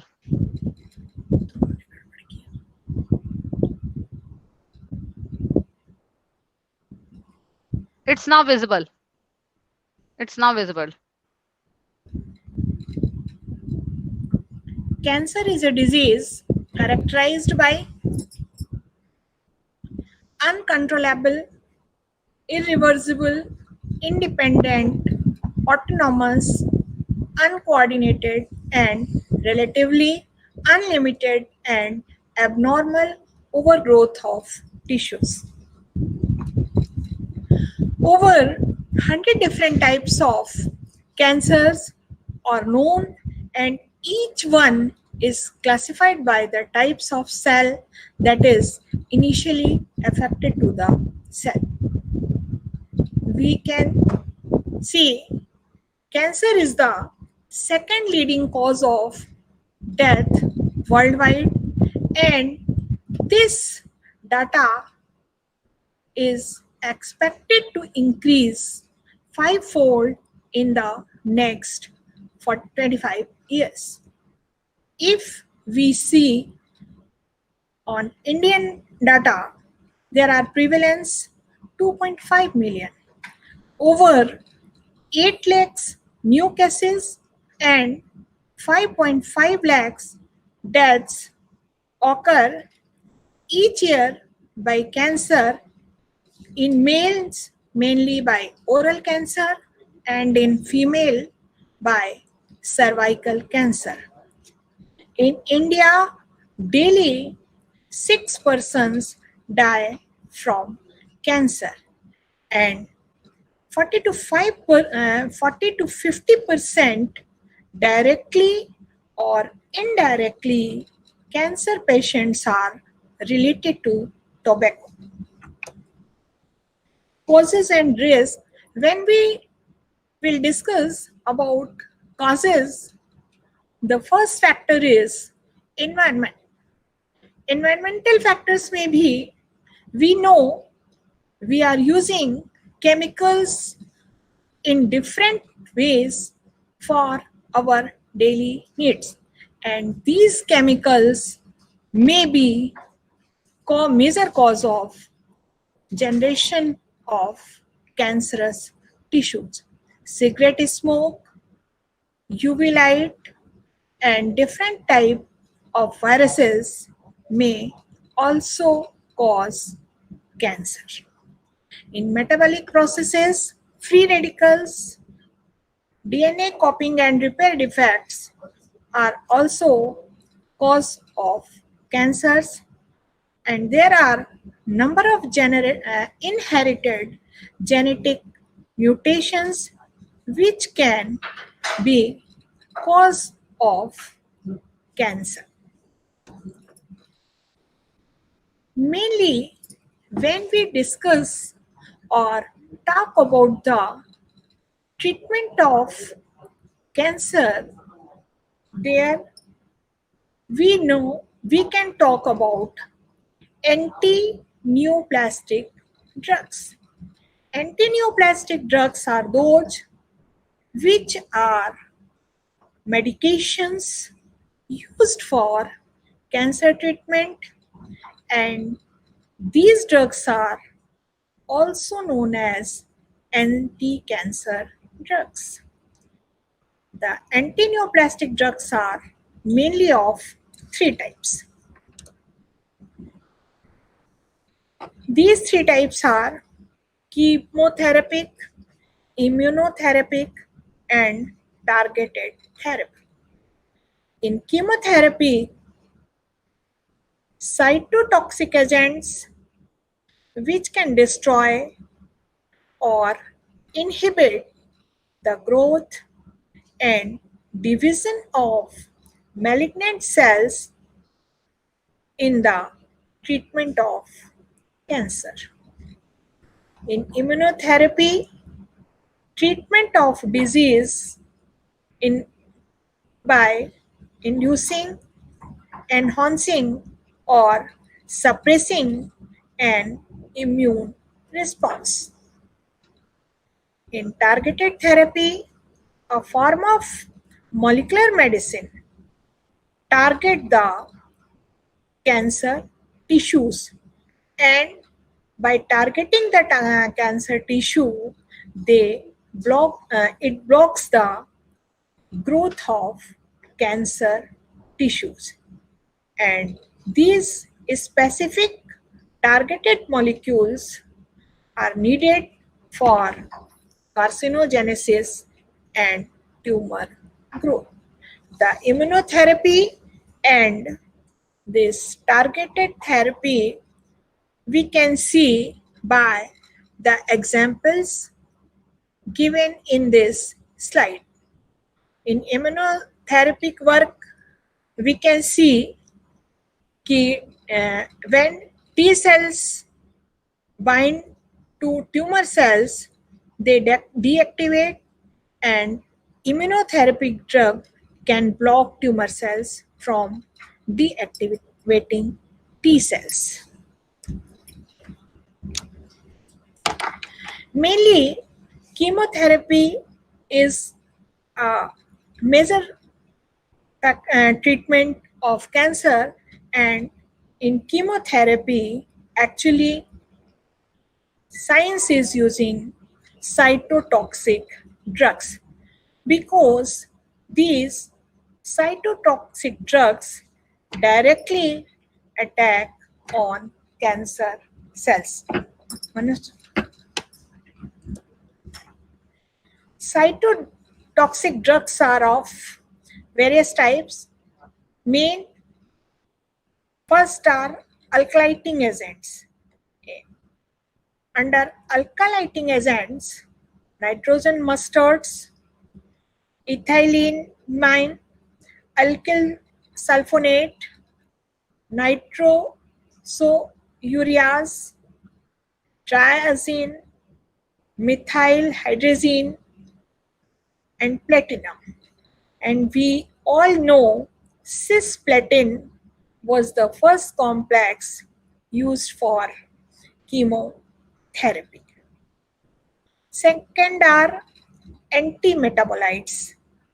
Under these, folate antagonist, methotrexate, pemetrexate, pralatrexate, purine antagonists, and pyrimidine antagonists are 5-fluorouracil and citrabine, capecitabine, gemcitabine.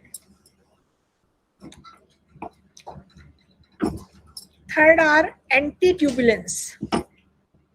These are mitotic spindle inhibitors, vincalcalides, and taxanes. Fourth, topoisomerase second inhibitors, under which etoposide, mitoxantrone, anthracyclines, etc.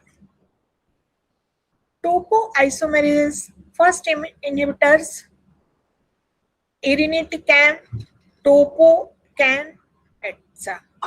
Antibiotics mainly used are bleomycin, mitomycin C, actinomycin D, anthracycline.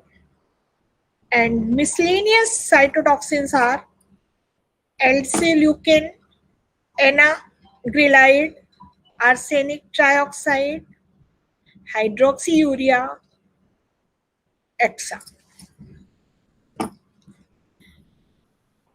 Food and Drug Association recently approved a few drugs for different types of cancers. For example, belinostat for peripheral T-cell lymphoma, ibrutinib for chronic lymphocytic leukemia, ceritinib for non-small cell lung cancer, and a few more are.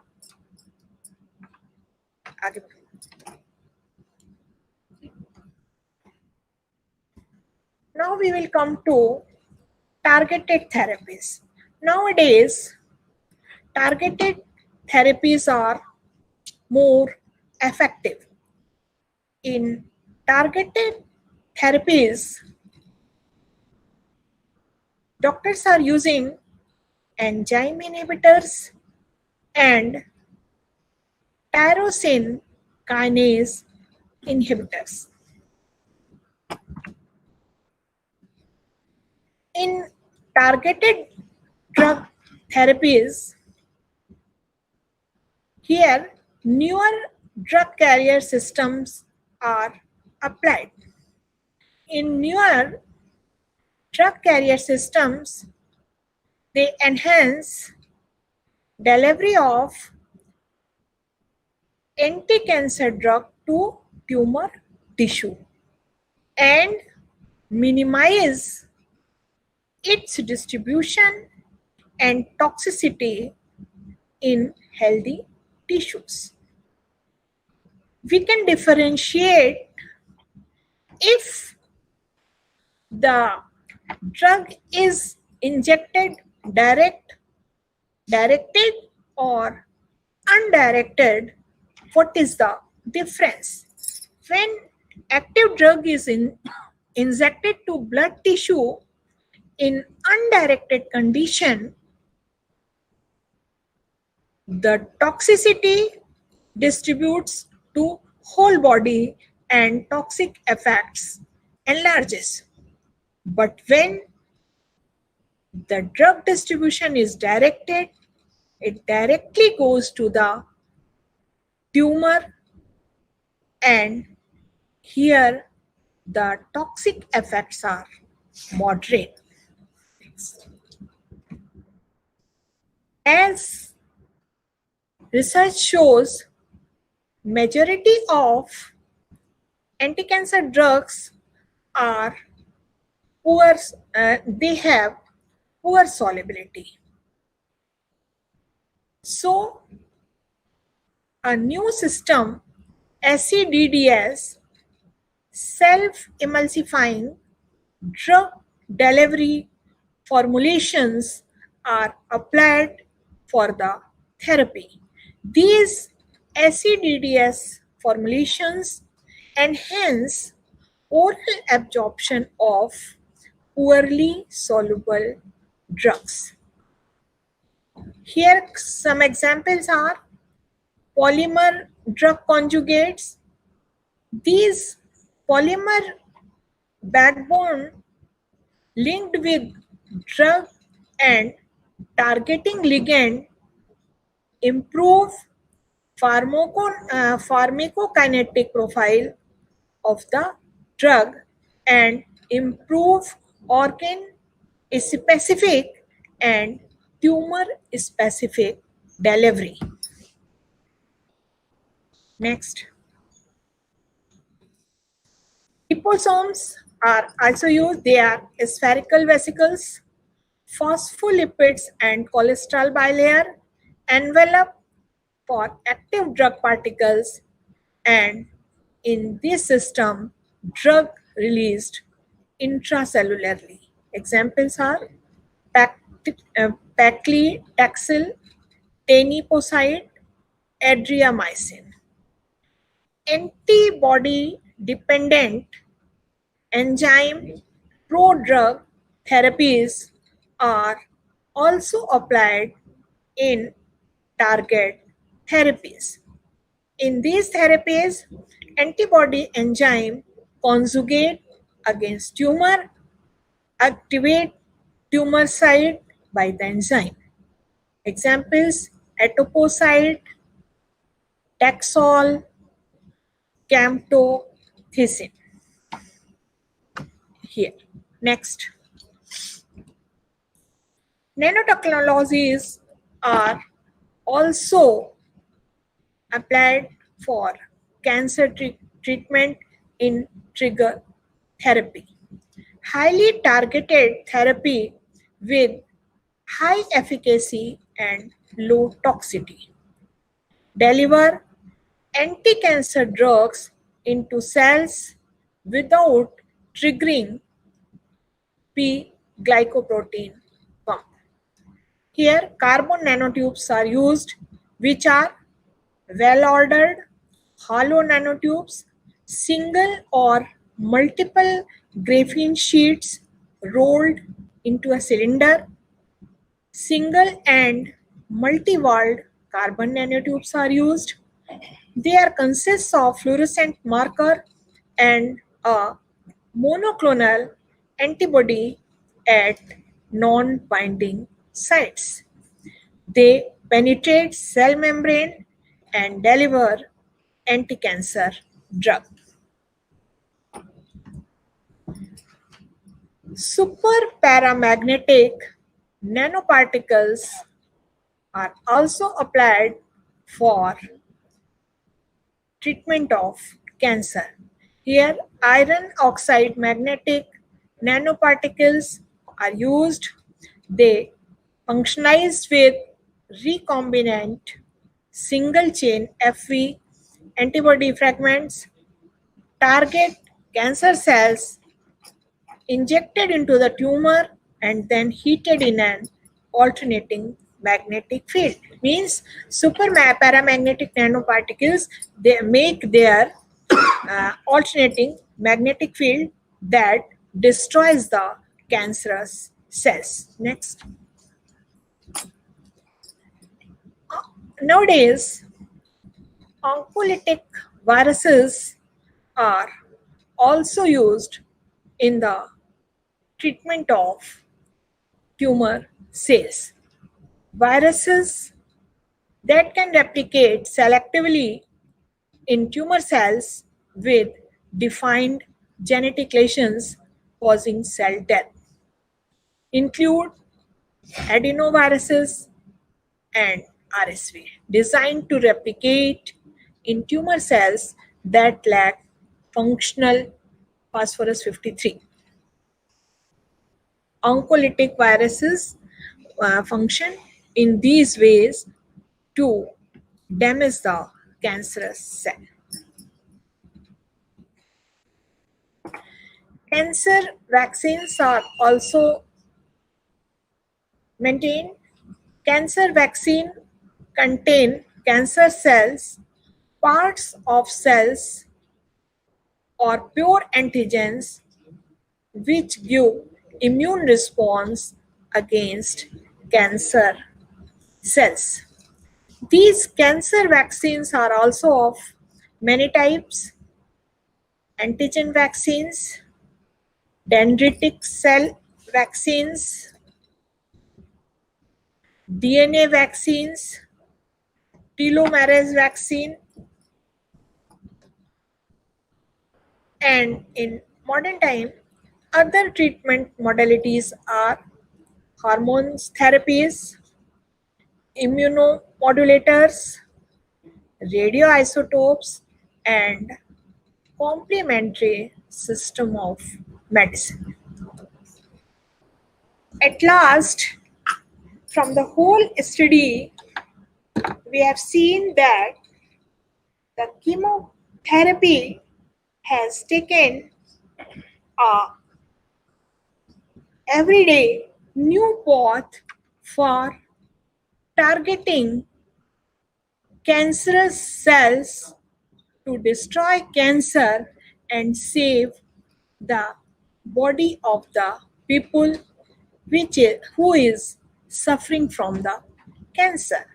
The period from 1980 to the present has shown a remarkable growth in the understanding of many of the cellular and molecular mechanisms underlying malignant transformation of a cell.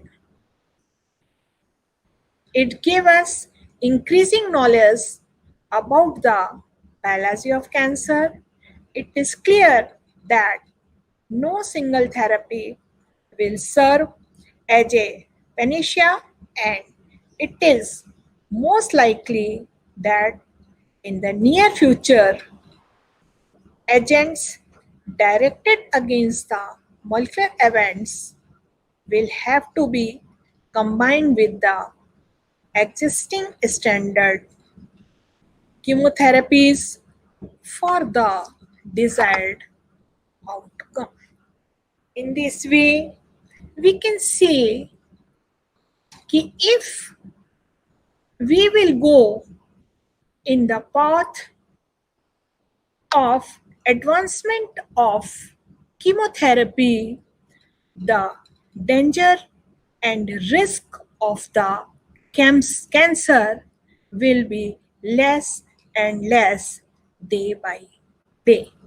And in last, I would like to pay my thanks to the organizing committee and all the members of chemistry department for the organizing this international webinar, which will definitely be a medium for enhancing knowledge of the subject and hopefully leading to its vision for organizing this webinar. Thank you very much.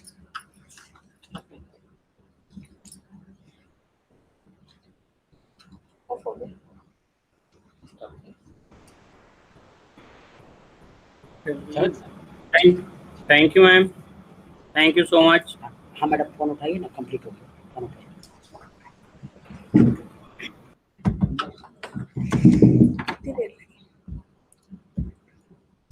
आज्ञा में भी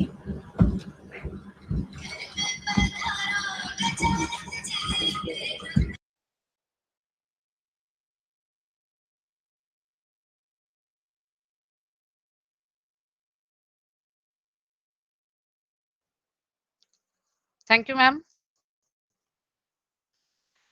It was a nice presentation. Now on the series, there's next. Our speaker is Dr. Soma Saxena. She is a senior specialist in USA. She has many research papers published. She worked as a project assistant at Regional Research Laboratory, Bhopal. Did MS in molecular biology from Michigan State University, USA. Worked as scientific assistant at St. Louis University, USA. She has also worked as manufacturing supervisor, oncology cell therapy project at WXI Advanced Therapies, USA. Presently, she is working as a senior specialist global technical operation at Merck, USA. Welcome, ma'am. Hello. Yes, hello. Can you hear me? Yes. I can Okay. hear you and you're visible. So you can present your PPT also. Okay, perfect. Thank you. Welcome.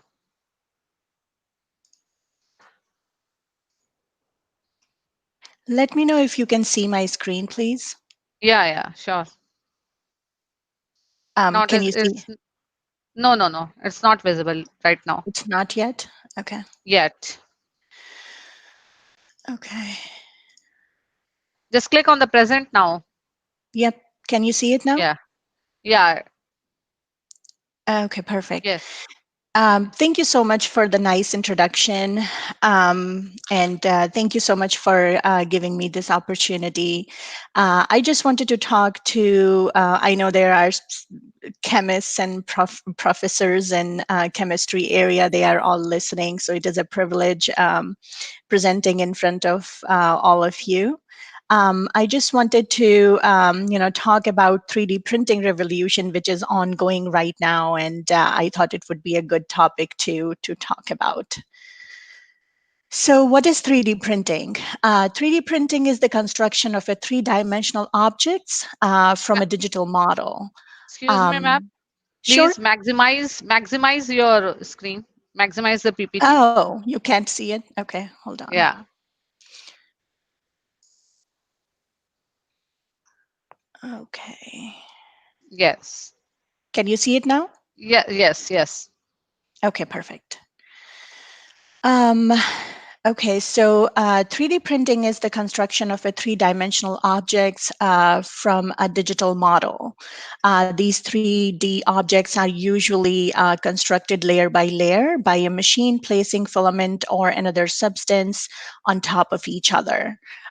This was only used for small scale parts at first, but now because technology is getting better, these 3D printing is actually being used at a large scale for other important things like organ replacements. In 3D printing, objects are made by fusing or depositing materials such as plastic, metal, ceramic, powders, liquids, or even living cells in layers to produce a 3D object. This process is also referred to as additive manufacturing, rapid prototyping, or solid free form technology. So before I go and describe what are the different uses and the different advantages and different areas which is utilizing 3D printing, I thought it would be a good idea to actually talk about what happens in 3D printing, how this 3D printing takes place. So the step one is that first you produce a 3D model using a computer-aided design software. So basically you go to the computer and you design your model what you want to make. Then step two is that you convert that CAD, you convert your file by from your CAD software into a different version, which goes into a STL format. It is called a standard tessellation language, and it converts your model or your design into something which a computer can understand.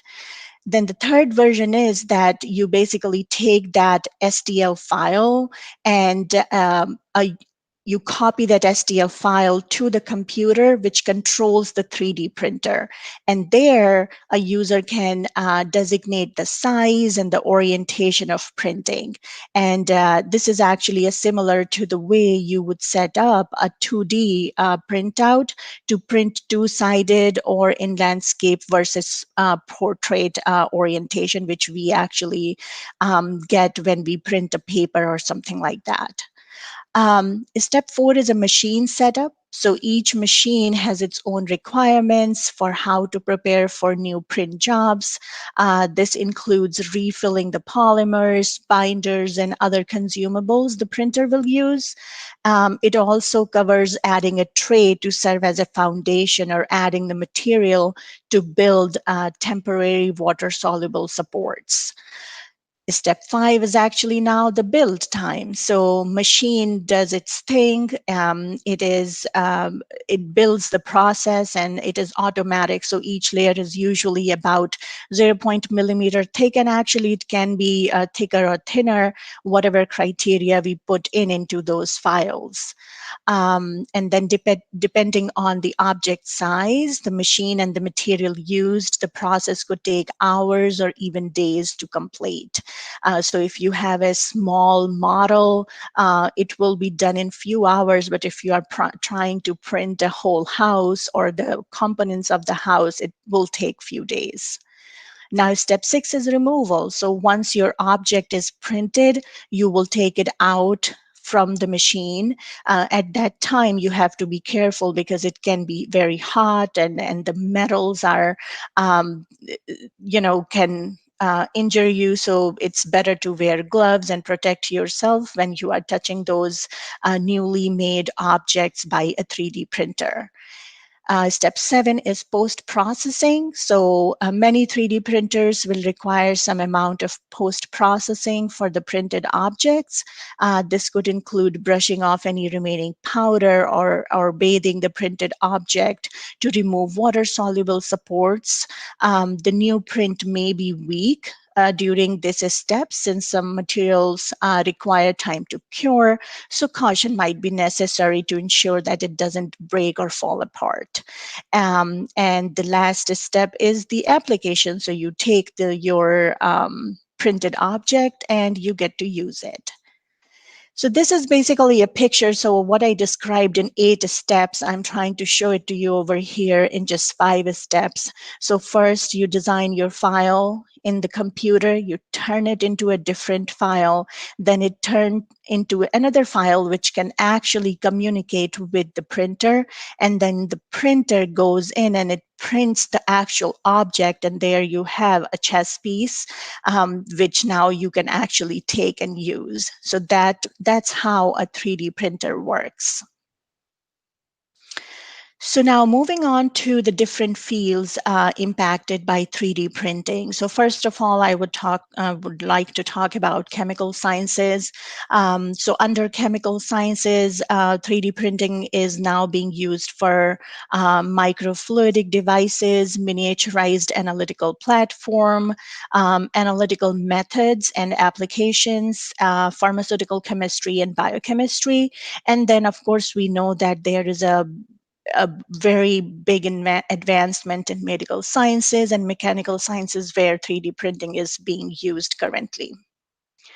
So moving on to the chemical sciences, one of the major use of 3D printing is in microfluidic devices. So what are microfluidic devices? So these are small chip-like devices, and we call it actually lab on a chip, basically. So these microfluidic chips are engineered devices that allow the precise routing and manipulation of small fluidic streams to miniaturize laboratory procedures. The small size makes them attractive to use in a lab environment, and user doesn't have to be a specialist, and the setup does not require a large amount of external equipment. So for a device to meet these demands, a self-contained design of operational features is beneficial. So when I talk about microfluidic devices, that means I'm talking about high throughput screening, DNA chips or microarrays, micropropulsion, and microthermal technology. So I just want to talk about one example over here, and that is DNA chips or microarrays. So what is DNA chip? It is a collection of microscopic DNA spots attached to a solid surface. It is used to measure the expression levels of large number of genes. So in synthetic biology, it is rapidly advancing in that area, and it is being used to create novel biotechnology applications, next-gen therapeutics, and new methods of scientific inquiry. So we know that nowadays everybody wants to know their ancestry. We would like to, pre-screen ourselves for any diseases, and that's where these chips come in handy. And these microfluidic fabrications and operation can be expensive to require expertise and limiting access to the technology. But in the advancement in 3D printing fabrication tools, it is now possible to directly print these fluidic devices and supporting hardware. 3D printing microfluidic devices are inexpensive, easy to make, and quick to produce. And they also provide a potential one-step manufacturing approach for fabricating these devices to run DNA assembly reactions.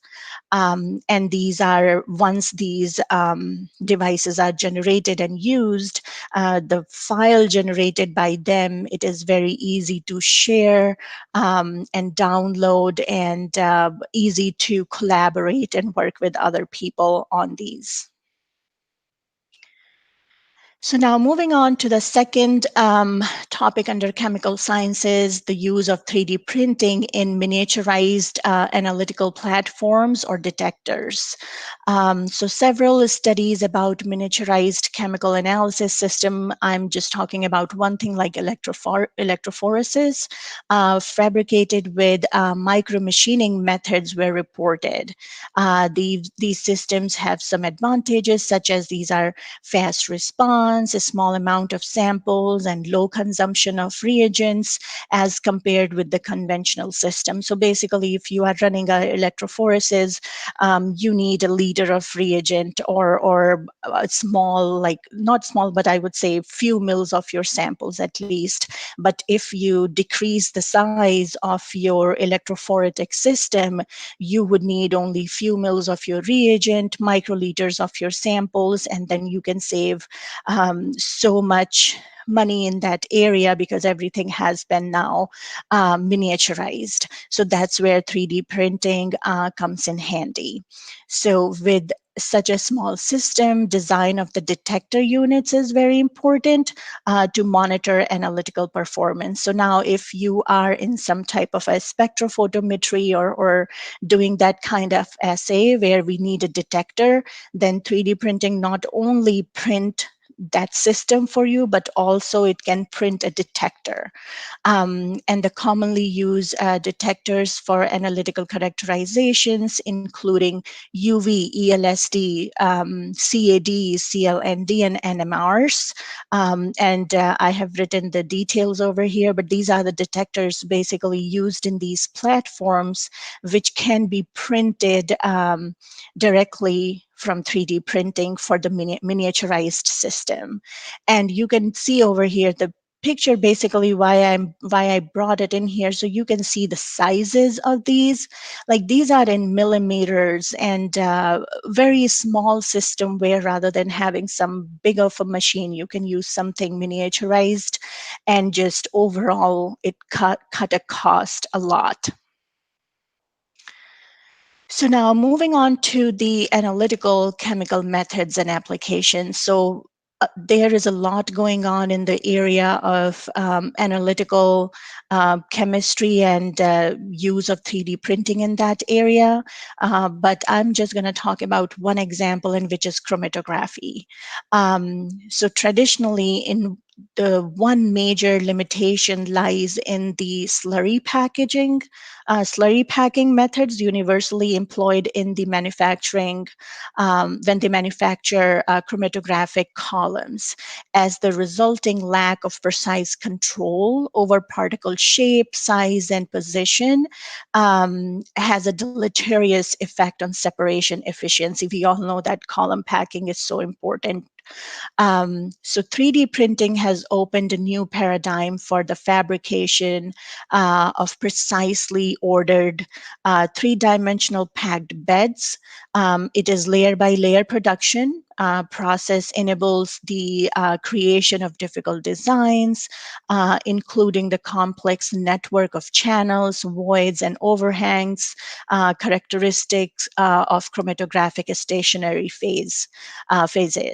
3D printing enables fine control over particle size, shape, precision, alignment, and configuration to create complex structures which were previously impossible to produce. use.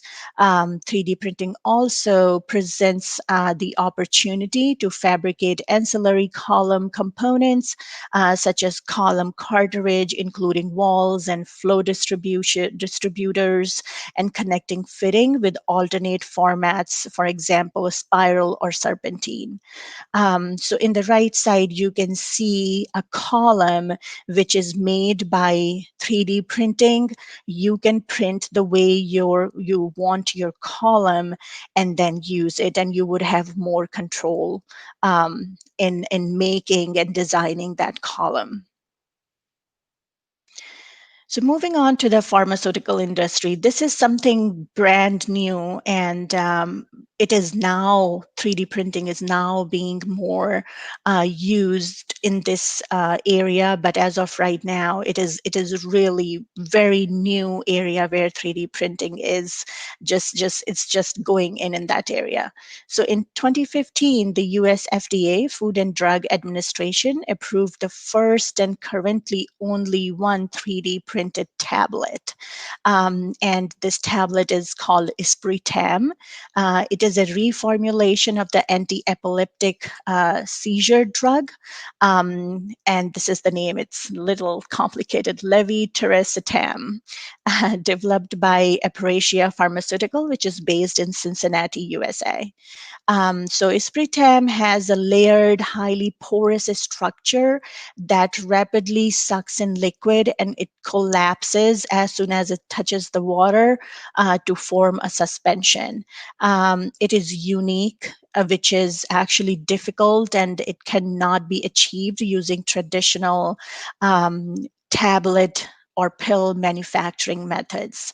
But by using 3D printing, this lattice work is created, which when touches a sip of water, disperses in the mouth within a second, which is actually very useful for children and elderly people who may struggle to swallow a pill.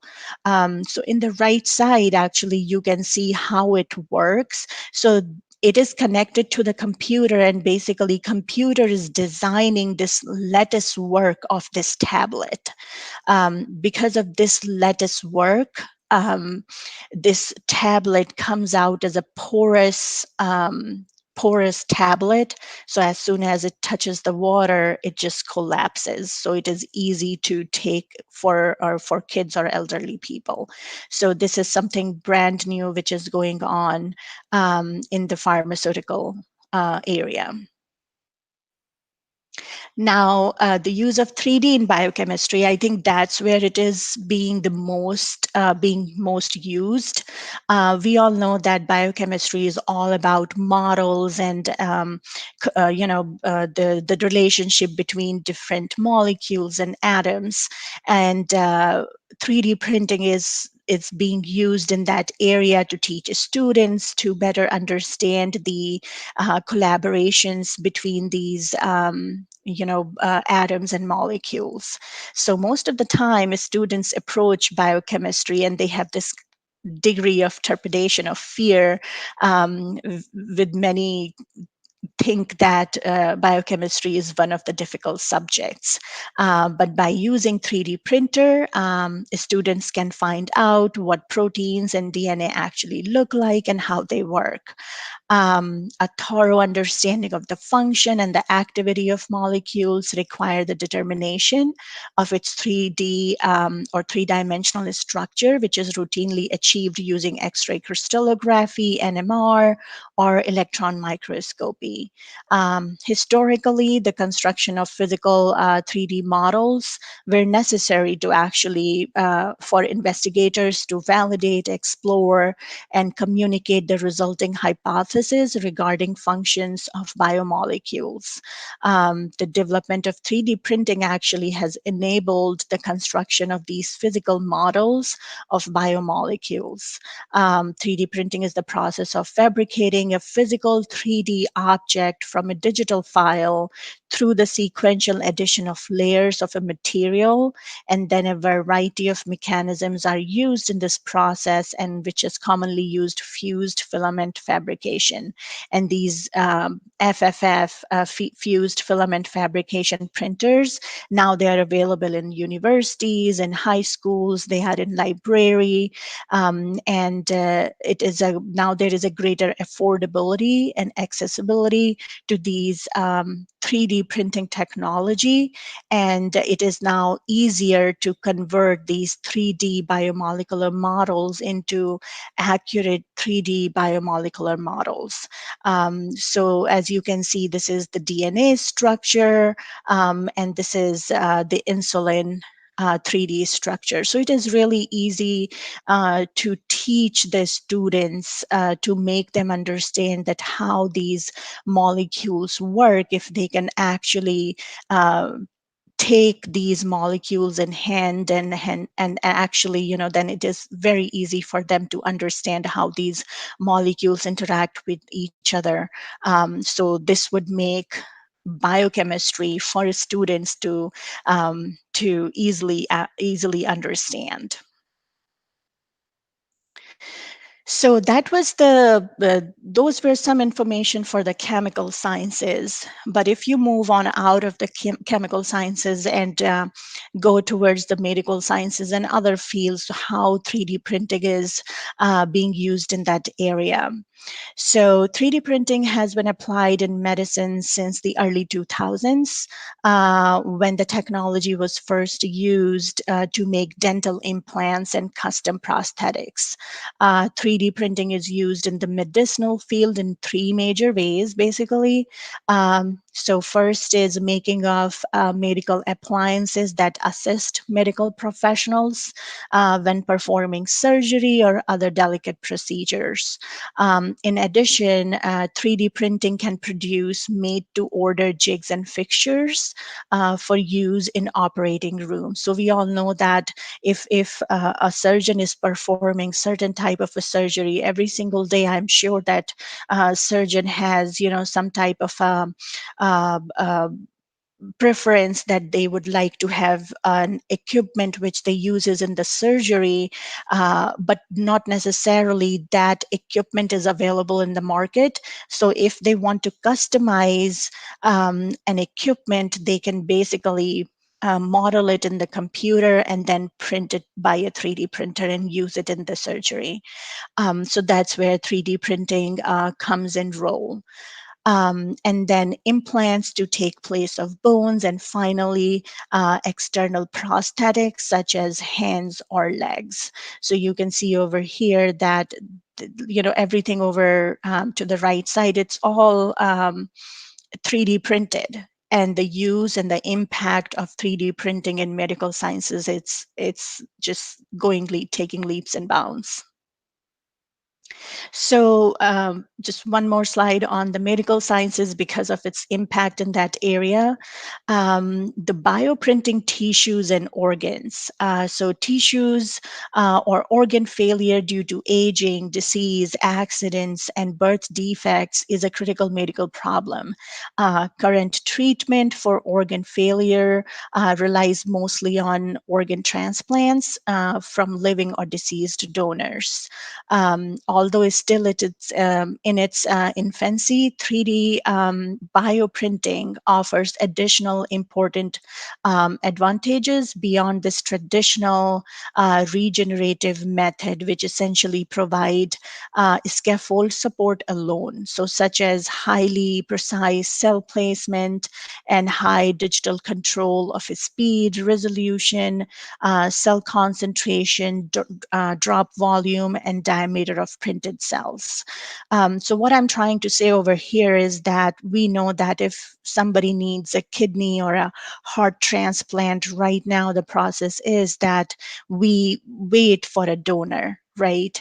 But there is another part going on where they take a piece, where the doctor or the lab takes a piece of a donor's liver and then grow in the lab.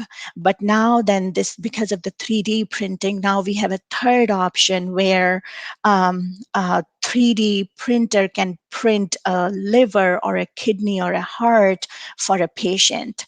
And they use different materials, right? They don't use metal or anything, but they use cells to print those organs, which can basically be transplanted in the patient. And they have all the vascular system, because you do need all these blood supplies and oxygen supply to that organ. And it is really easy to print that vascular system by a 3D printer. So that's the option now we have, and this is the direction which we are going in the medical area.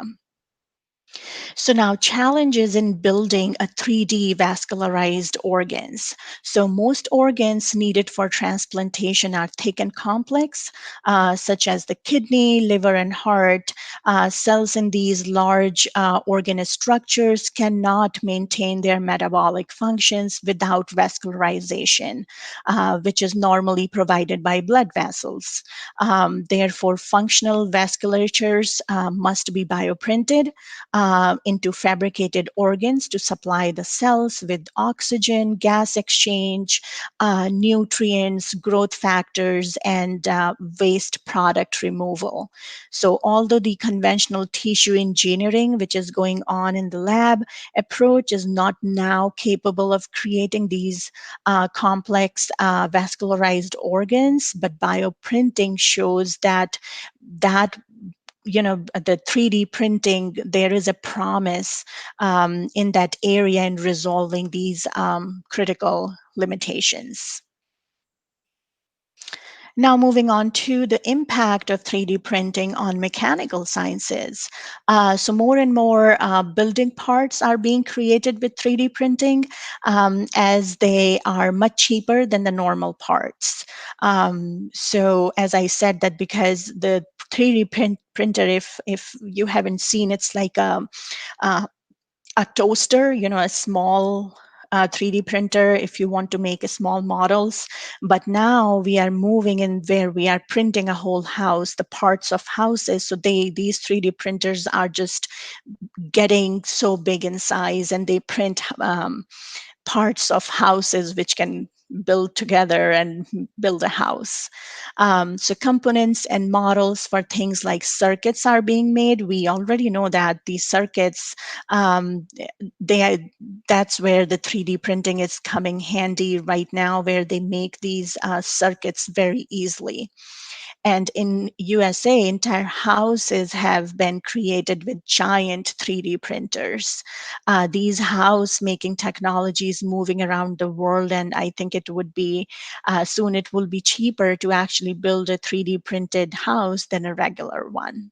So as you can see, this is a picture which is actually made by a 3D printer. Not the whole house at once, but the pieces cake comes out from the 3D printer and you put it all together. So now this is a little bit big of a slide where I was just trying to share advantages of 3D printing. So we know that it gives you a flexible design. We know that you can go on the computer, design what you want. So that's where this flexibility comes in. So 3D printing allows for the design and print of more complex designs than the traditional manufacturing processes. More traditional processes have design restrictions, which no longer applies with the use of 3D printing, typing. So manufacturing takes hours and days, but with 3D manufacturing, the same, the prototyping process, it's really fast. This allows for each stage to complete faster. When compared to machining prototypes, 3D printing is inexpensive and quicker at creating parts, as the part can be then finished in few hours, allowing for each design modification to be completed at a much more efficient rate. Print on demand is another advantage, as it does not need a lot of space to stock inventory, unlike traditional manufacturing processes.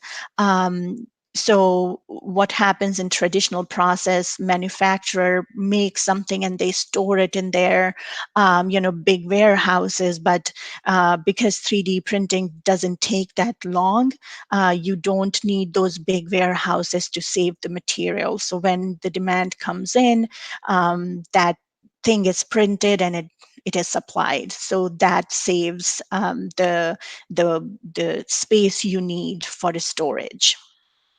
Now, strong and lightweight parts. So the main 3D printing material used is plastic, although some metal can be used for 3D printing. However, plastic offers advantage as they are lighter than their metal equivalents.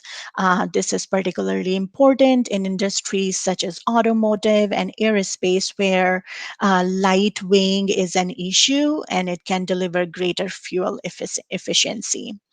Fast design and production, and depending upon parts design and complexity, 3D printing can print objects within hours, which is much faster than molded or machined parts. It is not only the manufacturer of the part that can offer time savings through 3D printing, but also the design process can be very quick by creating STL or CAD files ready to be printed. It also minimizes waste because the production of parts only requires the material needed for the part itself, with little or no wastage as compared to alternative methods, which are cut from large chunks or non-recyclable materials. So not only does this process save on resources, but it also reduces the cost of the materials being used. And the best part is that this is environmentally friendly, as this technology reduces the amount of material wastage used. This process is inherently environmentally friendly. However, the environmental benefits are extended when you consider factors such as improved fuel efficiency from using light-weighted 3D printed parts. Now, everything is not all good with 3D printing, and there are also some disadvantages. The top of the disadvantage is energy efficiency. We all know that the price of electricity has been soaring over the years, and companies are trying to implement measures to reduce cost. With 3D printing, however, your business can easily down in high electricity bill. Research shows that 3D printing as a manufacturing technique uses 100 times more power than the conventional method. Because it is a printer, it needs electricity all the time. It is going to keep printing your material, but it needs electricity. So your bill is going to be really high in that area. And also the scarcity of the printing materials. So material used with 3D printing are limited. Time and research are still needed to come up with a variety of quality materials compatible with the process. But currently, plastic is the most commonly available material in 3D printing. And 3D printing technology may not be as user-friendly as we like to think. Yes, you can start on the computer, you can design your model on the computer, but not necessarily it is a very user-friendly technique. So because of the hype associated with this technology, many people believe that 3D printers are useful and convenient for ordinary consumer use. The shocker is that these printers do not work the same way than other printers. As I said, that these printers are more like a toaster or an oven rather than, a printer. So it is not that easy to handle these printers and print something out from there. And also these 3D printers, if somebody is really comfortable printing things and know how to print things, you can print anything over there. So one can easily create weapons. You can print a gun over there, and it is like an actual gun. So as the world gets excited about the conveniences and use of 3D printing, terrorists and criminals, they are going to be happy too, because now they don't have to buy anything. They can buy a 3D printer and print all these mass destruction weapons at home, which is not a good thing. Also layoffs. One of the significant ways 3D printing can cause disruptions include job layoffs in the manufacturing industry. The technology enables quick manufacturing and uses a single setup. So one time you make your model in the computer, you are all set. Then you don't need people in line to stand and put things together. So if we go this route, there will be many people who will be losing their jobs. At the end, I just want to thank you, Dr. D.K. Mishra, HOD, Chemistry Department, for giving me this opportunity to speak in front of all of you. I also got the chance this morning to hear some of the speakers, and it was a great privilege. So thank you so much.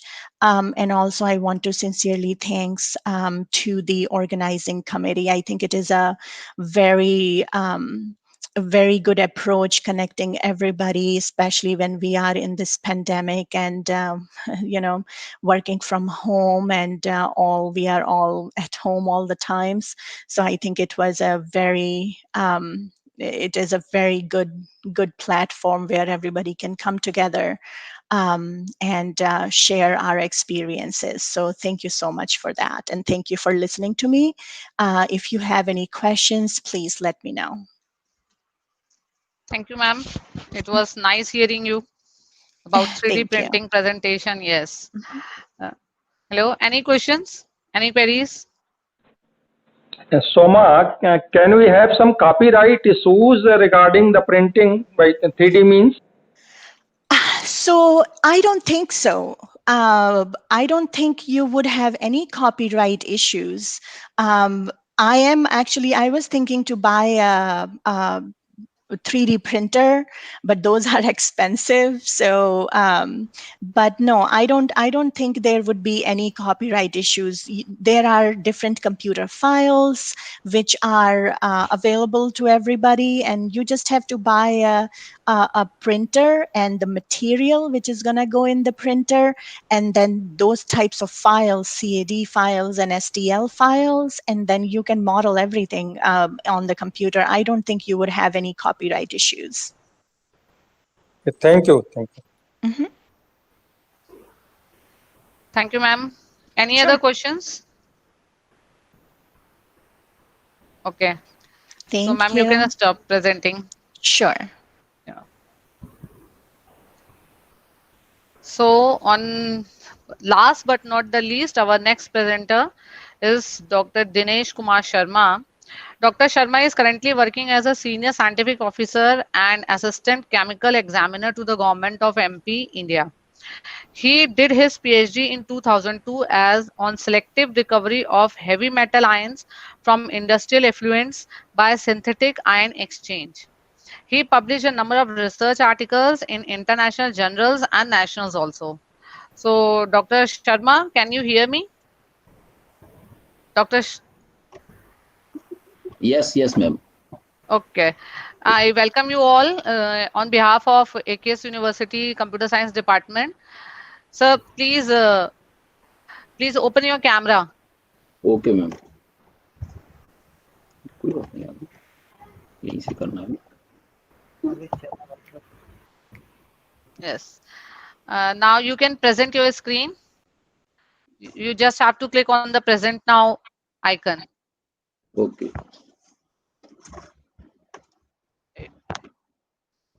Please open the camera. Your camera is again switched off. Yes, you are presenting. Yes. You can run the slide, please. Okay, ma'am. Just wait.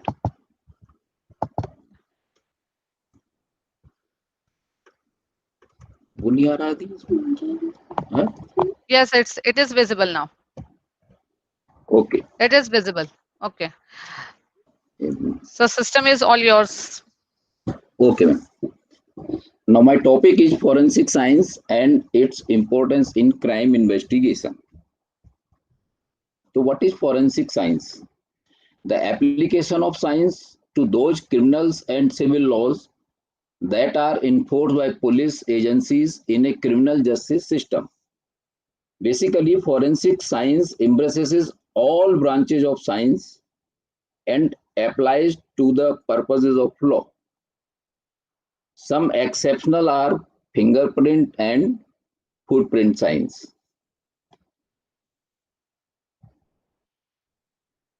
Forensic science is applied science, multi-professional, and multidisciplinary science.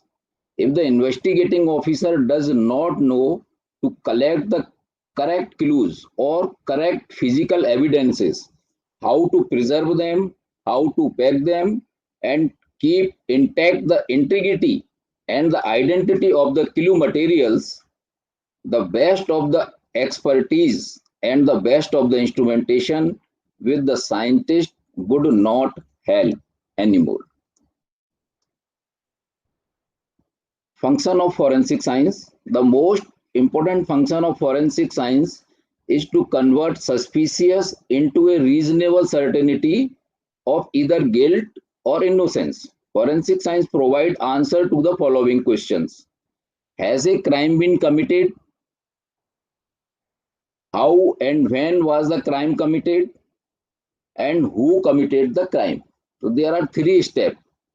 First 2 steps, crime scene investigation, collection of physical evidences, post-scene evidence of processing causes, manner, time, etc., etc. Second is investigating stage, profiling, means, motive, and opportunity. Identification and arrest of suspect, identification by personal clues like finger and footprint, blood stains, seminal stains, hair, and many more. So forensic science help, how forensic science help in criminal justice system?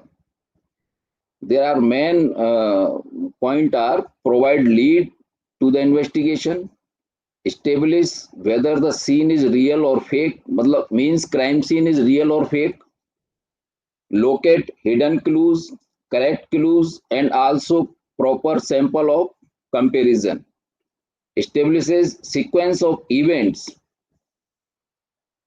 verifies the prosecution versions, the defense versions, and find the correct versions, save the innocent accused by delinking him with the clues, with the victim or with the scene of crime, identifies the victim in case of putrefaction and mutilated of the body,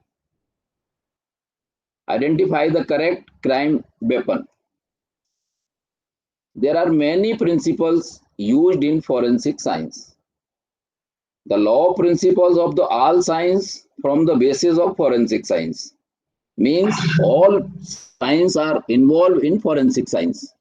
In addition, it has developed the own principles. There are some principles, law of individuality. There are unique fingerprint for individual. There are DNA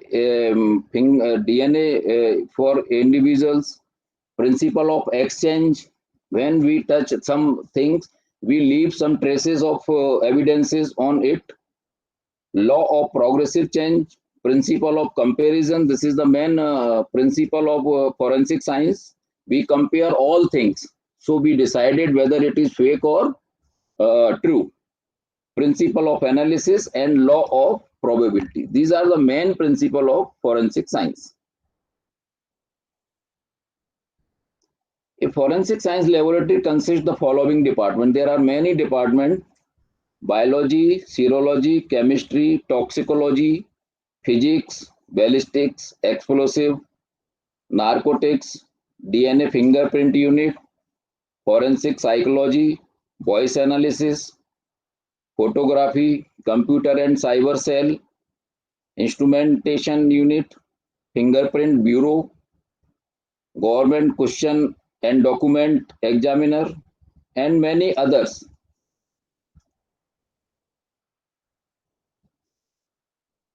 In chemistry unit, we examine petroleum product like petrol, diesel, and kerosene, examination of substandard construction material like bricks, cement, concrete. If a bridge is constructed newly and collapsed, then the police seize the material and send to forensic lab for its composition. How composition is in, whether cement is proper manner or not. Now next, acid throwing. Acid throwing. Have you seen some newspaper that the some criminals acid throw on woman or lady? Examination of metal and metal alloys, duplicate mobile oil and other materials. Analysis of alcohol, illicit liquor, varnish, etc. Examination of inflammable material in suspected cases of arson and dowry death. Sometime a newly married lady went to suicide by kerosene and other inflammable material, then examination is done by forensic lab. In toxicology unit, toxicology is the science of poison, so it deals with the nature, origin, property, mode of administration, physiological action, the sign and symptoms, extraction and identification of poison. The extraction of poison and its identification is the chief concern of the forensic toxicologist. There are many types of poison which we examine in a lab. There are some inorganic and organic, inorganic, metallic, non-metallic, organic, volatile substances and non-volatile substances. Some household material is also used as a poison, phenyl and phenolphthalein balls. So metallic, in metallic poison, there are arsenic, mercury, lead, copper. Lead means sindoor, copper sulfate, aluminium, iron, antimony. Some non-metallic are cyanides, phosphorus, iodine, strong acids. In volatile substance, organic volatile substance, ethanol, methanol, etc. In non-volatile substance, alkaloid, barbiturates, glycosides, insecticide, and pesticide. So there are some pesticides which are used as poisonous substances. The most popular are organophosphorus, organochloro, and carbamate. Sometimes aluminum phosphide used as a poison, and zinc phosphide, rodenticide. Some other poisons are animal poison, snake venom, snake bite in snake bite cases, scorpion venom, insect bite, plant poison, madar, castor, nux vomica. Nux vomica is a mixture of two alkaloids, strychnine and brucine. It is very poisonous and used for killing animal or cattle. Aconite, rodenticide, चूहा मार दवा जो होता है, zinc phosphide, that is zinc phosphide. Some abortifacient uses by criminals or in other hospitals. There are ergot, quinine, and juice of madar. In physics unit, examination of tool mark, tire marks, comparison of telegraph copper wires, counterfeit coins, examination of soil, dust, dirt, and debris, examination of glass, paint, chips, and other contact traces in hit and run cases. In hit and run cases, there are transfer of paint on each other. When two vehicles collapse, there is a transfer of paint on each other. So in physics unit, we examine paint on both vehicle. It is said that the vehicle is used in hit and run cases. restoration of erased mark numbers on stolen articles. Some theft are stolen vehicles and erases their chassis number and engine number and embrace some other number. So in physics, in restoration, we created the origin number of chassis and engine number. Examination and comparison of torn fabric and ropes, etc. In biology and serology units, identification of blood and blood stains, semen, seminal stains, saliva, sweat, tears, hair, bone, teeth, and other body fluids. In murder cases, blood and blood stains. In rape cases or gang rape cases, we examine seminal stains and semen on articles as well as on vaginal swabs seized by doctors during the medical examination of the victim. Compare hairs and fibers. They are present on, they are as a physical evidence present on crime scene. Morphological examination of material like hair, wool, fibers, wood and wood fragment, pollen grains, microflora, diatoms, etc. Diatom test done in drowning cases. So diatoms are very small things and present in bones, bone marrow. Determine original and grouping of body fluid. In ballistic unit, we examine firearms, discharge bullet, cartridge cases, shotgun shells, and ammunition of all types.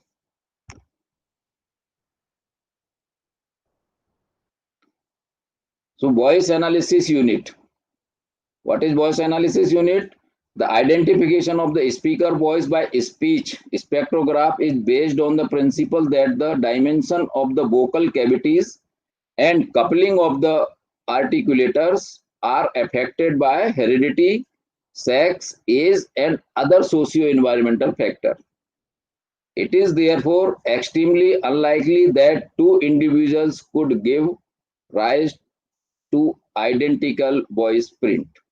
After several tests, it is claimed that each voice is uniquely different to make identification through recorded voice by sound spectrograph. In vigilance cases, we use voice analysis. So there are telephone threat on tape recorded message, telephone threat on phone, telephone threat in other means. So we examine by voice analysis in voice analysis unit.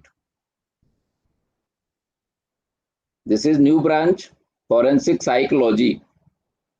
Forensic psychology means the application of the science and profession of psychology in relation to question and issues to law and legal system. Ordinarily, it based on body sign due to psychosomatic interaction to create emotions in the suspect under interrogation. The psychosomatic changes in the interrogation work through various methods. There are three methods: polygraph or lie detector, psychological state evaluators, and brain printing. At present, we use brain printing. Another unit is fingerprint unit. Fingerprint are unique and they are used as evidence and important because of the following feature. They are unique, they are permanent, they are universal, immutable, and classifiable. So they are frequently available in crime scene as an evidence. So there are 3-4 type: radial loop, arch, double loop. So we examine all loops and give the report.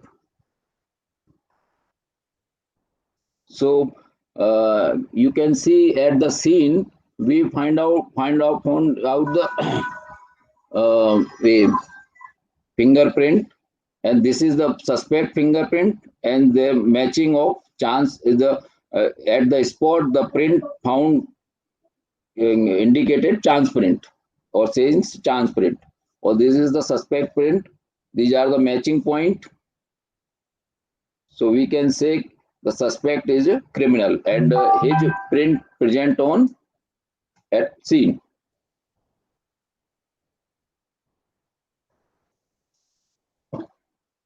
Another unit is explosive unit. Purpose to know the precise composition of explosive and to assist the investigation agencies at the law enforcement agencies. Explosive are chemical compounds or mixture which will be application on an external stimulus such as heat, shock, friction, or ignition undergo a rapid chemical decomposition. The chemical reaction results in sudden release of large amount of energy due to liberation of gas and temperature.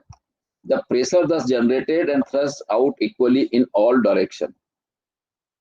So there are classification based on performance and structure. There are low explosive and high explosive, pyrotechnics and propellants, high explosive primary and secondary. Secondary then divided into military explosive and industrial explosive. We are examined in lab for explosion also. The another unit is document examination unit.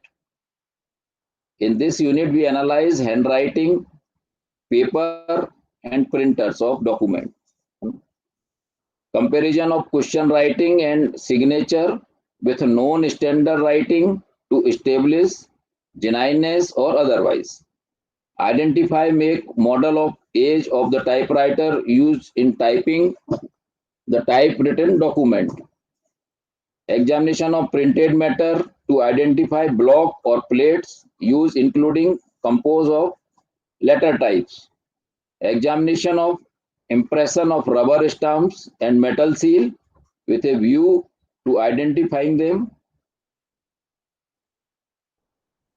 There are many examination of writing material like paper, pen, pencil and ink, examination and performance of round stamps, letter pad, pin and staples of punch holes to connect them with the sources, and too many more others, railway ticket, lottery ticket, currency notes, etc. This is a suicide note, and you can see the writing, and when we matching the writing, so there is a difference writing. We can say that it is not written by the deceased.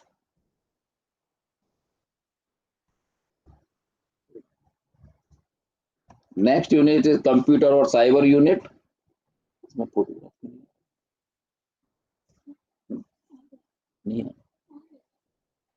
It deals computer related crimes such as fraud, counterfeiting of currency, duplication of signature document, spying, revenge, theft, mischief, offense against personals. So this is cyber unit. It is in Bhopal and examine cyber related cases.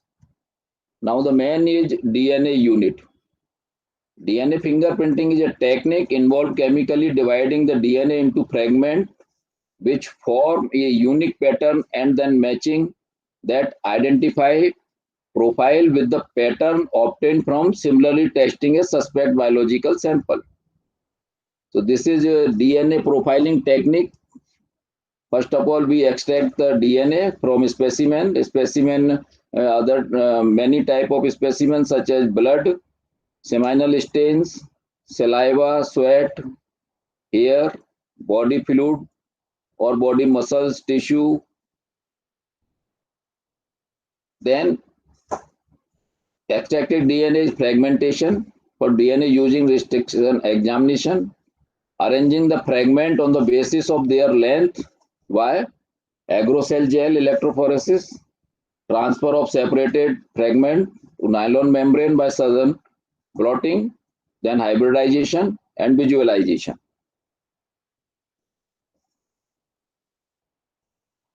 From we get DNA, there are so many things from which we get DNA. Blood has seminal stains, hair, tissue, swab, mouth swab, saliva, fetus, urine, visceral sample. Visceral sample means intestine, stomach, lungs, liver, spleen, kidney. These are the visceral samples. Bones and teeth, fingernails, scraping, and any biological material. So basically any cell which has uh, nucleus,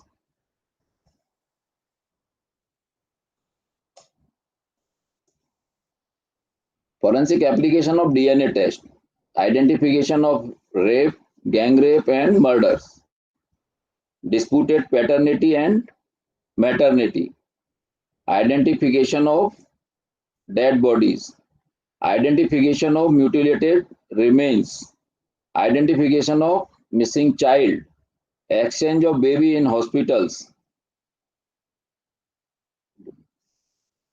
all cases of biological identification. Now, scene of crime, the basic unit of all forensic sciences is crime scene investigation. So what is scene of crime? A scene of occurrence is the site where the incident of crime has occurred. So there are three types of scene of crime: indoor, outdoor and mobile. Indoor means in room, any crime happen in room, house or within a wall. Outdoor means field, garden, forest, etc. And mobile scene of crime means car, bus, train, river.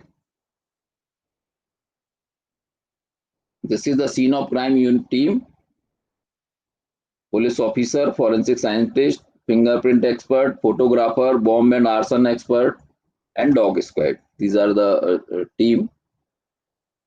So how to investigate a crime scene? There are steps. First, protection of crime scene, prevention of crime scene, preservation of crime scene. So how we can preserve crime scene? By two methods: one, photography of crime scene and sketching of crime scene. Third is searching of evidence, then collection and preservation of physical evidence, then identification marks and label, then sealing, then forwarding by superintendent of police to lab. Collected evidence from scene of crime and biological material received after postmortem are sent to forensic lab. Examination of collected sample, examine report sent to police, police report sent to court, and court analyze the report. So this is the whole channel in criminal justice system. First, photography. Photography is an important aid in criminal investigation. One photograph is worth 1,000 words. Examine the record, physical evidences, crime scene, and its suspect localization. So how photography is important? See, this is the crushed head in national highway. So when we photograph it, so this is the clone or photograph of this material, biological material. So we can identify by this who is victim.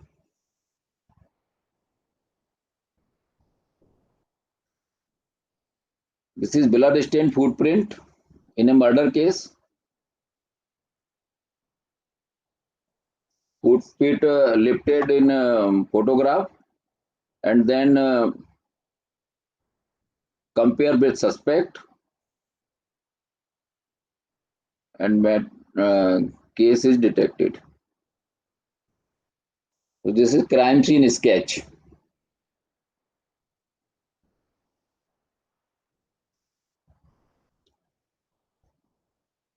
So in burn cases,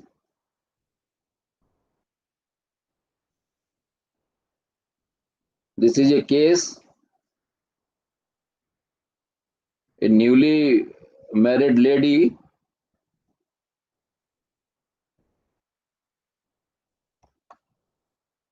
burned by their in-laws and saying that he was preparing food and electrocutions, so he died. When we reach the spot, there are many things. Deceased by right-handed, but her left hand was found placed on the heater. Clothes found on the body were in disorder state.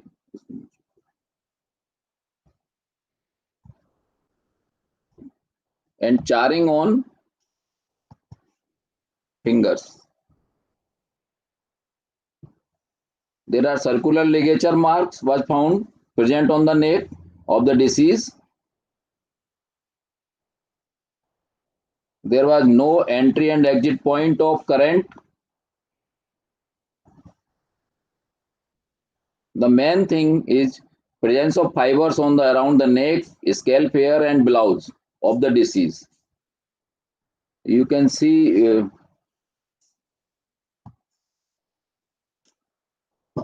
these are the fibers.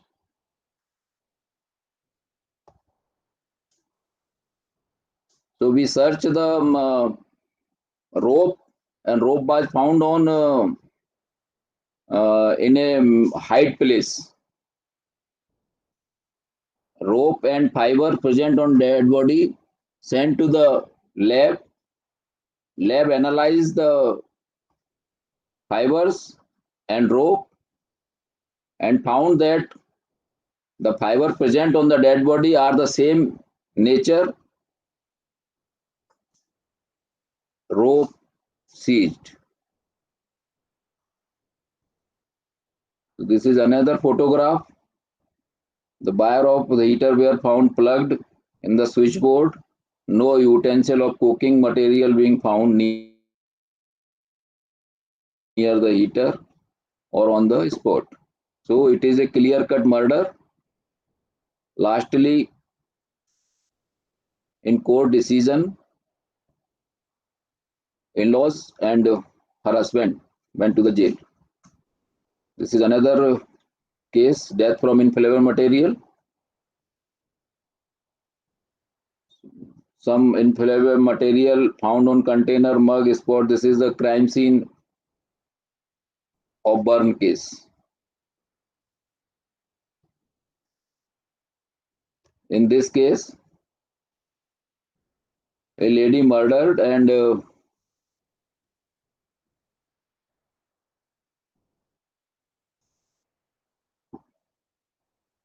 yes, in kitchen, and said that it is a case of accidental burning, but on the spot we got some grains and polythene bag which were not burned.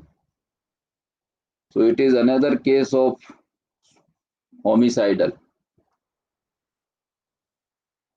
This is the spot. This is polythene bag, not burned.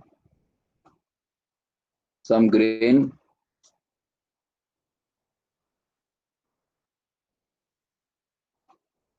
Bulk of grains. Now second, the most common are hanging cases. So in hanging cases, there are some outdoor cases, and this is a rope and knot.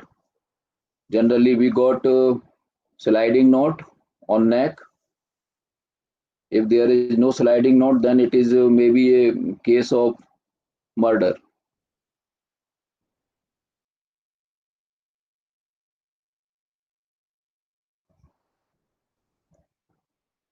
This is another case of murder.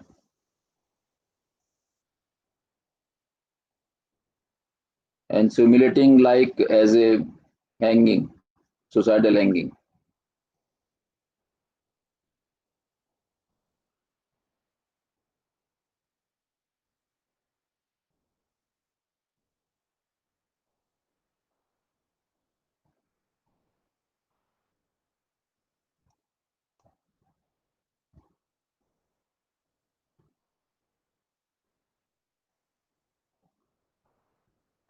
In this case, we examine rope and cloth around the neck, which is a ligature material.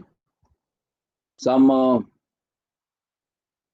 human cells are found on the ligature material. When we examine with the DNA, so it is matched. There is no height.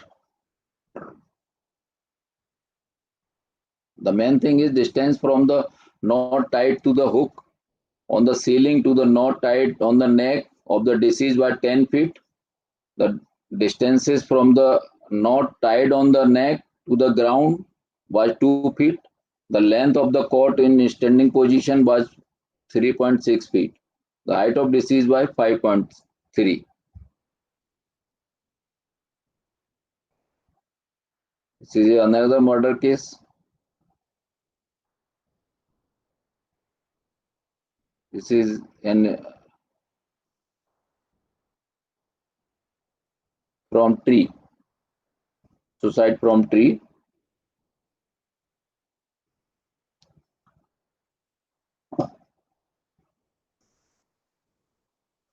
In this case, a human skull was found with rope. So this is another case of hanging.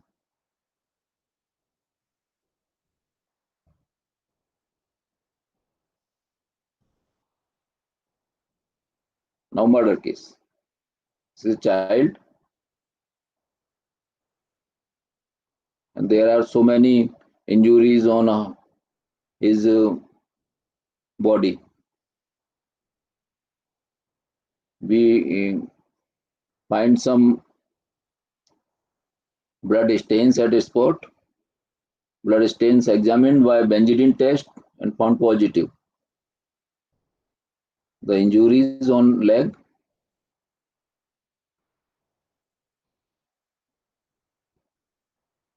This is another murder case. So there were some struggle between deceased and criminals. So we scrap nail cutting and then examine for blood and DNA test. And they were matched with suspect. This is knife on chest.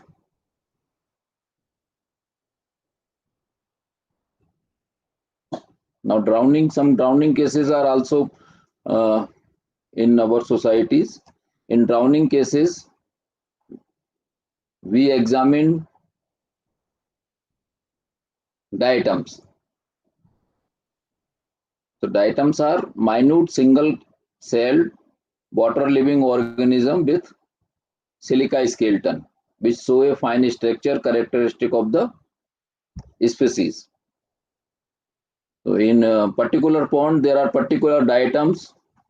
So when we examine the pond water and deceased bone marrow, we got same diatoms. So we can say that it was a case of drowning. This is another case of drowning. Some accidental cases or train accident, it may be a suicidal or homicidal or an accidental. So this is a photograph of train accident, a train cutting, head crush by train cutting, hit and run cases. Hello. Ji, madam. Yes, sir. We are running out of time. Okay, ma'am. Okay. Yes, sir. Okay, thank you.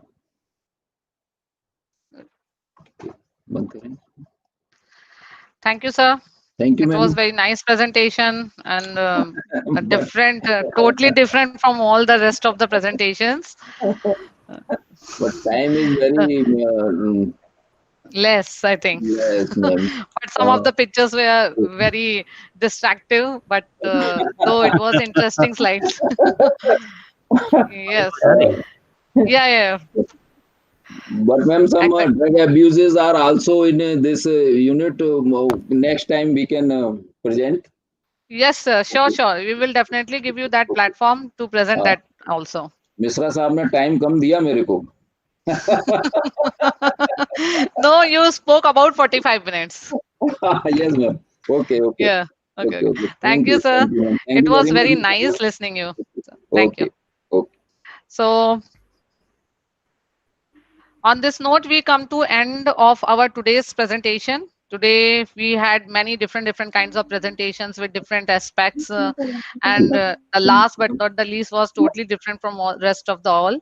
So chemistry is necessarily an experimental science. Its conclusions are drawn from the data and its principles supported by evidence from the facts. On this note, I would like to invite Dr. Subedar Yadav, Joint Organizing Secretary of this webinar, to say vote of thanks. Thank you, ma'am. आवाज आ रही है हमारी क्या? Yes, sir. Okay, thank you, ma'am. Okay, I take this opportunity to thanks Chancellor, Pro-Chancellor, Vice-Chancellor, Dean of AKS University, and Principal of Government PG College Chunar for providing the consent to organize this webinar. I express my sincere gratitude on behalf of this AKS University and Government PG College Chunar, and my own behalf to Dr. Santi Mukul Santra sir, Dr. Surya Prakash Singh sir, Dr. Archana Pandey madam, Professor Surendra Prasad from Fiji, who was trying to connect many times but could not connect, and Dr. Puneet Pathak, Dr. Chitsan Gupta sir, Professor R.N. Patel sir, and Professor Neelam Richaria madam, Dr. Soma Saxena madam, Professor A.P. Mishra sir, and Dr. Dinesh Kumar Sharma sir for nice lectures and talks on different topics. I also express my sincere gratitude to participants who have joined on YouTube Live and AKS Live whole day. And I express my sincere thanks to Dr. Dinesh Sharma, coordinator of this program, Dr. Shailendra Yadav, organizing secretary, and all the team members of this webinar. And last but not least, I express my sincere thanks to Miss Pragya Srivastava madam, who is the anchor and IT expert for this program, along with all the support staff, team, and officers of IT department, AKS University Satna. I also express my sincere gratitude to Professor K.S. Tiwari sir, who put so many queries from all the experts and incorporated more knowledge who the presenters presented. And I thanks everyone who has joined this webinar. Thank you, ma'am, and over to you. Thank you, sir. Now it's time to say goodbye to all of you, but day doesn't last. Tomorrow we will meet again at 11 sharp 11 o'clock with our different sets of speakers. Thank you. Have a good day.